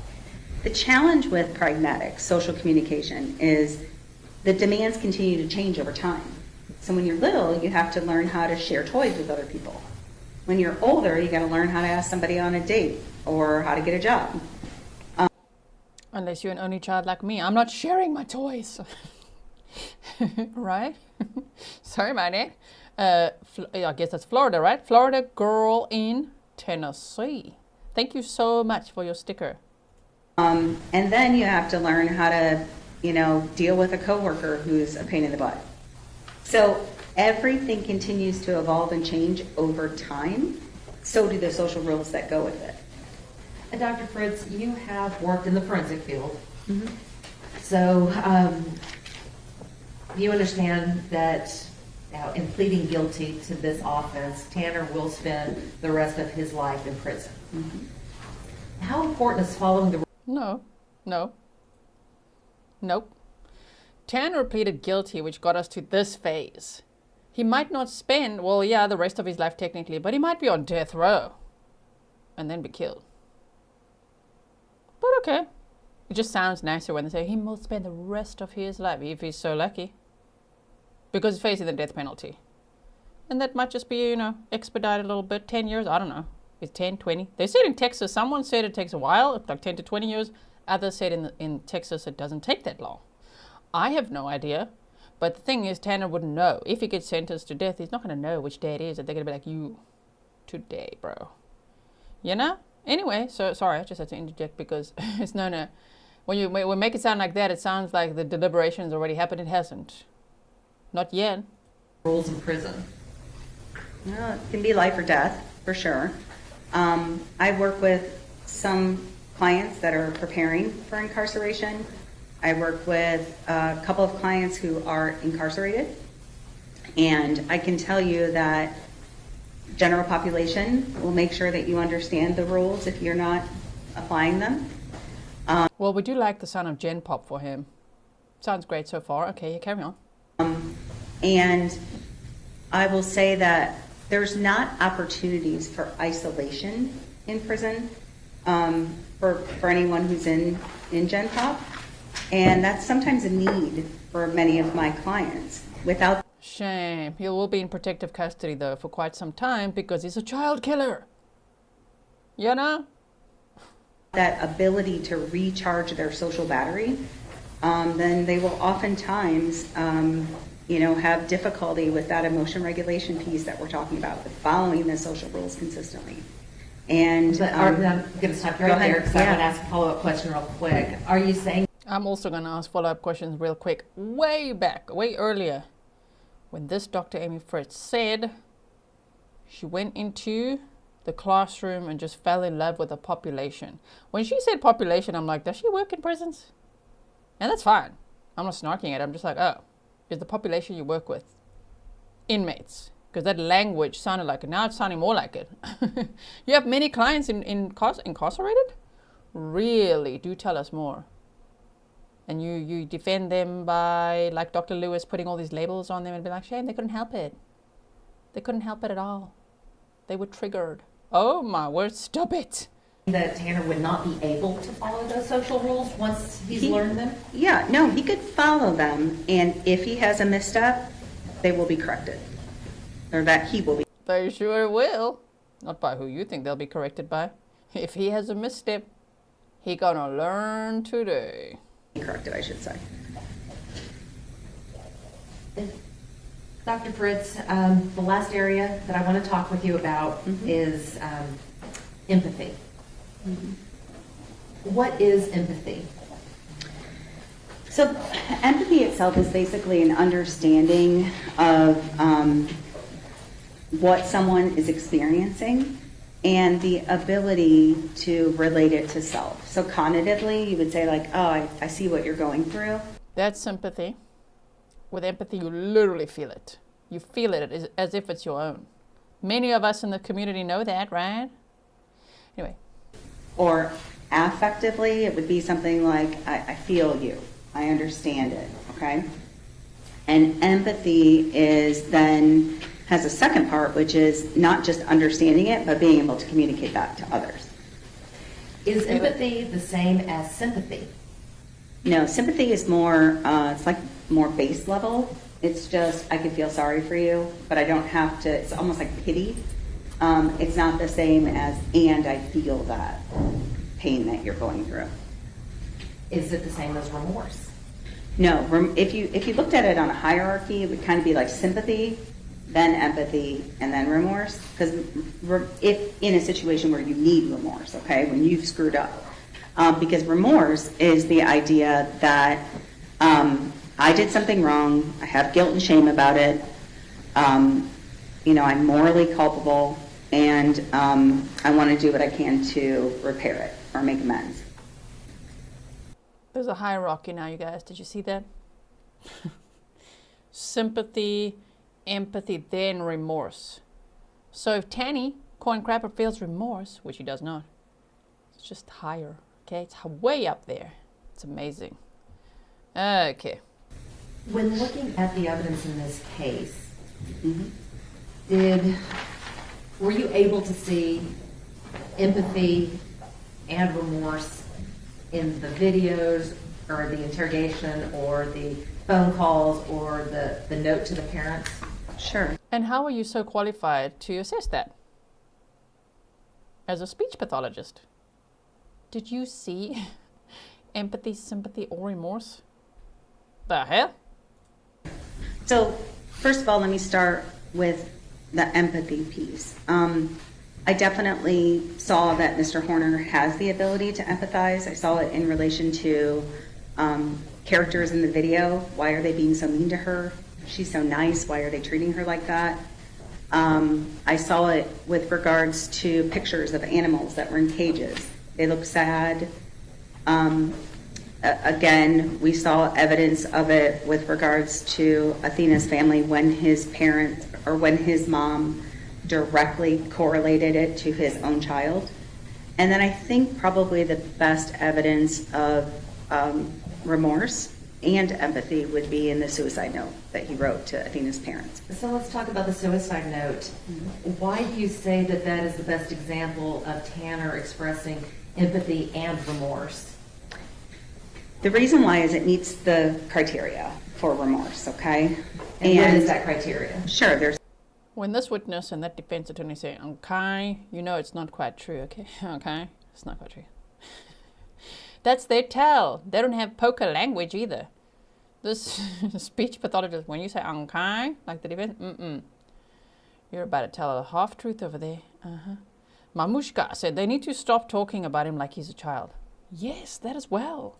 And to be like, oh, he saw animals in cages, it was sad. He abducted a little girl and kept her contained in a FedEx van. And made her take her clothes off and abused her for an hour and killed her. Hello. Okay. Kai. Read the room. Four main components. There's recognition of having done something wrong. And I'm going to look at my notes because I quoted Tanner directly. He said, I've done a terrible thing to your family and I'm sorry. So that's recognition. There is expected to be some sort of emotional response, whether that's directly saying I feel guilty or I'm ashamed, or it can be an act, like it can be repentance. You will notice if you see the suicide note that he says, I want you to know I found God through this. So that's an example of an emotional response. Also, it can be in sort of... So he wrote it, scribbled something, and now he suddenly has empathy and remorse? Damn, he went in gold and silver on that hierarchy. This moral discomfort. And in that suicide note, he also talks about the fact that he is unable to sleep, you know, that it's kind of haunting him. So we have that emotional response piece. A moral evaluation then is basically shouldn't have happened. And Mr. Horner's words were, I'm sorry I took your little angel. She didn't deserve it. Y'all didn't deserve it. And then he goes on to talk about his own family and child not deserving it either. And then a desire to repair or make amends. And he explained his mental state. You know, I think he got into that too much and it sounds like an excuse. when you read the suicide letter, it also has falsehoods in it. He talks about the fact that there was a broken backup camera, which we know is not true. So I think he muddied the waters of this remorseful suicide note because there's nothing remorseful about it. Words mean very little, especially coming from someone like that. How about the actions? Look at someone's actions before just not even listening to their words, reading them on some little piece of paper in his jail cell. he's not good at explaining his emotions in ways that are clear, uncomplicated, and done with regard for the person it's being written to. But he did say he's trying to ease their suffering with his death. And he said he signed off with love and sorrow and remorse. And I would consider this potentially lip service if any of this language was easy for Mr. Horner.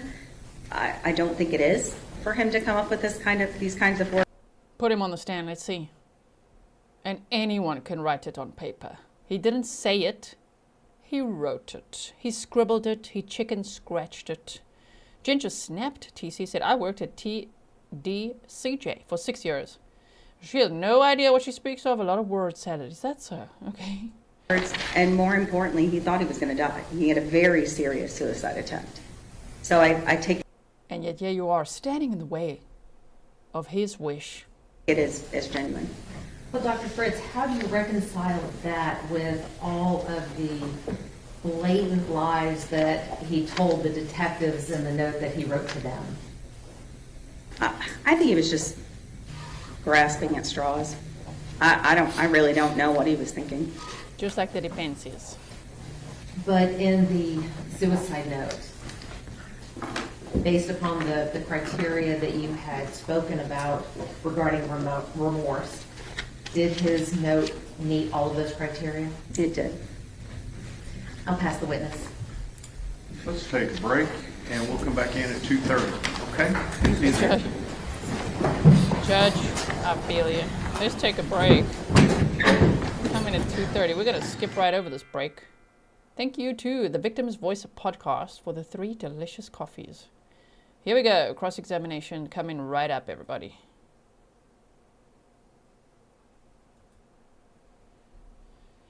Sure. Thank you for being here with me to watch this trial. Man, it's quite something, huh? Okay. Fast forward. We go. Examination, Ms. Dewey. Here we go. Thank you, Judge.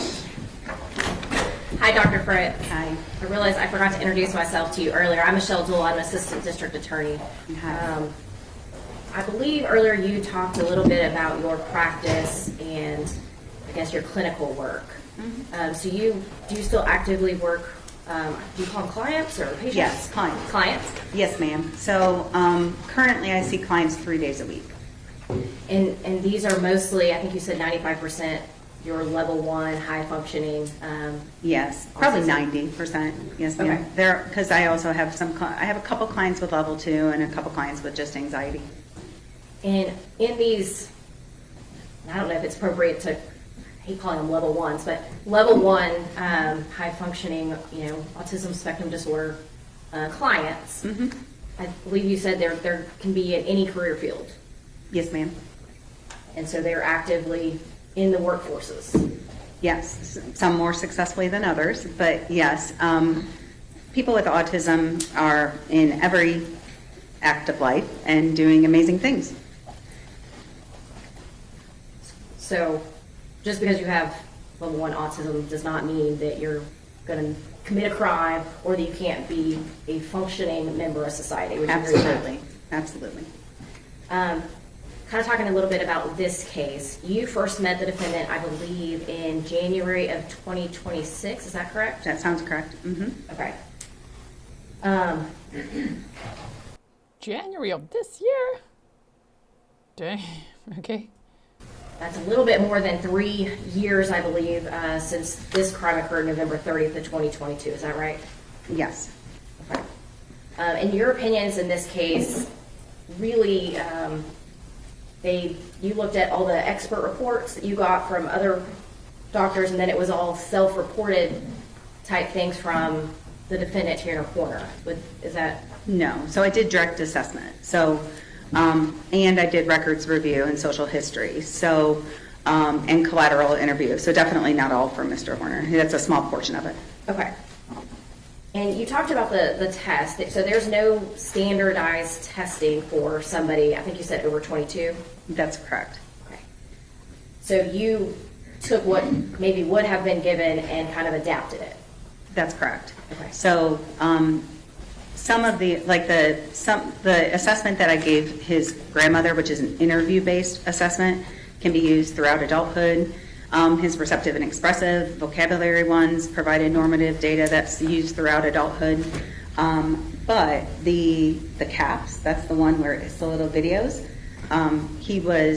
that maxes out at age 18. So I scored it as though he was 18 just so I could get a sense of severity, and it came out as severely to profoundly impaired even if he were 18. And Dr. Fritz, you talked about records. How important were reviewing the records in this case? I think educational records tell a big story. And you did not review all the records that could have been provided to you, did you? I don't know.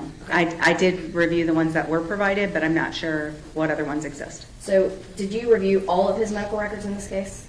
Only the ones that you see listed. So you reviewed the specific reports from the defense experts in this case, correct? That was some of what I reviewed, and then I also reviewed the educational records, his medical records from a couple different facilities. And you did not make any diagnoses though in this case, other than what you talked about earlier, those two that you made. Correct. But you didn't make a diagnosis of autism spectrum disorder, correct? No, ma'am, I don't have the credentials to do that. And you didn't make a diagnosis of any type of neurodevelopmental disorder or alcohol exposed? No, ma'am. If the branch of fetal alcohol syndrome that you were speaking of? Right. You didn't make that diagnosis? No, ma'am. In reviewing his records, did you review his social media records? No, I was going to say no, but then I did see some thing that came from the state. Was it like a YouTube channel? Trying to think. I think it was the information that was provided to Dr. Rumbla, and there was some description of his presence on social media. But you didn't review the entire Facebook or Instagram records that there are, correct? I don't know what the whole record is. I saw some, but I didn't see it. Okay. And you spoke about reviewing the, I think you called it the abduction video. Mm-hmm. That was obviously from the FedEx truck, correct? Mm-hmm. How? And you didn't say that he was kind this time, hey? Defense must have said, don't say that, it didn't go well outside the presence of the jury. Is the state going to put this witness in a corner to say it? How much of the FedEx truck videos did you review? Do you know how many hours that was? I saw, there was a PowerPoint that was sent to Dr. Rumbla that kind of had an integrated video clip with a little description. I reviewed that, and I reviewed the audio recording. Again, if I knew, it wasn't hours. So if I told you that there was 30 to 40 hours of FedEx. Did not see that. Camera video, you did not see all that? That's correct. Did you see any of the video that was prior to the abduction? I saw video of Mr. Horner that day doing other deliveries. That full 8 hours of his day? Yeah, so I saw like where the video would be stopped and it would say like stop number 1, and then it would show a short snippet of him. Okay, so you did not watch the actual video? No, ma'am. Okay. And did you watch any of the FedEx video that showed what the defendant did after the crime? I saw body cam video and I saw interrogation, but in FedEx video, no. You didn't see the FedEx video? We saw it. How he behaved directly after he had murdered Athena. Do you remember that? Oh, I can't see that. We didn't see the video or hear the audio of the murder. thank goodness the judge did not make that public. But we saw his behavior afterwards. Very quiet, no music, smoking, sitting in silence, stopping at a gas station, cleaning the back. Yeah, we saw all that. Lying to his fiancée. So if all of those recordings would have shown essentially the defendant interacting with different people, whether it be, you know, people he's dropping off packages to, neighbors, people coming up to his window, just general conversations prior to the crime, would that have been helpful to you to see how his language skills were working? So I did see some of that. So in the clips that you mentioned, like there's a dog that's comes, and so he has to slam the door, and you know he has a short greeting or exchange with somebody. So and there's a few examples like that, just little short snippets of communication. I mean, that really sounds like she didn't see much of it. But is there more? Yeah, there's 40 hours. Yeah, of no. video. Yes, it would have been helpful to see more. Okay. And I guess I know you've seen apparently some snippets, so I don't exactly know what you've seen, but Objection, Your Honor, to the sidebar. Just answer a question and answer. as for the FedEx videos after the crime, did you watch any of the videos from the days after November 30th of 2022? No, ma'am. FedEx videos? Yes, ma'am. No, ma'am. Okay. Do you think that that would have been helpful in knowing how he was interacting the days after the crime? It might have. I can tell you that the video snippets that I saw during, the day of the crime, and also the interrogation videos of him after the crime, weren't surprising to me, because the language that he was using, say with other people on his route, was in keeping with what I expected to be his strengths.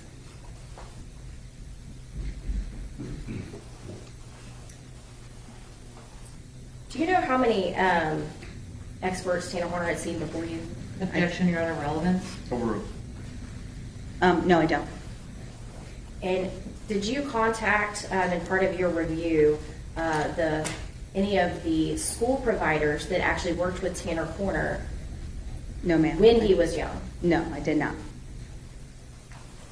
Do you believe that they would have given him some of these exams? Given him some of the, what do you mean? The tests that you have spoken about, you said that they are only good until they're 22 years old. Oh, correct? yes. So that's interesting.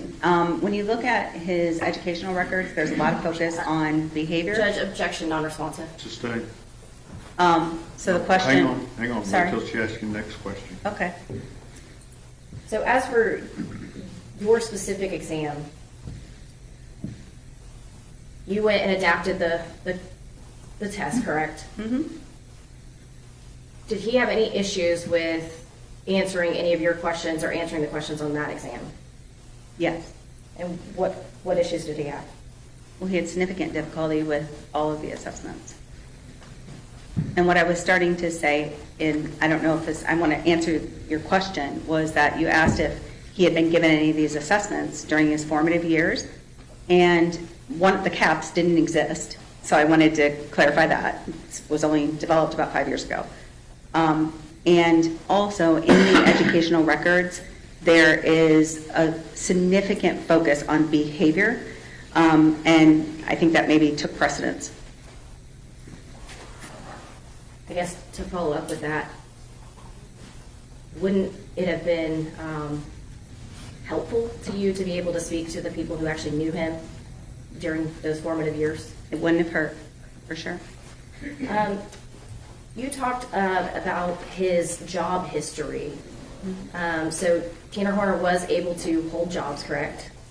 For short periods of time, yes. He worked for Walmart for a year and a half, is that correct? I'm not sure the length of time, but if you say so, yes. It's in your notes. Do you have your notes in front of you? Yeah, I don't, whereabouts in my notes does it say how long? It's in the location that, I guess he's talking about his job. Oh, my personal notes. Yes, your sorry. personal notes in this case. Yes. I think I have them.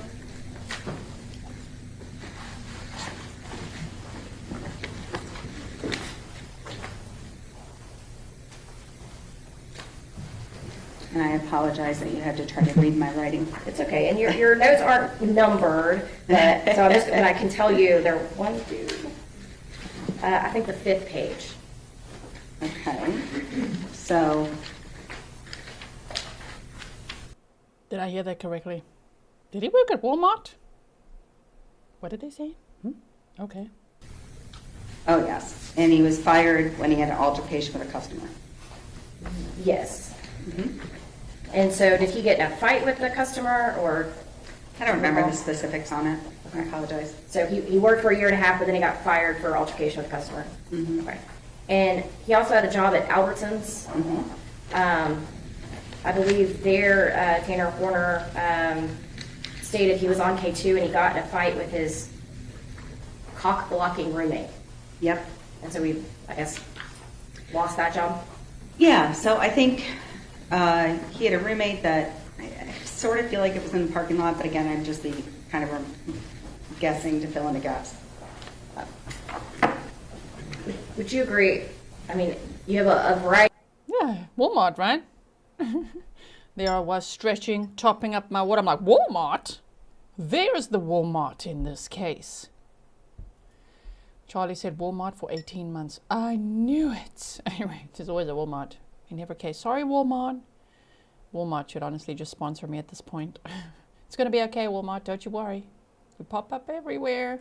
We have jobs listed, but his autism didn't mean that he couldn't hold a job. Would you agree with that? I believe autistic people can hold jobs. I think Mr. Horner has a really strong history of losing jobs because of his emotion dysregulation. And didn't he say that he quit nearly half of his jobs due to, quote, a lack of work ethic on his part? Yes, which can also go hand in hand with the diagnosis. Sometimes we see reduced motivation.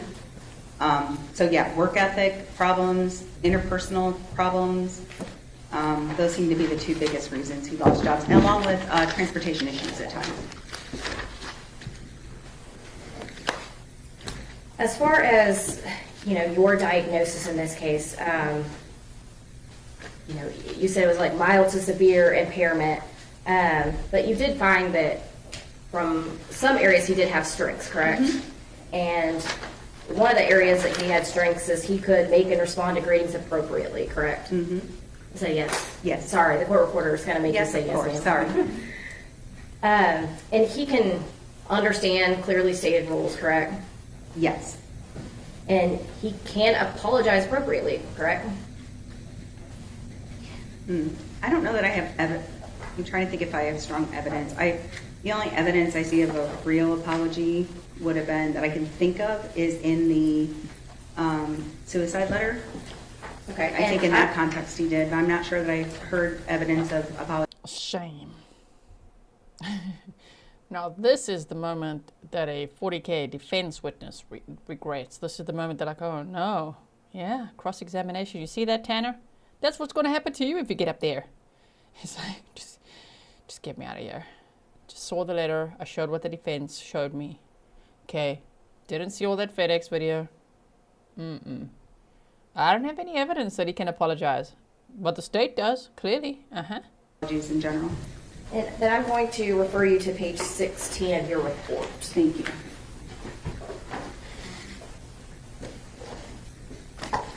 And it's the third full paragraph on that page, kind of the third sentence down.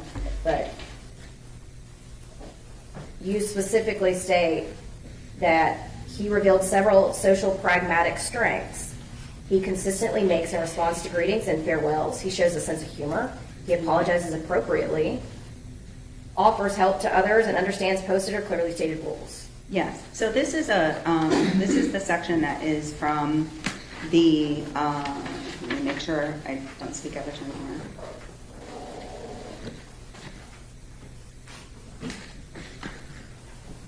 This is in your analysis of results, is that correct? Right. So I think that relates, and I want to double check because I don't want to say anything wrong, because I think that relates to his self-report of being able to apologize, and your question was regarding whether I saw it. So let me look and see if he... But you're not a psychologist, so it's okay. Just say, it's out of my scope. Easier way to answer the question. how he rated himself there.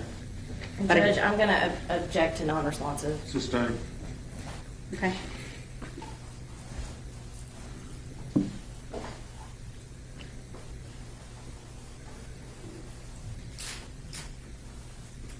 You stated that during his evaluation, he demonstrated a good sense of humor, correct? Mm-hmm. Yeah. And within that sense of humor, while you guys were doing your evaluation, he actually made a joke about an otter. Mm-hmm. Is that correct? That's right. And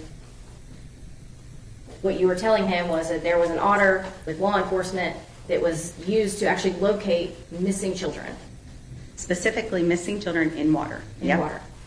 And his response was to essentially make a joke saying, you know, he used, I guess, a wordplay, and instead of otter, he said odder. That's right. The D's, is that correct? That's correct.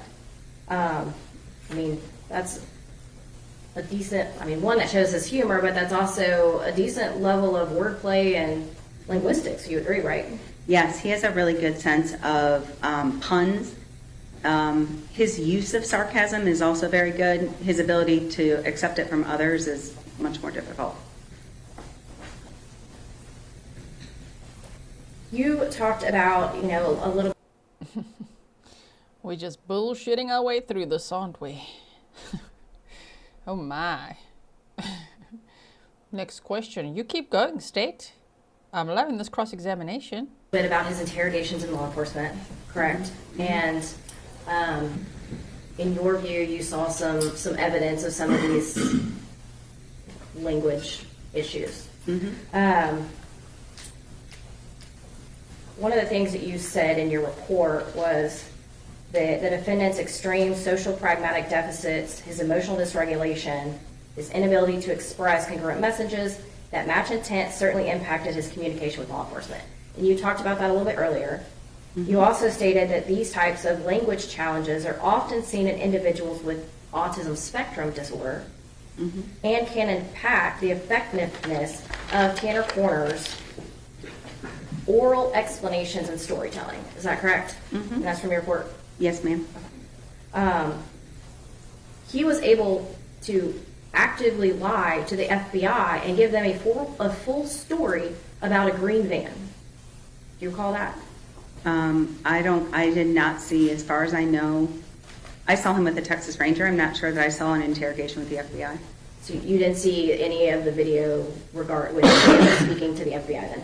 I don't believe so, no. Okay. In part of the interrogations with the Texas Ranger, would you agree that he was able to clearly communicate his version of the story at that time, that he was backing into her and all the other details? I mean, he was very detailed. Would you agree with that? Absolutely gave details that were completely false. And there were several times that the investigator said, and I need to get you back to the big picture on the December 2nd interview, because he would kind of go down those tangents. That's because they were still trying to locate Athena Strand, correct? As far as I know, yes.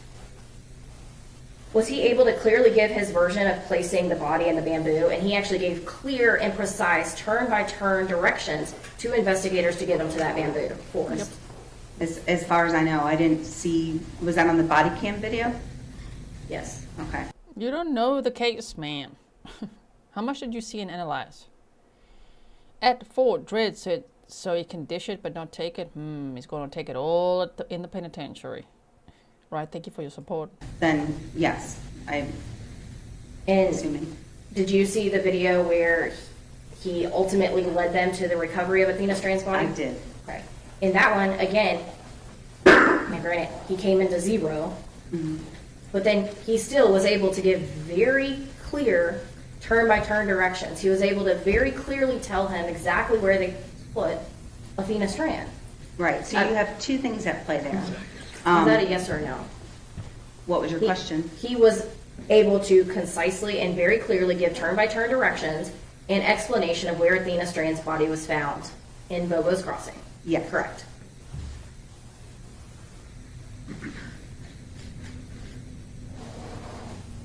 you talked a lot about empathy, and I kind of want to talk to you a little bit about that. You reviewed all the letters that he wrote with his suicide attempt, correct? Yes. Okay. And you put in your report that that was, you saw in that deep empathy, was that correct? Yes. In a letter to law enforcement, you read that letter, correct? Yes. Okay. He denied responsibility and he blamed somebody else for the crime, is that correct? Yes. And you know that to be not true, correct? That's correct. Okay. Is that empathy to the family to leave them thinking somebody else out there killed their daughter? Of course not. In the letter to the family, he said, sorry, and so many people were affected by his breakdown, right? Not just your family, but my own as well, correct? Right. He said he owed it to you all to explain where my mind was at, but then he still gave untrue versions of the events. He blamed and talked about his Asperger's, not doing well with change, his different route, his being sold off to another company, but he still did not give a full telling of the events in that letter to the family, correct? Correct. And let me ask the question for the state quickly, just and that's what you call deep empathy? Okay, because I'm not sure if they're going to say it in that tone. I'll do it. That is what you call deep empathy. Based on what? Is that deep empathy to tell the family a version of the story that is still not true?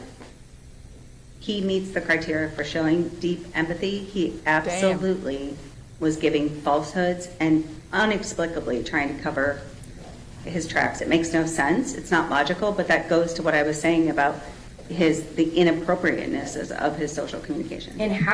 So he shows deep empathy inappropriately while lying at the same time about everything, okay? Taking no accountability. All right, that's deep, you guys.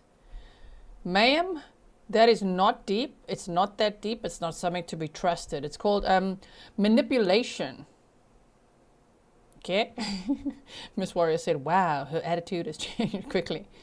A little bit, hey? Little bit. Oh my, getting uncomfortable here, hey? Thank you for your support. How is that remorse when he is still providing, even in this letter, that is supposed to be left to this family in this suicide attempt, he is still giving these falsehoods that would make them believe that somebody else was involved and still not tell them the full story of what he did to their daughter. That's remorse? I'm not sure I know anything about somebody else being involved. What are you? Oh my word, did you even read the letter he wrote? Blaming someone else at first? Blaming anybody, everybody, even Athena's dad? Huh? You didn't do your homework, May? Stefan said, I would like some Mr. Ramos attitude from Monday. Yes, put Mr. Ramos there. That would be so great, strutting around from the Corey Richards trial. The letter to law enforcement, he said somebody else was involved, correct? Yes, I thought you meant the letter to Athena's family. No, and then the letter to his family, he is still telling the incorrect version of those events. He's still How not is that accepting blame. remorse? He is not fully accepting blame for his, and he is trying to make an excuse. And at the same time, his language is indicative of remorse, and that's what I'm here to opine on. So he's manipulative little pieces of crap, his little scribbles with his crayon. Okay, that shows deep empathy, you guys, and remorse, while at the same time muddying the waters, lying, and taking no accountability. Because that's how that works. He's fully not accepting blame, and he's still blaming others. So, but you're saying that's remorse? What's the question? Is that remorse? Yes. And what he did say is remorseful. The lies that he told. Replace the word remorseful with manipulation. What he said was not remorseful, it was manipulative. Okay. It doesn't serve any communicative purpose, which I think goes to the more evidence to the fact that he has such a significant social communication deficit. So you're stating that his language is stating remorse, but we can't really tell whether or not he meant remorse. Would you agree with that? Well, I said that I had 4 criteria for remorse that had to be communicated, and I'm going to object, non-responsive judge. Those criteria you're not qualified to give, and also you might want to write down new criteria because it's not working out. It's not shame. Look at this witness's face. Oh man, cross-examination.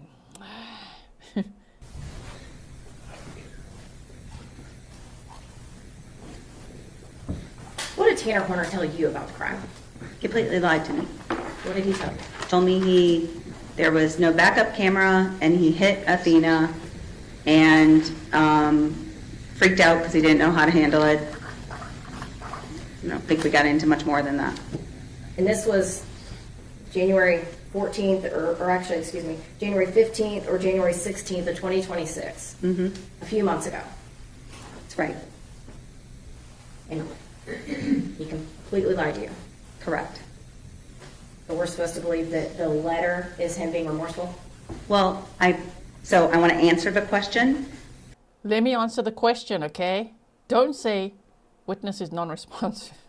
How dare you say that when I'm trying to talk about my 4 criteria that I'm not qualified to give? Okay? Yes, that's remorse. The rest of the world's like, no, it's not. Yes, it is. No, it really isn't. My suggestion... Even Tanner's probably sitting there going, no, it's not. Of why that shows true remorse is because he thought he was going to die after he wrote it. He had a very significant suicide attempt. So was he lying to my face, and was that very difficult to know that and still see him as somebody who was remorseful? Absolutely, that was hard. Or was he having a really tough time in jail, didn't want to be there anymore, and decided to play victim? I'm going to make all those people feel bad. Okay. When he was lying to you, did you challenge him on that lie? No, ma'am. Why not? Because I needed to see the accuracies or the inaccuracies in his story. And so I didn't want to shut him down.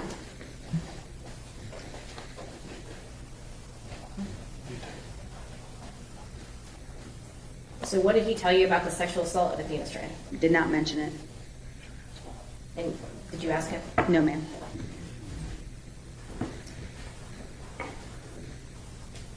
Did you watch the full abduction video that showed the kidnapping, sexual assault, and murder of Athena Strand? I watched whatever I told you I watched. I don't know that it was the full video. It's whatever was provided in that package to Dr. Rumbala, and then was provided as state evidence through the defense to me. Yeah, and how much of that was it? Because if you actually watched it, you'd know you could only watch a bit of it because the rest is audio because Tanner wanted to cover the camera. Yeah, okay. So, tell us you didn't see it or hear it without telling us you didn't see it or hear it. Are you saying you just watched a PowerPoint, you didn't actually watch the actual video? I was not given the actual video. You want to watch it now? On Not us, not us. I'm just like, some of these defense witnesses, yeah, you were not shown that. And if you were, I don't know if you'd be up here like this, not even for $40,000. that PowerPoint, you, I guess, got some clips, though, from Yes, that, ma'am. but not the entire video. Mm-hmm. Okay. When did you receive that? About 3 days ago. I do like the disappointment on her face, though. Yep, 3 days ago. We got a PowerPoint 3 days ago. Okay, well. Were you surprised by what you saw? Yes, ma'am.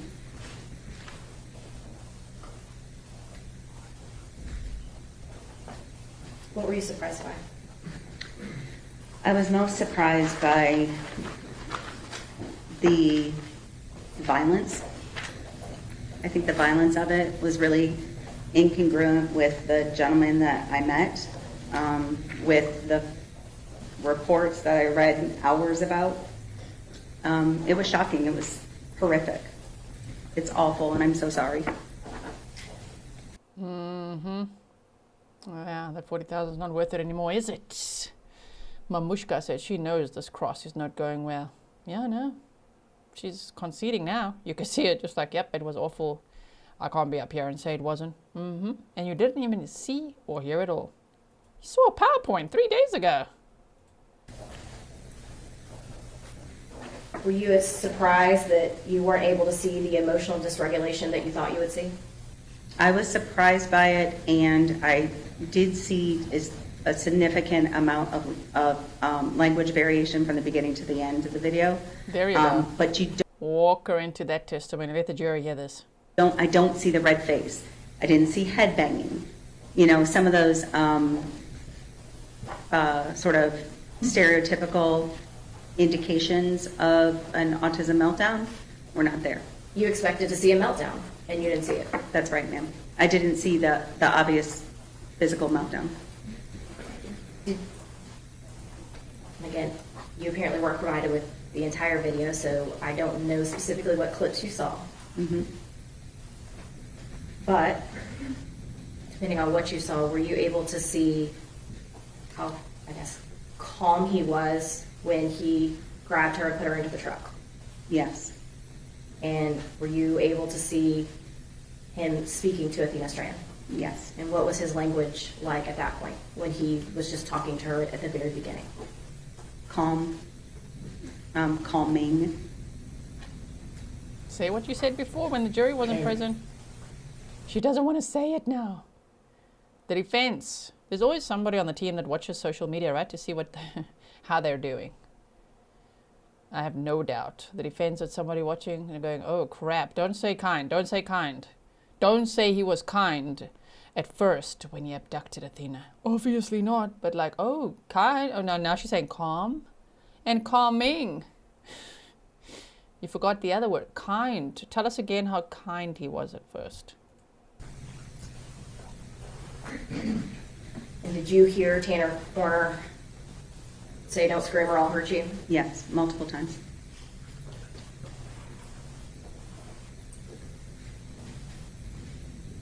When did the language change? I believe after his attempt to asphyxiate her, but I could be wrong about the chronology of it. At some point, did his language become angry? Hostile, yes.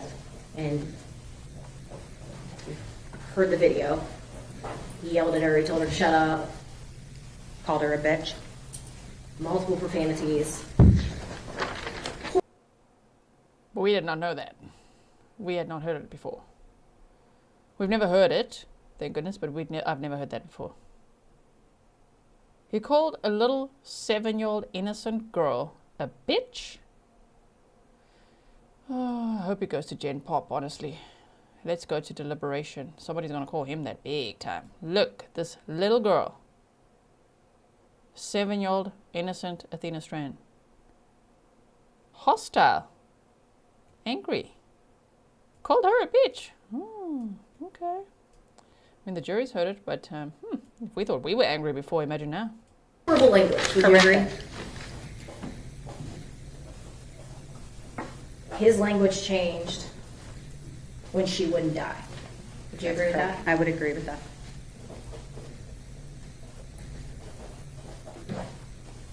He had no empathy that day, did he? In that moment, I don't think he was empathetic to Athena, no. In fact, afterwards, he was seen smoking a cigarette, looking content. Would you agree? I didn't see him smoking a cigarette, I'm sorry. You didn't see that part? No, ma'am. Did you see the part where he was cleaning up the I van? did, yes. Did you hear him talking on the phone to his boss, making up a lie about him throwing up? Yes. He seemed calm and his language was steady. Would you agree with that? I would agree. And he was able at that point to communicate to his boss effectively. All right, 10 minutes, we'll call you right back in.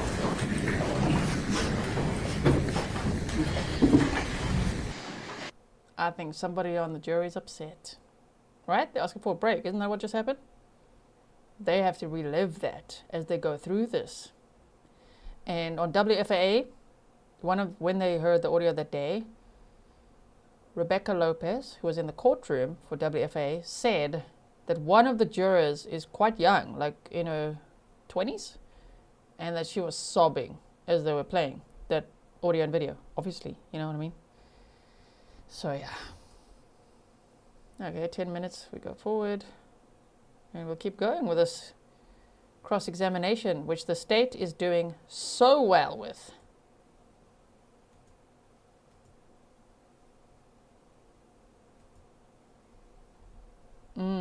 And there he is. Show us how much empathy you have, Tanner. Huh? Remorse. What is this bailiff saying to him? Look, he's looking up at him like, okay.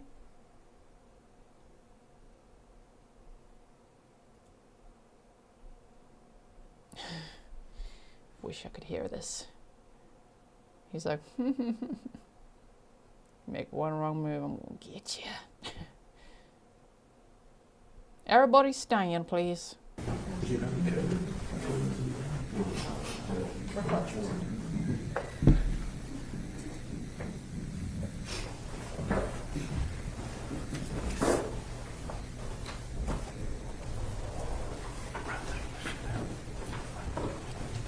Okay, so just so you know, I think we only have 15 minutes or so left.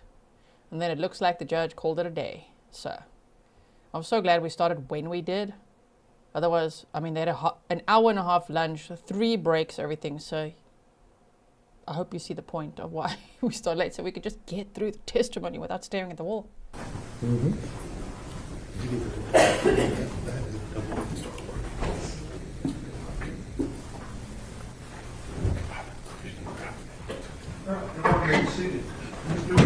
Thank you, Judge. All right, Dr. Fritz. Promise we're on the home stretch here. We're on the home stretch. You spoke about the mom talking to him in the jail call, and that the mom had to explain to him why other inmates were looking at him like a monster, and he related it to his son, correct? She related it to his son, correct? Okay. Are you aware that he said if it was my son, he would take care of it himself? That's right. Mm-hmm. Meaning Yes. he would kill the person who did that to his child? That was what I implied from what you said. We talked about triggering events. You apparently didn't watch the whole video. So did you actually see any triggering event? No, ma'am. Okay. So if there was evidence in this case that showed that there was planning and lead up and covering up cameras ahead of time, and there was not a triggering event, would that change anything in your opinion?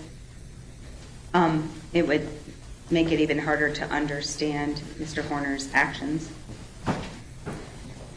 You were given a hypothetical that said if there was all this stuff going on, right, and there was cocaine use.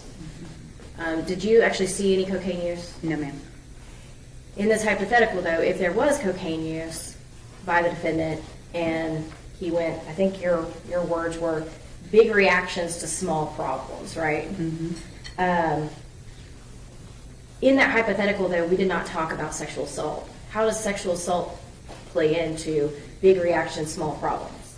I don't think it does. I'll give you another hypothetical. Mm-hmm. I love it. The defense, you open that door, you want to give hypothetical, okay? Yeah. Now look who's giving hypotheticals now. Mm-hmm. If the defendant, whether he's triggered or not triggered, if... Objection, Your Honor, that's an improper hypothetical to use the defendant. It has to be, if she's going to have a hypothetical, it needs to be a proper hypothetical. Rephrase your question. Absolutely, Judge. I'm going to give you a hypothetical. If somebody was caught using drugs in jail, and their trigger causes them to, have a big reaction to small problems and turn to violence when they're caught using drugs, and they go to attack an inmate or a guard, that'd be a problem, right? I agree, that would be a problem. Are you sure you don't think it'll be deep empathy? Is it not part of the 4 criteria? Oh, sorry, not that. That would make that person dangerous, correct? If they had a reaction like that to, and if they had access to use drugs and then have that reaction, yes.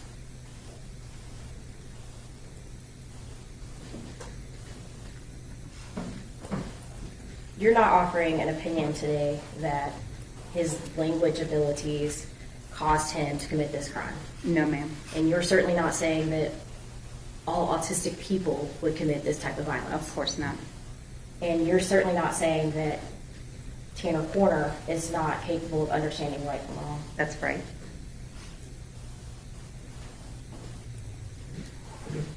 Last witness, Judge. Redirect. Yes, Dr. Fritz. The defense. Oh, yes. Dr. Fritz, well, and it's like, yes. Yeah, didn't go well, huh? Don't worry, we'll try to pick it up from here. Let's talk about the records that you were provided. Okay. You had mentioned that you had been provided the same records that had been provided to a Dr. Arangula. Mm-hmm. Do you know who Dr. Arangula is? No. Were you given a report from Dr. Arangula? Hold on just a moment. Yes, I was. With regards to the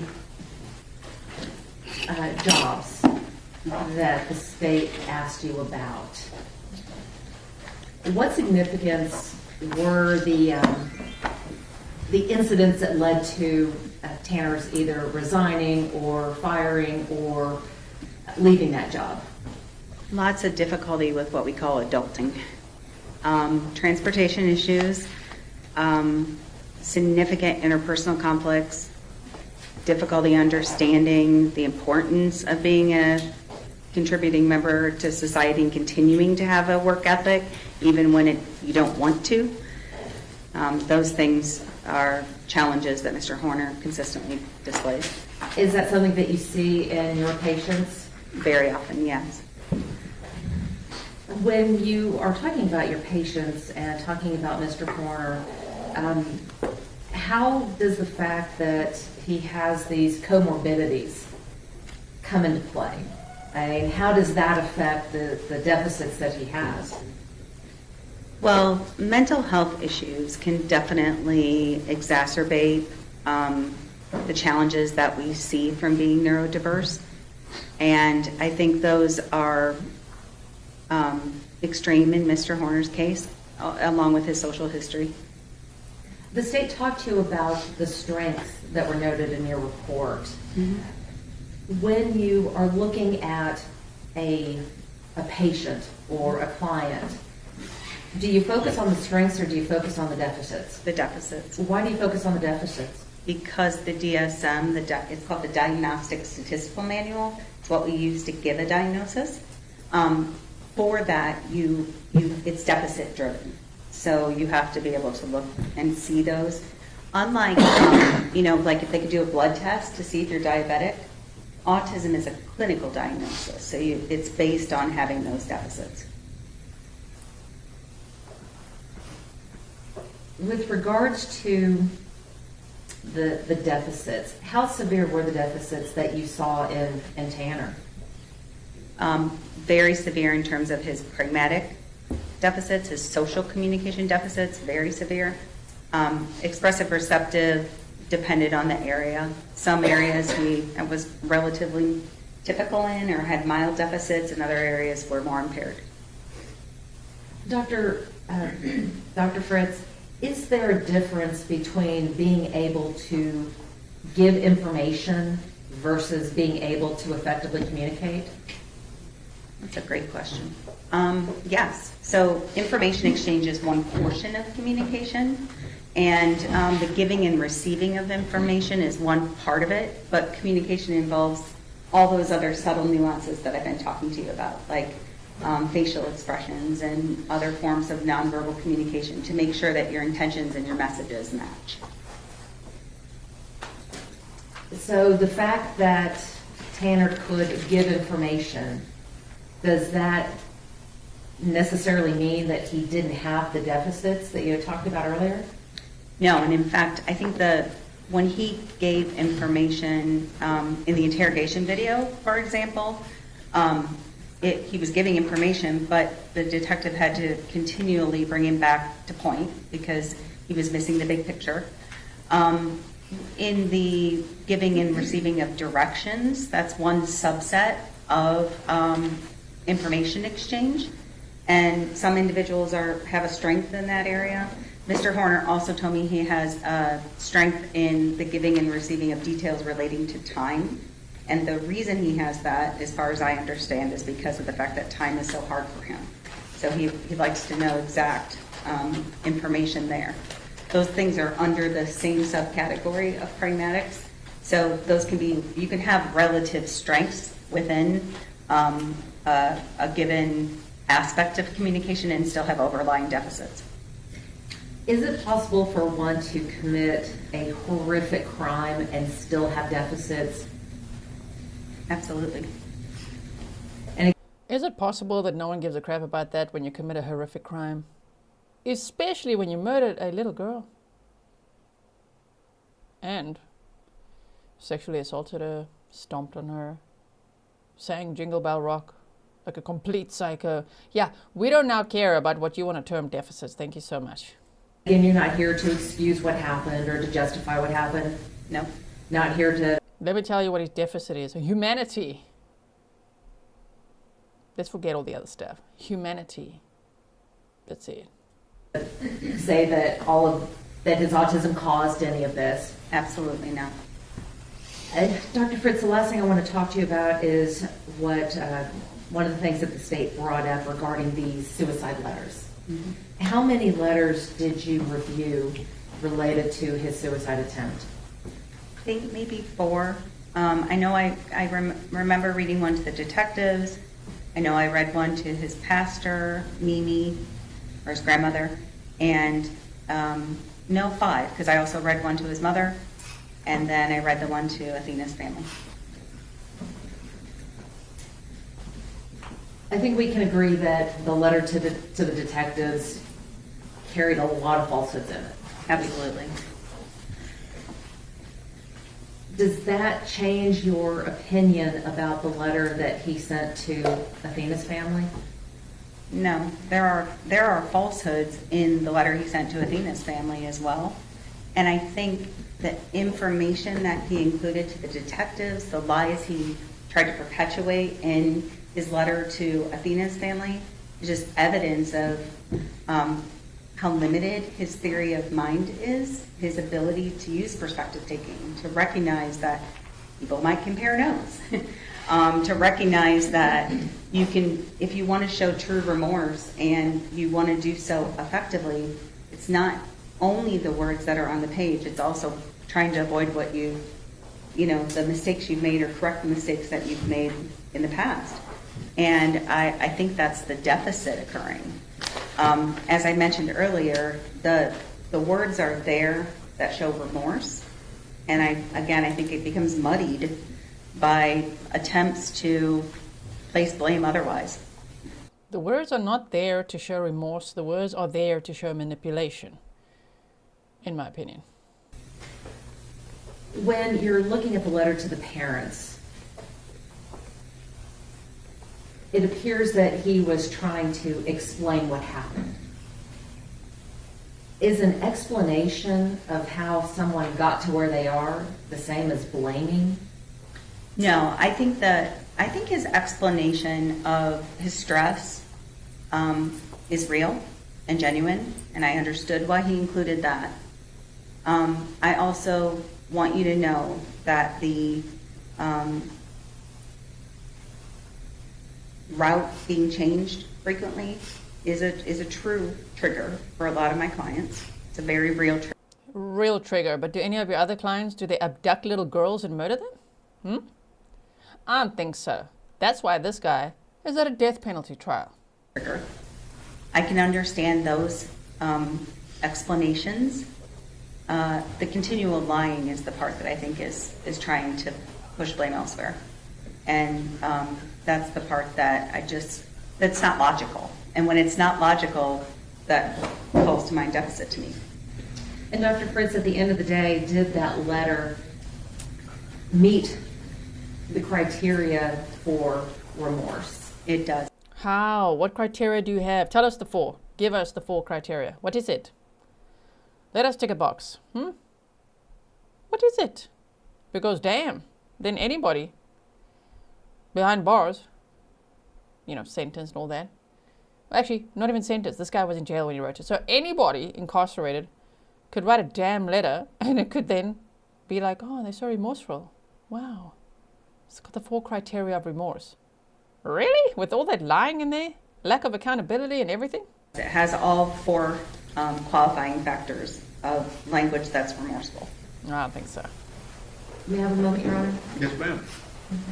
Yes, ma'am. Pass the witness.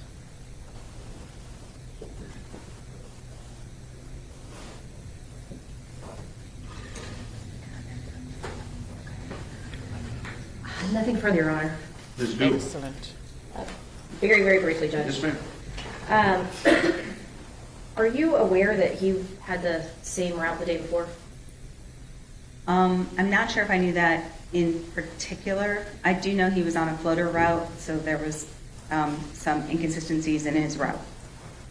So his route being changed caused him to intentionally kidnap, sexually assault, and murder Athena Strand? No, there's no direct cause and effect here. There's no explaining away his violent act. 100% no. And I can tell you that changes in routine, the lack of structure and predictability are triggers in autism. And one we do not care about because it's irrelevant to the case. Do you know what I mean? It's not going to help him at all. Who gives a crap if he was triggered? Look what he did. Do you know what I mean? If that's what they're saying. If he was triggered, oh, look what he did. That is why he's in the position he's in. That is why he's facing the death penalty. That is why he can't be part of society. You stated that what you see is what you get with autistic people. Not with You saw Tanner. who Tanner was on that video, correct? I think you saw evidence of some horrific things on that video. Now there is a court coffer. Was that the judge? Don't worry, sir. You and me both. Is it Birch? Huh? Anyway, what an excellent question to end on. Ah, you say, with autistic people, what you see is what you get, right? And you saw, the state is asking about that abduction video. You saw him, huh? It's like, no. Saw something very violent. Mic drop. Ms. Anderson. Was the person that you saw in that video the same person that you interviewed in the jail? No, ma'am. Which means he's not autistic then, according to your criteria, which you're not even qualified to give. You know what I'm saying? I thought what you see is what you get. But there's two different Tanners. We're not talking about Tanner and Zero. I just mean like when the mask drops and he's literally brutally murdering a little girl. And then when he's manipulating, not showing remorse or deep empathy. Okay. Nothing further. Ms. Dooley. Nothing further, Judge. Thank you. May this witness be finally excused.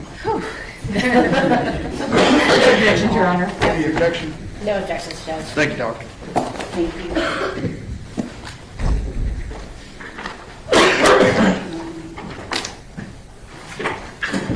Before I choke to death, I'm going to send y'all home for the rest of the day, okay?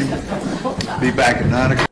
Okay, first I was like, no, Judge, don't use any of those words at all.